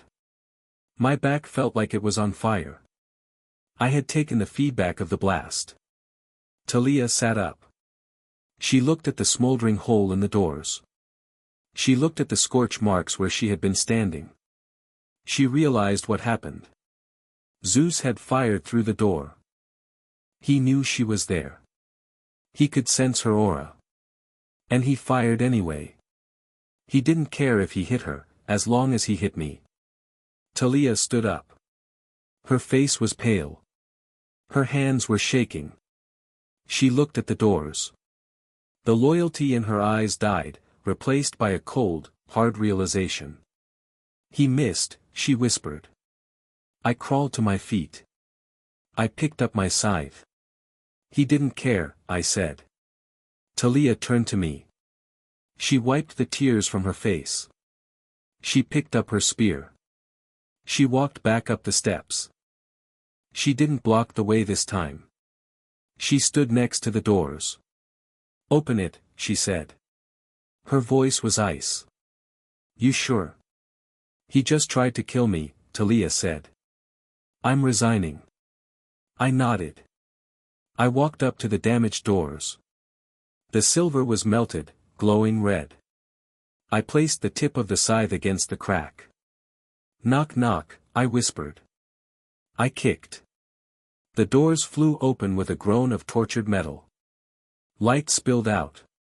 The scent of ozone and power washed over us. The throne room was massive. 12 50-foot-tall thrones arranged in a U-shape. A hearth fire burned in the center. And sitting on the central throne, wearing a dark blue pinstripe suit, holding a cylinder of pure white electricity, was Zeus. To his right, Poseidon in Bermuda shorts, holding a trident. To his left, Hera in a shimmering gown. The Olympians were waiting. They looked huge. They looked angry. I walked in. Just a 17-year-old wizard with a scythe and a leather jacket. Talia walked beside me, her spear sparking. Father, Talia said. Her voice echoed in the silent hall. Talia, Zeus rumbled. His eyes were storms. You stand with the enemy. I stand with the guy who didn't shoot me in the back, she retorted. Zeus scowled. He looked at me. Hadrian Potter, Zeus said. The abomination. Lord Zeus, I said, giving a mock bow. I'm here to accept your unconditional surrender. Zeus laughed. Thunder shook the floor. You are a gnat, Zeus said, standing up. He grew to his full divine height of 20 feet. I am the king of gods. I defeated Kronos. I will vaporize you. You defeated Kronos because he ate his kids and got fat, I said, checking my fingernails. I don't make those mistakes. I pointed the scythe at him. Step down, Zeus. Or I drag you down. Zeus raised the master bolt. Die. He threw it. The final battle had begun. Chapter 8 End. Chapter 9, The King of Gods. You know those moments in movies where the hero stares down the villain, time slows down, and everyone waits for the epic clash. Yeah, well, real life, or whatever messed up version of reality I was currently living in, doesn't have pause buttons. Zeus threw the master bolt. It wasn't just a lightning strike. That's like calling a hurricane a light breeze. This was a cylinder of concentrated, white-hot plasma the size of a telephone pole, traveling at roughly the speed of light, aimed directly at my face. It stripped the air of oxygen instantly. The sound hadn't even reached my ears yet because the projectile was moving faster than the sonic boom. I didn't think. I didn't plan. I just reacted with the lizard brain Kronos had spent 10 years sharpening in the pit. Absolute stasis. I didn't freeze the bolt. You can't freeze pure energy of that magnitude without burning out your soul. I froze the space directly in front of me. I created a pocket of zero time about 3 feet wide. The bolt hit the pocket. Cracked it on. The sound was loud enough to liquefy your organs. The master bolt slammed into my time shield and mushroomed. It splashed against the invisible barrier like water hitting a glass wall. Liquid lightning sprayed sideways, carving trenches into the marble floor, vaporizing the golden braziers, and blowing the massive silver doors off their hinges behind us. I was the anchor. I stood behind the shield, teeth gritted, veins in my neck bulging. The pressure was insane. It felt like trying to hold back a freight train with my bare hands. The heat was blistering, singing the eyebrows off my face even through the barrier. Hold it. I screamed at myself. The bolt fizzled out. The energy dispersed. I dropped the shield. I fell to one knee, gasping. My leather jacket was smoking. My scythe was glowing red hot from absorbing the ambient radiation. The throne room was silent. Smoke drifted everywhere. Zeus stood on his dais, 20 feet tall, his pinstripe suit unruffled. He looked surprised. He actually looked shocked that I wasn't a smudge of carbon on the floor. Impossible, Zeus rumbled. His voice shook the remaining pillars. No mortal magic stops the master bolt. Good thing I'm not using mortal magic, I wheezed, standing up. I spun the scythe to cool it off. I'm using the warranty. Talia was beside me. She looked terrified, but she had her shield up. She was staring at her father, a giant who had just tried to incinerate her along with me. He really tried to kill us, Talia whispered. Her voice broke, then hardened into something brittle and sharp. He didn't hesitate. I told you, I said, stepping forward. He's not a dad, Talia. He's a CEO. And we're bad for the stock price. Enough. Poseidon roared from the right. The sea god stood up. He was dressed in khaki shorts and a Hawaiian shirt, which looked ridiculous on a 20-foot giant, but the trident in his hand was terrifying. His beard was braided with pearls and sea glass. You dare invade the sacred hearth? Poseidon bellowed. You dare bring the weapons of the Titan into this house? I wiped my feet at the door, I retorted. Check the mat. Insolent brat. Poseidon slammed the butt of his trident into the floor. The marble floor of the throne room didn't crack. It rippled. The stone turned into liquid. Suddenly, I was standing on a rolling ocean of gray marble. Whoa! I lost my footing. The stone grabbed my ankles, pulling me down like quicksand. Talia yelped as she sank to her knees. You are in my element now. Poseidon yelled. He thrust the trident. A wave of liquid stone, 10 feet high, rose up and crashed toward us. It was solid rock moving like water. If it hit us, it would crush every bone in our bodies. Talia. Jump. I shouted. I'm stuck, she screamed, struggling against the stone floor that had solidified around her shins. I couldn't leave her. I swung the scythe. I didn't aim at the wave.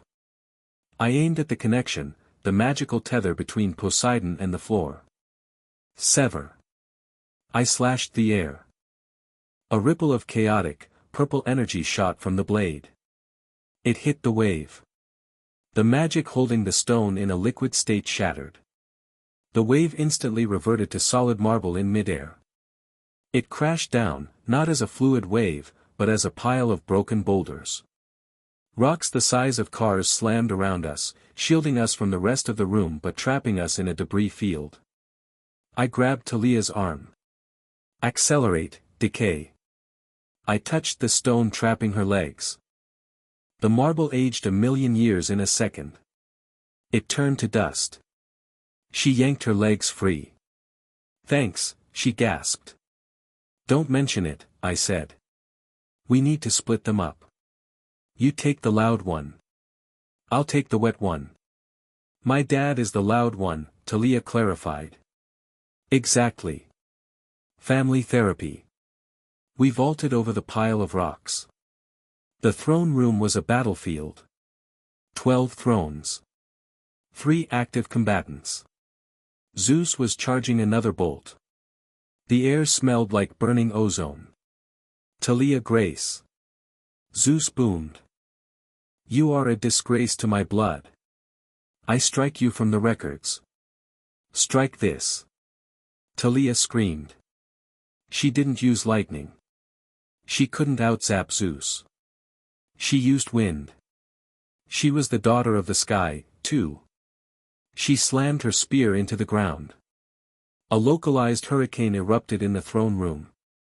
It picked up the debris, the broken marble, the gold plates, the shattered statues, and flung it all at Zeus. Zeus swatted the debris away like flies, but it distracted him.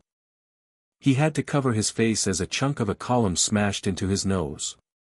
You little, I ignored them. I sprinted toward Poseidon. The sea god saw me coming.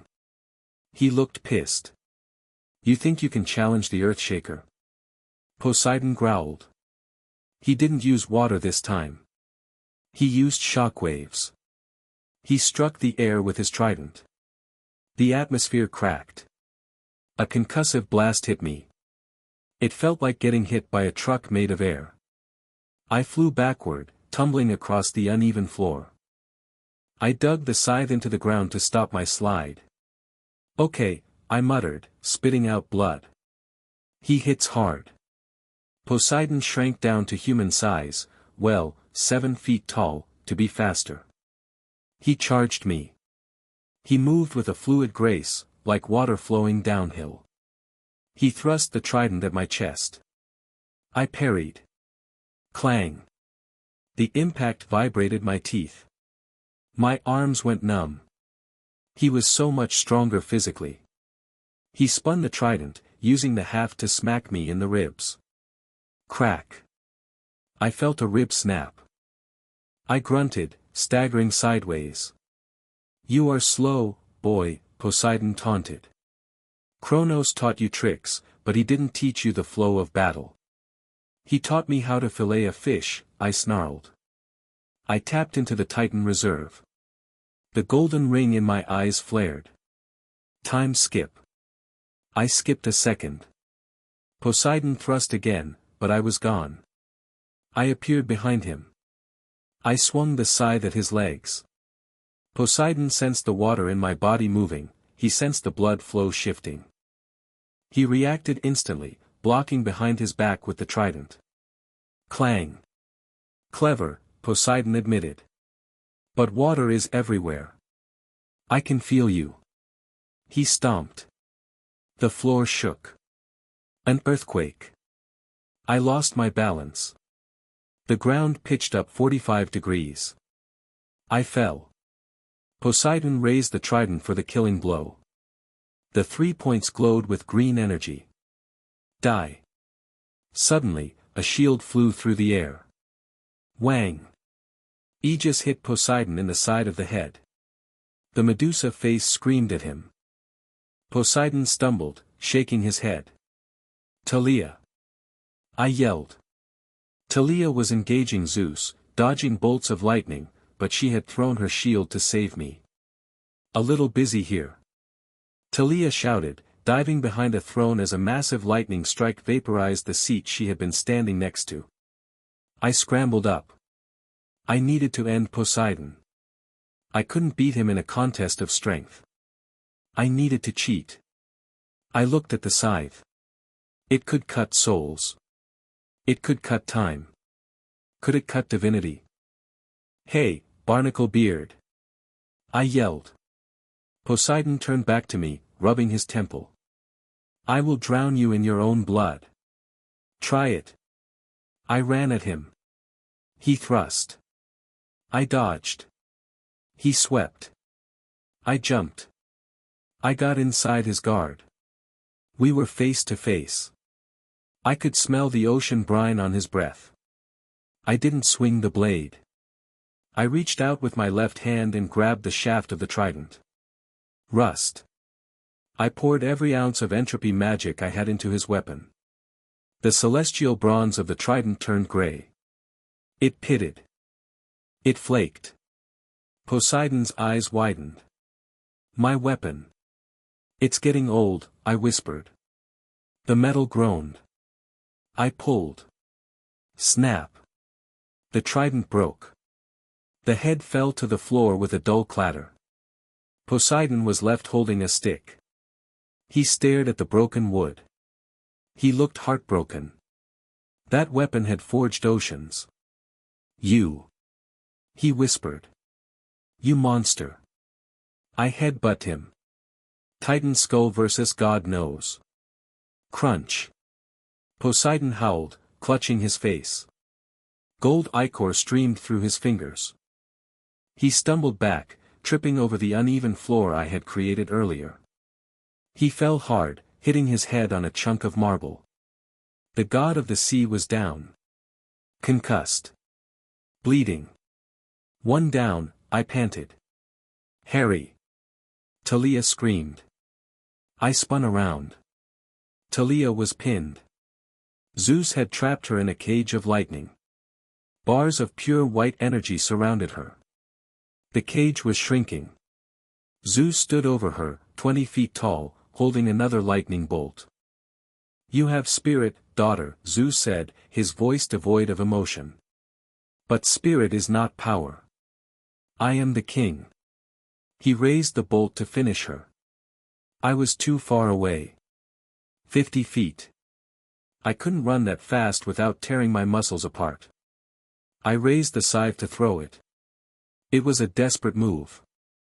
If I missed, I was unarmed against the king of gods. Then, the doors, or what was left of them, exploded again. Water rushed in. Not marble water. Real water. A geyser erupted from the entrance. Riding the wave was a figure in Greek armor, holding a glowing bronze sword. "Percy Jackson."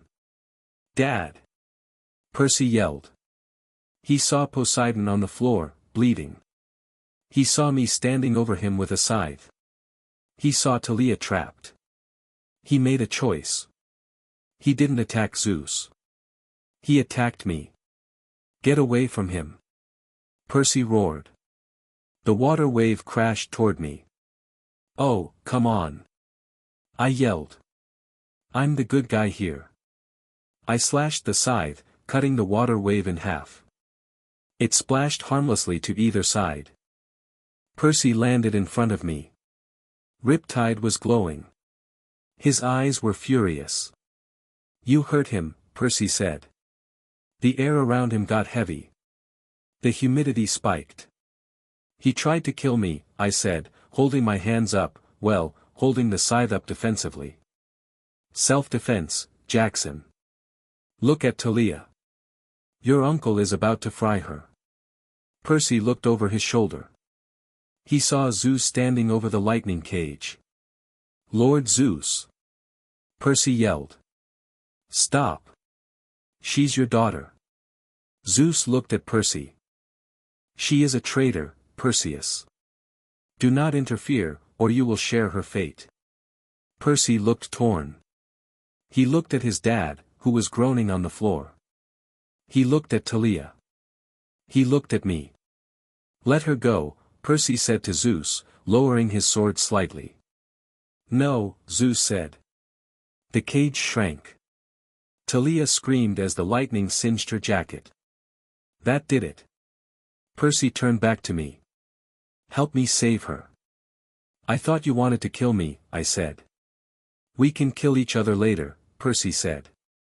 "Right now, we need to break that cage." "Deal." I grinned. An alliance with the hero.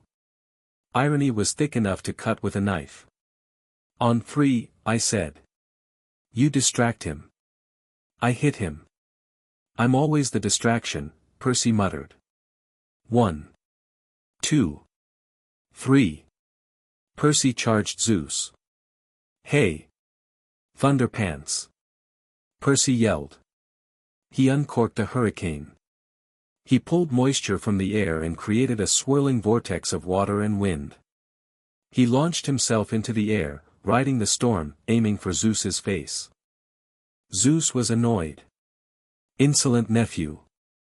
He swatted at Percy with the hand holding the lightning bolt. Percy dodged in mid-air, using the wind currents. He slashed Riptide across Zeus's thumb. Zeus yelped and dropped the bolt. It clattered to the floor, sizzling. That was my opening. I didn't run. I teleported. Short-range jump.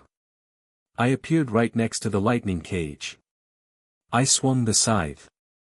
I didn't hit the bars, I hit the ground anchoring the bars. Disrupt. The magic circle broke. The lightning cage flickered and died. Talia collapsed, gasping. "You okay?" I asked, pulling her up. "Smells like burnt hair," she coughed. "But I'm alive." "Good. Stay alive." I turned to face Zeus. He was furious. He shrank down to human size to fight us properly. His suit was torn. His thumb was bleeding gold. "Enough games," Zeus snarled. "You want the throne? Come and take it." He raised his hands. The air pressure in the room dropped to 0. My ears popped painfully. He was summoning the full power of the sky. The roof of the throne room, the platinum dome, began to crack. The storm outside was breaking in.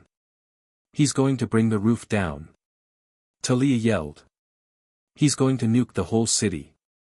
Percy added, landing next to us. We need to take him down now, I said. Hard. How? Percy asked. He's Zeus. We combine our attacks, I said. Percy, water. Talia, lightning. I'll provide the punch. That's not a plan. Percy argued. It's all we got. Zeus floated into the air. Lightning arced from his body, striking the floor, the walls, the thrones. He was a living Tesla coil. Die. He unleashed an omnidirectional blast. A sphere of pure electricity expanded from him, vaporizing everything it touched. Now. I screamed. Percy thrust his hands forward. A geyser of water erupted from the floor, Poseidon's leftover puddle, forming a shield in front of us. Talia slammed her hands into Percy's back, channeling her lightning into his water.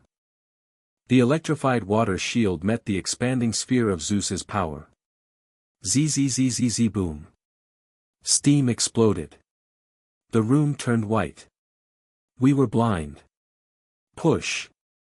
I yelled. I stepped behind them. I placed my hands on Talia's shoulders. I didn't add an element. I added time. Accelerate process. I sped up their attack. I made the water move faster than sound. I made the lightning strike 1,000 times a second. The combined beam of hydroelectric power punched through Zeus's blast. It hit him in the chest. Zeus flew backward. He slammed into his own throne. The massive golden chair crumpled under the impact. He fell to the floor, smoking. The silence returned. We stood there, me, Percy, Talia. Breathing hard. Covered in dust, soot, and water. Did we get him? Percy asked. Zeus groaned. He tried to sit up. His suit was in rags. His hair was standing on end. He reached for the master bolt, which was lying a few feet away.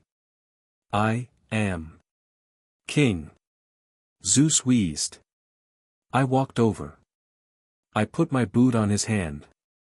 Not anymore, I said. I kicked the master bolt away. It skittered across the floor and spun to a stop near the hearth. I looked down at him. The king of Olympus. The guy who ruled the world for 3,000 years. He looked pathetic. Just an old man with anger issues. Yield, I said. Or I cut your head off. Zeus looked up at me. His eyes were still burning with pride, but there was fear there too. He looked at Poseidon, who was unconscious. He looked at the other empty thrones. He looked at Talia, who was watching him with cold eyes.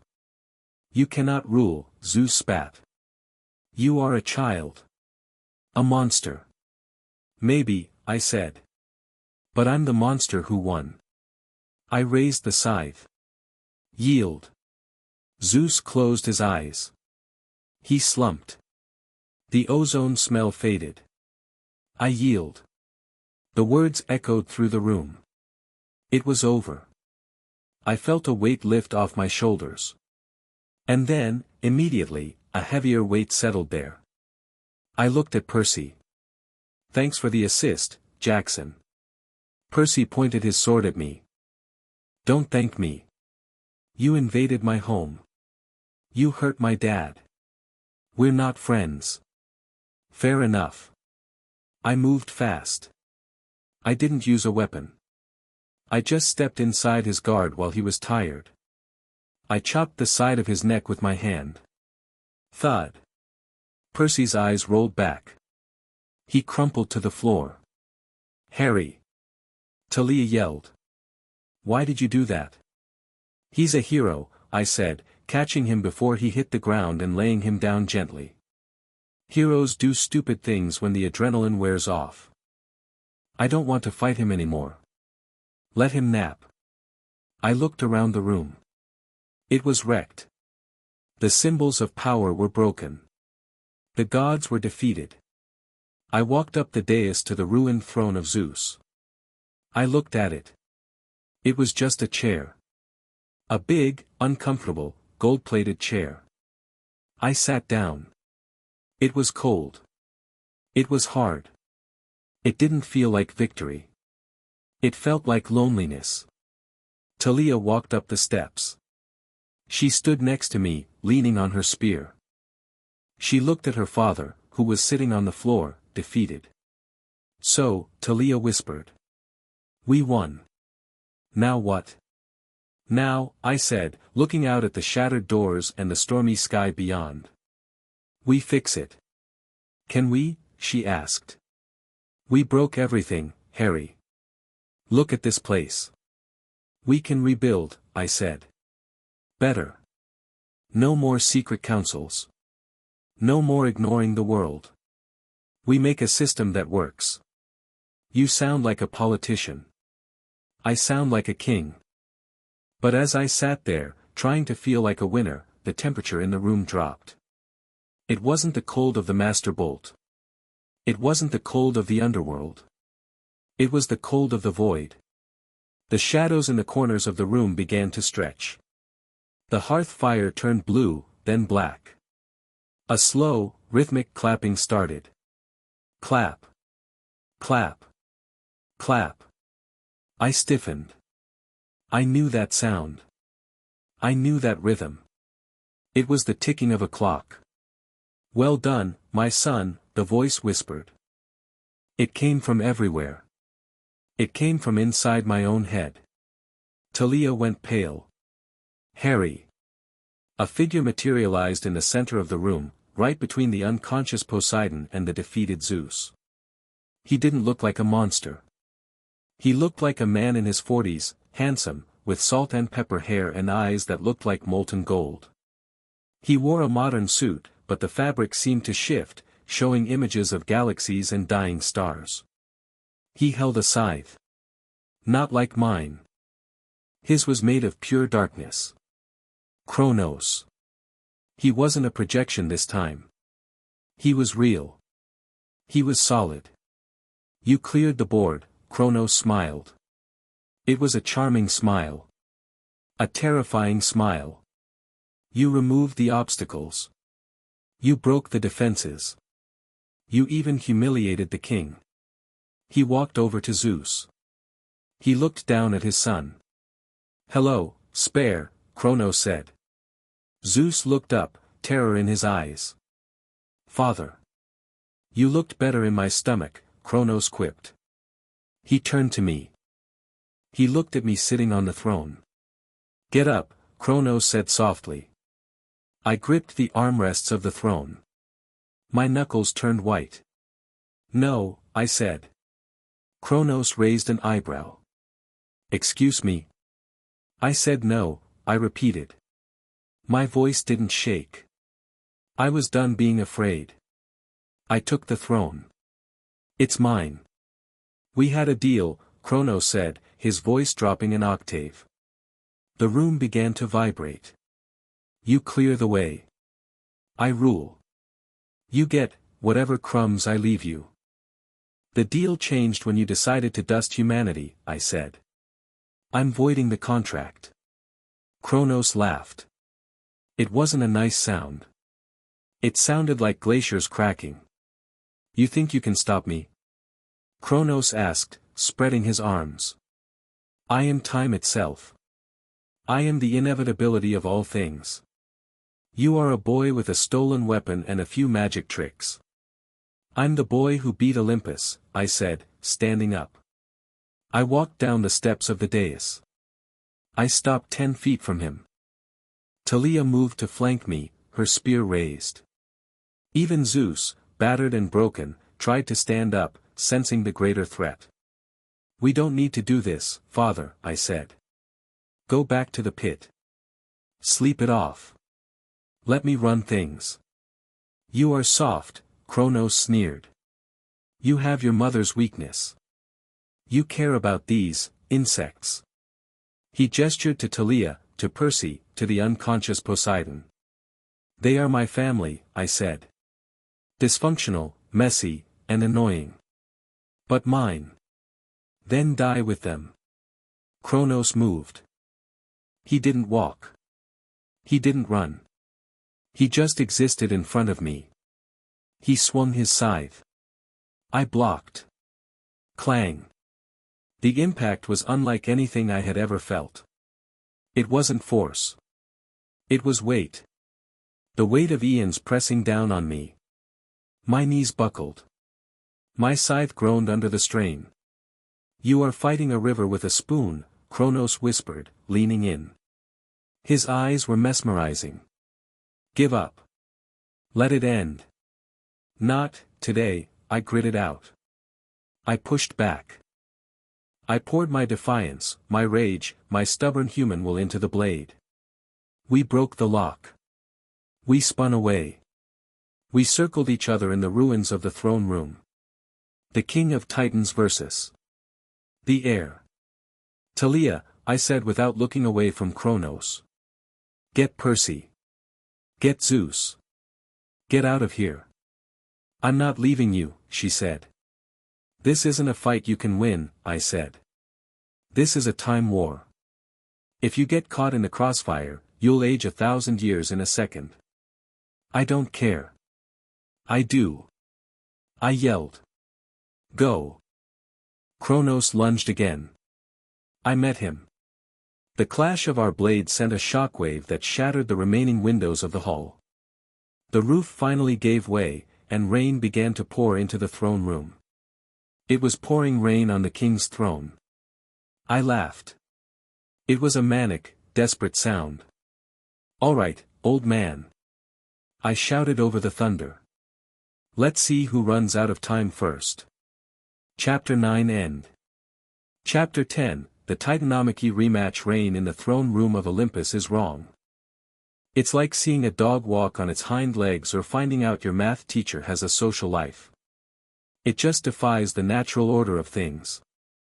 The platinum dome above us was shattered. Great jagged shards of divine metal lay scattered across the marble floor like broken eggshells.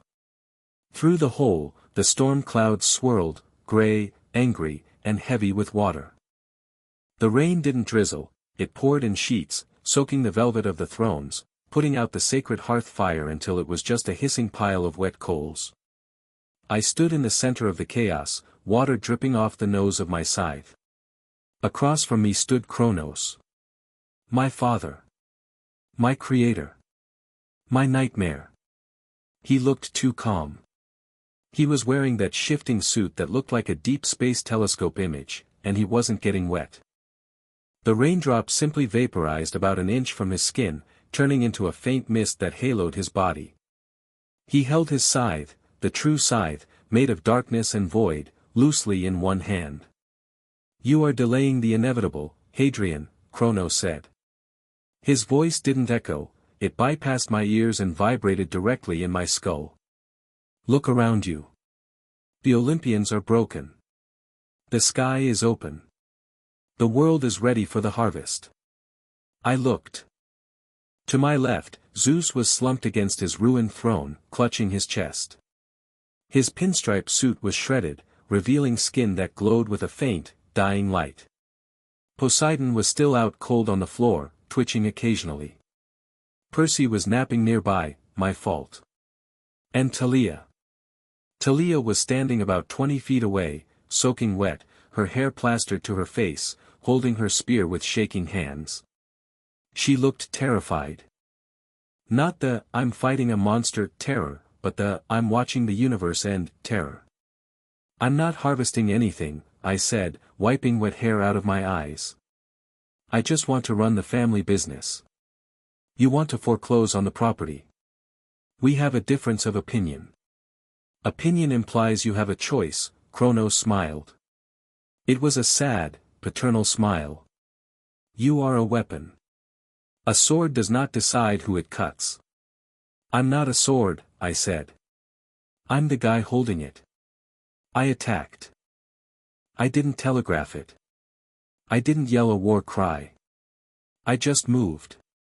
I tapped into the deepest reserve of Titan magic I had. The golden ring in my eyes flared bright enough to illuminate the gloomy hull. Time skip, impact. I erased the space between us. 1 millisecond I was 20 feet away, the next, my scythe was buried in his shoulder. Clang. Except it wasn't. My blade hit his. He hadn't moved. He hadn't even looked like he flinched. He just existed where my blade needed to be. Too linear, Kronos critiqued. He flicked his wrist. The force of the parry threw me backward. It wasn't kinetic energy, it was temporal rejection. I felt like I'd been thrown back into last week. My stomach lurched, and I slammed into a marble pillar hard enough to crack it. You use time like a hammer, Kronos sighed, walking toward me. The wet marble hissed under his shoes.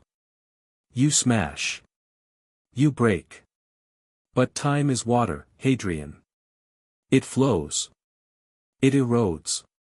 He swung his scythe. It was a lazy swing. Slow. I tried to dodge. Slow. I couldn't move. My legs felt heavy, like I was wading through drying concrete. The air around me had turned into molasses. I watched the blade of darkness approach my neck, inch by inch. Talia. I yelled, but it came out as a low, distorted groan. Thaelithie. Zap. A bolt of blue lightning hit Kronos in the face. It didn't hurt him, he was a titan, electricity was just spicy air to him, but it annoyed him. He broke his concentration. The time slow shattered. I dropped to the floor, rolling under the swing. The dark blade sliced through the pillar I had been leaning against. The stone didn't crumble, it turned to dust instantly. Ages of erosion happened in a split second. I scrambled up, gasping. Thanks. Talia was screaming a battle cry, charging Kronos. Get away from him. No. Talia, don't. I shouted. She thrust her spear at the Titan King. Kronos didn't even look at her. He just raised his left hand. Sit. He pushed the air. Talia flew backward like a ragdoll. She hit the wall near Zeus's throne and slid down, groaning. Distractions, Kronos muttered. I should have eaten her father properly the first time. It would have saved so much noise. He turned back to me. Now. Where were we? I was kicking your butt, I lied, gripping my scythe. My hands were shaking. He was too strong. He was the source. I was just a leaky faucet compared to the ocean. You have spirit, Kronos admitted. But you lack perspective. Let me show you. He slammed the butt of his scythe into the floor. Reality shift. The world dissolved. The throne room vanished. The rain vanished. We were standing in a city. But it wasn't New York. It was a ruin. Vines grew over skyscrapers. Cars were rusted husks clogging the streets. There were no people. No sounds of traffic. Just the wind whistling through broken windows and the chirping of birds. It was beautiful. It was silent. It was dead. What is this? I asked, looking around. We were standing in the middle of Times Square, but the screens were dark. The future, Kronos said, standing beside me. Phase 2. The peace I promised. Where are the people? Gone, he said softly. Freed from their struggle. Look at it, Hadrian. No war. No pollution. No gods playing games with mortal lives. Just the earth, healing. It's a graveyard, I said. It's empty. It is pure, Kronos corrected. And we would rule it. You and I. We would watch the forests take back the concrete. We would be the shepherds of a new Eden. I looked at a rusted taxi. I imagined the guy who used to drive it. Maybe he had a family. Maybe he liked bagels. Maybe he yelled at tourists. I don't want to be a shepherd of ghosts, I said. I like the noise. I like the mess. Then you are a fool. The scene shifted again. We were back in the throne room. But it was different. The walls were made of black iron. Banners with my face on them hung from the ceiling. I sat on the throne, wearing a crown of jagged gold. I looked older. Crueler. At my feet, mortals were chained. Wizards, demigods, humans. They were begging. Is this better? Kronos asked. This is what happens if you win your way. You become a tyrant. You become Zeus with a scythe. I stared at the vision of myself. Evil Harry looked bored. He looked miserable. I won't become that, I said. Power corrupts, Kronos whispered in my ear. It is the only absolute law. The only way to avoid corruption is to remove the subjects. Or, I said, turning to face him. To change the nature of power. I swung my scythe at the vision. Shatter. The image of evil Harry broke like glass. We were back in the ruined, rainy throne room. I reject your reality, I said. And I substitute my own. Kronos looked disappointed. A pop culture reference? Really? At the end of the world? It seemed appropriate. Very well, Kronos sighed. He spun his scythe. The air screamed as the blade cut through the vacuum. If you will not learn, you will burn. He attacked again. This time, he didn't hold back. We clashed. It wasn't just metal hitting metal. It was time hitting time. Every time our blades connected, a shockwave of distortion rippled out. Clang. The floor beneath us aged 1,000 years. The marble cracked and turned to sand. Clang. The rain above us froze in mid-air, hanging like diamonds, then reversed, flying back up into the clouds. Clang. I felt myself age. My skin wrinkled. My hair went gray. My joints screamed with arthritis. I gritted my teeth. I pushed my magic into my own body. Revert. I forced my cells to grow young again. I de-aged myself back to 17. It was exhausting. I was burning my soul like coal in a furnace. You cannot keep this up. Kronos roared, swinging a horizontal slash that aimed to cut me in half. I ducked. The blade passed over my head, slicing the air. A vacuum formed, pulling me upward. I used the momentum. I flipped over his blade, landing on the shaft of his scythe. I ran up the handle. Kronos looked surprised. I jumped, aiming a kick at his face. Boop, I grunted. My boot connected with his nose. It didn't break bone, he was a titan, but it knocked his head back. He stumbled. I backflipped off, landing in a crouch. You hit your father? Kronos sounded offended.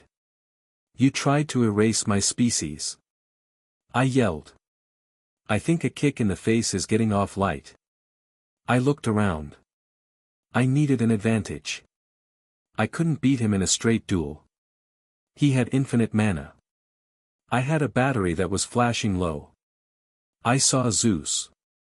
He was awake. He was watching us, his eyes wide with fear and awe. Hey! Sparky! I yelled at the king of gods. You want to keep your chair? Do something. Zeus looked at me. He looked at Kronos. He looked at the master bolt lying near the hearth. He didn't move. He was terrified. He was remembering the last war, when Kronos cut him into pieces. Coward, I spat. I turned back to Kronos. Fine. I'll do it myself. Kronos laughed. You are alone, Hadrian. The gods will not help you. They fear me more than they hate you. I'm not alone, I said. I raised my left hand. I focused on the connection I had made earlier. The pact with Hades. The army in the streets. Legion. I screamed mentally. Focus on me. Outside, in the golden streets of Olympus, 10,000 ghosts stopped fighting. They looked toward the hall of the gods. They couldn't enter the room physically, but their will, their belief, that could travel. I felt it. A surge of cold, necrotic energy rushed into me.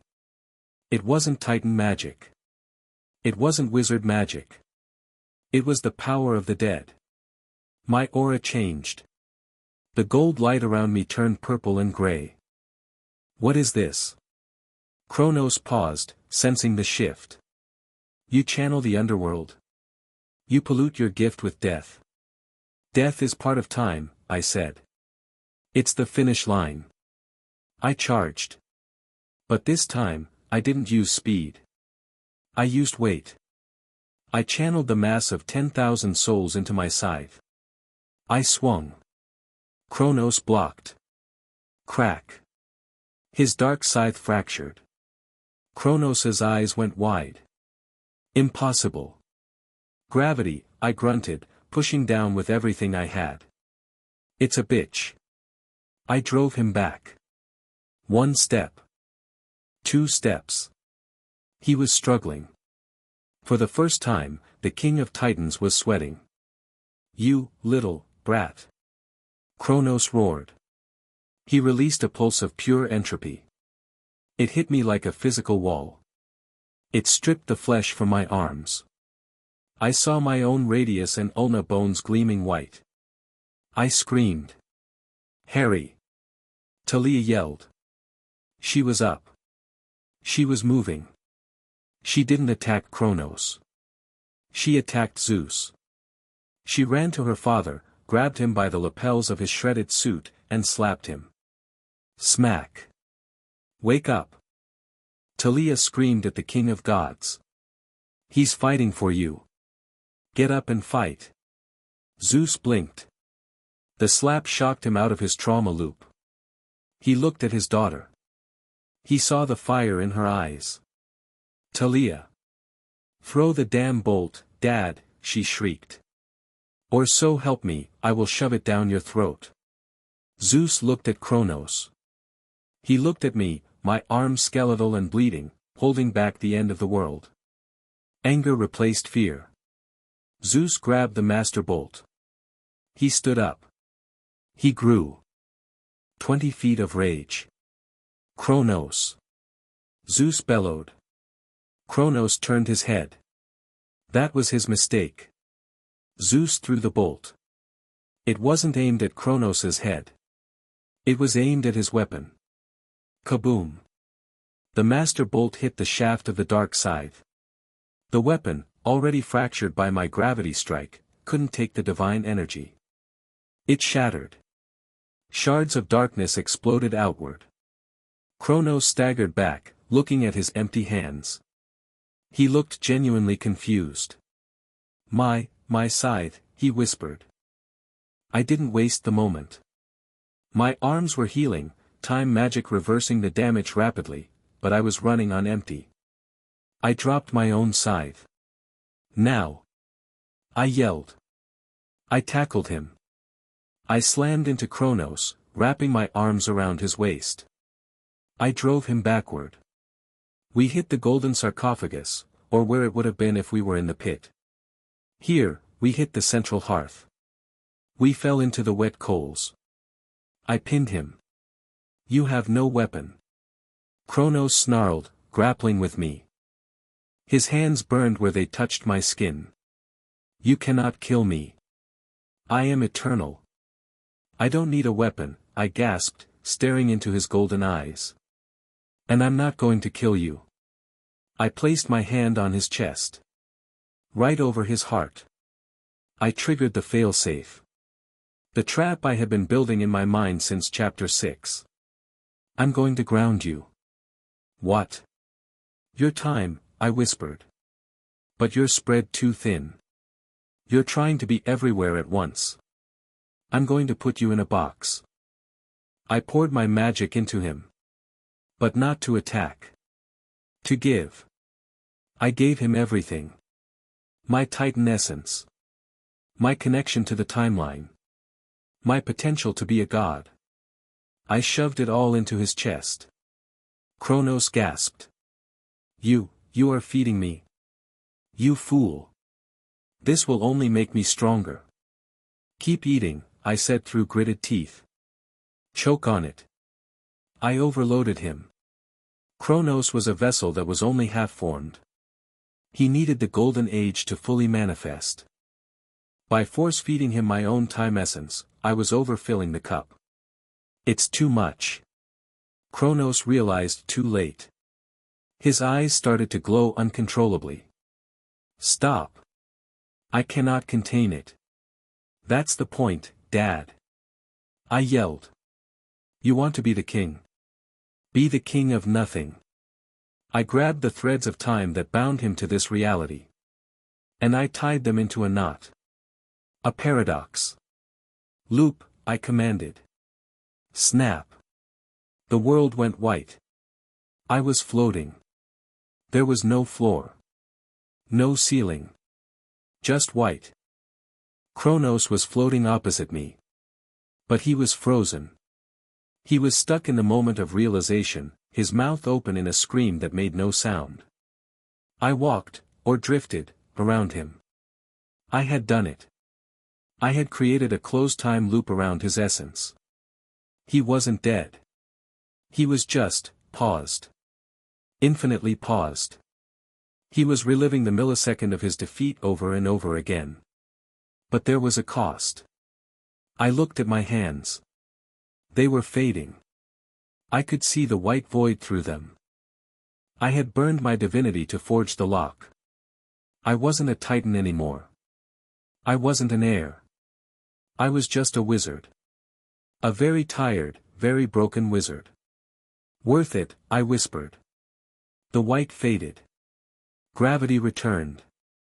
I slammed onto the wet marble floor of the throne room. Thud. I groaned. Every bone in my body hurt. My head felt like someone had used it as a bongo drum. I opened my eyes. The rain had stopped. The clouds were parting. A ray of sunlight, actual, warm sunlight, was shining through the hole in the dome. I rolled over. Kronos was gone. Where he had been, there was just a small pile of golden sand. I stared at the sand. That was it. The Lord of Time. Reduced to kitty litter. Harry. I looked up. Talia was limping toward me. She looked like she'd been through a blender, but she was smiling. You're alive, she breathed. I think so, I croaked. Check my pulse. If I don't have one, don't bury me. I hate dirt. She dropped to her knees and hugged me. It hurt my ribs, but I didn't complain. She smelled like ozone and wet dog, and it was the best smell in the world. You did it, she sobbed into my shoulder. He's gone. He's in timeout, I corrected weakly. Permanent detention. A shadow fell over us. I looked up. Zeus was standing there. He had shrunk down to normal size. His suit was gone, replaced by a toga made of storm clouds, show off. He held the master bolt. Poseidon was awake too, leaning on a pillar, nursing a black eye. Percy stood next to him, looking awkward. The gods gathered around. Athena, Ares, hobbling on crutches, Apollo, Hermes. They formed a circle. Talia stiffened. She stood up, putting herself between me and Zeus. Don't, Talia warned her father. He saved you. Zeus looked at the pile of sand. He looked at me. He is a threat, Zeus rumbled. He possesses the blood of the Titan. He defeated us in combat. He sat on the throne. I was keeping it warm, I said, struggling to sit up. It's uncomfortable, by the way. You need a cushion. Zeus narrowed his eyes. The master bolt sparked. You are too powerful to live, Hadrian Potter. Actually, I said, raising a hand. I'm not. I tried to snap my fingers to summon a time slow. Nothing happened. No golden glow. No distortion. Just a sad little click. I burned it, I explained. The Titan juice. It's gone. I used it to lock him away. I'm just a wizard now. A really good wizard, but, mortal. Athena stepped forward. Her gray eyes scanned me. He speaks the truth, father. His aura has diminished. The golden ring in his iris is fading. Zeus lowered the bolt slightly. He looked conflicted. On one hand, I was a hero. On the other hand, I had humiliated him in front of his entire family. I should kill you anyway, Zeus grumbled. For the disrespect. If you do, I said, pointing to the shattered doors. My army will tear this city apart. Zeus looked. Through the doors, we could see the Ghost Legion. 10,000 souls, standing in silence, watching the temple. They were waiting for a signal. They answer to me, I said. And Hades. Speaking of which. A pool of shadows formed near the hearth. Hades rose out of the floor. He was wearing a black bathrobe and holding a cup of coffee. Did I miss the fighting? Hades asked, looking around the wrecked room. Oh, wonderful. You broke everything. I love what you've done with the place. Very open concept. Hades, Zeus nodded stiffly. Brother, Hades sipped his coffee. I believe we have a deal to honor. The boy keeps his life. I get my seat back. And the ban on my access to Olympus is lifted. Zeus turned purple. You made a deal with the usurper. I made a deal with the winner, Hades corrected. Look at the scoreboard, Zeus. You're 0 for 2 against Kronos. The kid is 1 for 1. Zeus looked at the other gods. Poseidon shrugged. He has a point, brother, Poseidon said. The boy fought well. And he spared my son. Percy stepped forward. And he saved Talia. Twice. Zeus looked at Talia. She crossed her arms and glared at him. Fine, Zeus sighed. The thunder outside rumbled, sounding like a grumpy stomach. The boy lives. But he is banished from Olympus. I do not want to see his face here again. Works for me, I said, standing up with Talia's help. The altitude gives me a headache anyway. I looked at the pile of sand that used to be Kronos. I'll take this, I said. I took off my jacket and scooped the sand into it. I tied the sleeves together. What will you do with it? Athena asked. Bury it, I said. Somewhere deep.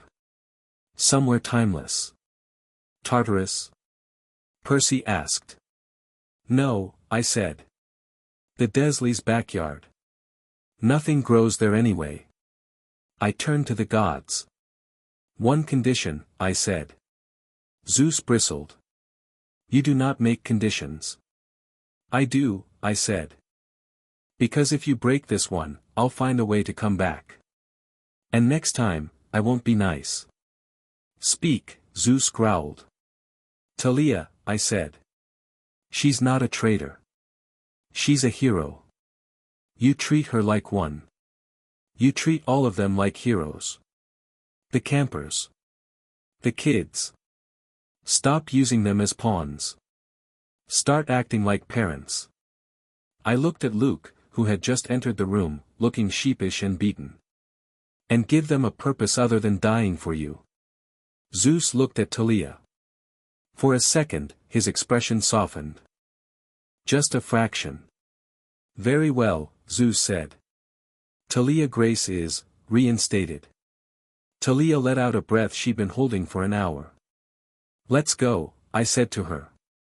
We walked out of the throne room. The ghost army parted for us. They saluted as we passed. "Vitus," I said to the centurion. "Commander. War's over. Take the legion back to the underworld. Tell Hades to give you guys a paid vacation.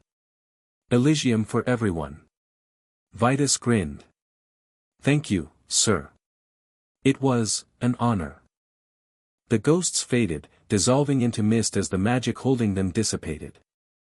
I walked out of the Hall of the Gods, onto the ruined streets of Olympus. The sun was shining. The automatic cleaning robots were already sweeping up the debris. We reached the elevator. "You know," Talia said, pressing the button. "You just threatened the king of gods and walked away. That's a new record for hubris." "I learned from the best," I said, patting the bundle of sand in my arms. The elevator doors opened. We stepped in. "So," Talia said as the doors closed. "About that date." I leaned against the wall, sliding down until I was sitting on the floor. I was exhausted. "Dinner," I mumbled. "Pizza. Lots of pizza. And a movie," she reminded me. "Yeah. Something stupid. No action movies. Maybe a documentary about penguins." Talia laughed. She sat down next to me. She took my hand. "You're a mess, Harry Potter." "I'm retired," I said, closing my eyes. "Being a Dark Lord is too much work. The benefits are terrible." The elevator descended. Epilogue: 3 days later I stood on the cliffs of Dover. The wind was whipping off the channel, cold and salty. I dug a hole. It was deep. 6 feet. I placed the lead box into the hole. Inside the box was the sand. Inside the sand was Kronos. I filled the hole. I packed the dirt down. I didn't put a marker. No stone. No name. Just grass. "Stay there," I whispered to the ground. "Think about what you did." I felt a vibration in the earth. A faint, rhythmic ticking. But it was weak. It was sleepy. He would sleep for a few eons. By the time he woke up, I'd be long dead. Not my problem. I turned around. A motorcycle was parked on the grass. The black chopper Aphrodite gave me. Talia was sitting on it, wearing a new leather jacket and sunglasses. "Done?" she asked. "Done," I said, dusting off my hands. "Where to?" I walked over and swung a leg over the seat behind her. I wrapped my arms around her waist. "I don't know," I said. "I hear New Orleans has good jazz and fewer gods per capita." "New Orleans it is," Talia revved the engine. "Wait," I said. I looked back at the sky. A single eagle was circling overhead. Watching. I flipped at the bird. "Okay," I grinned.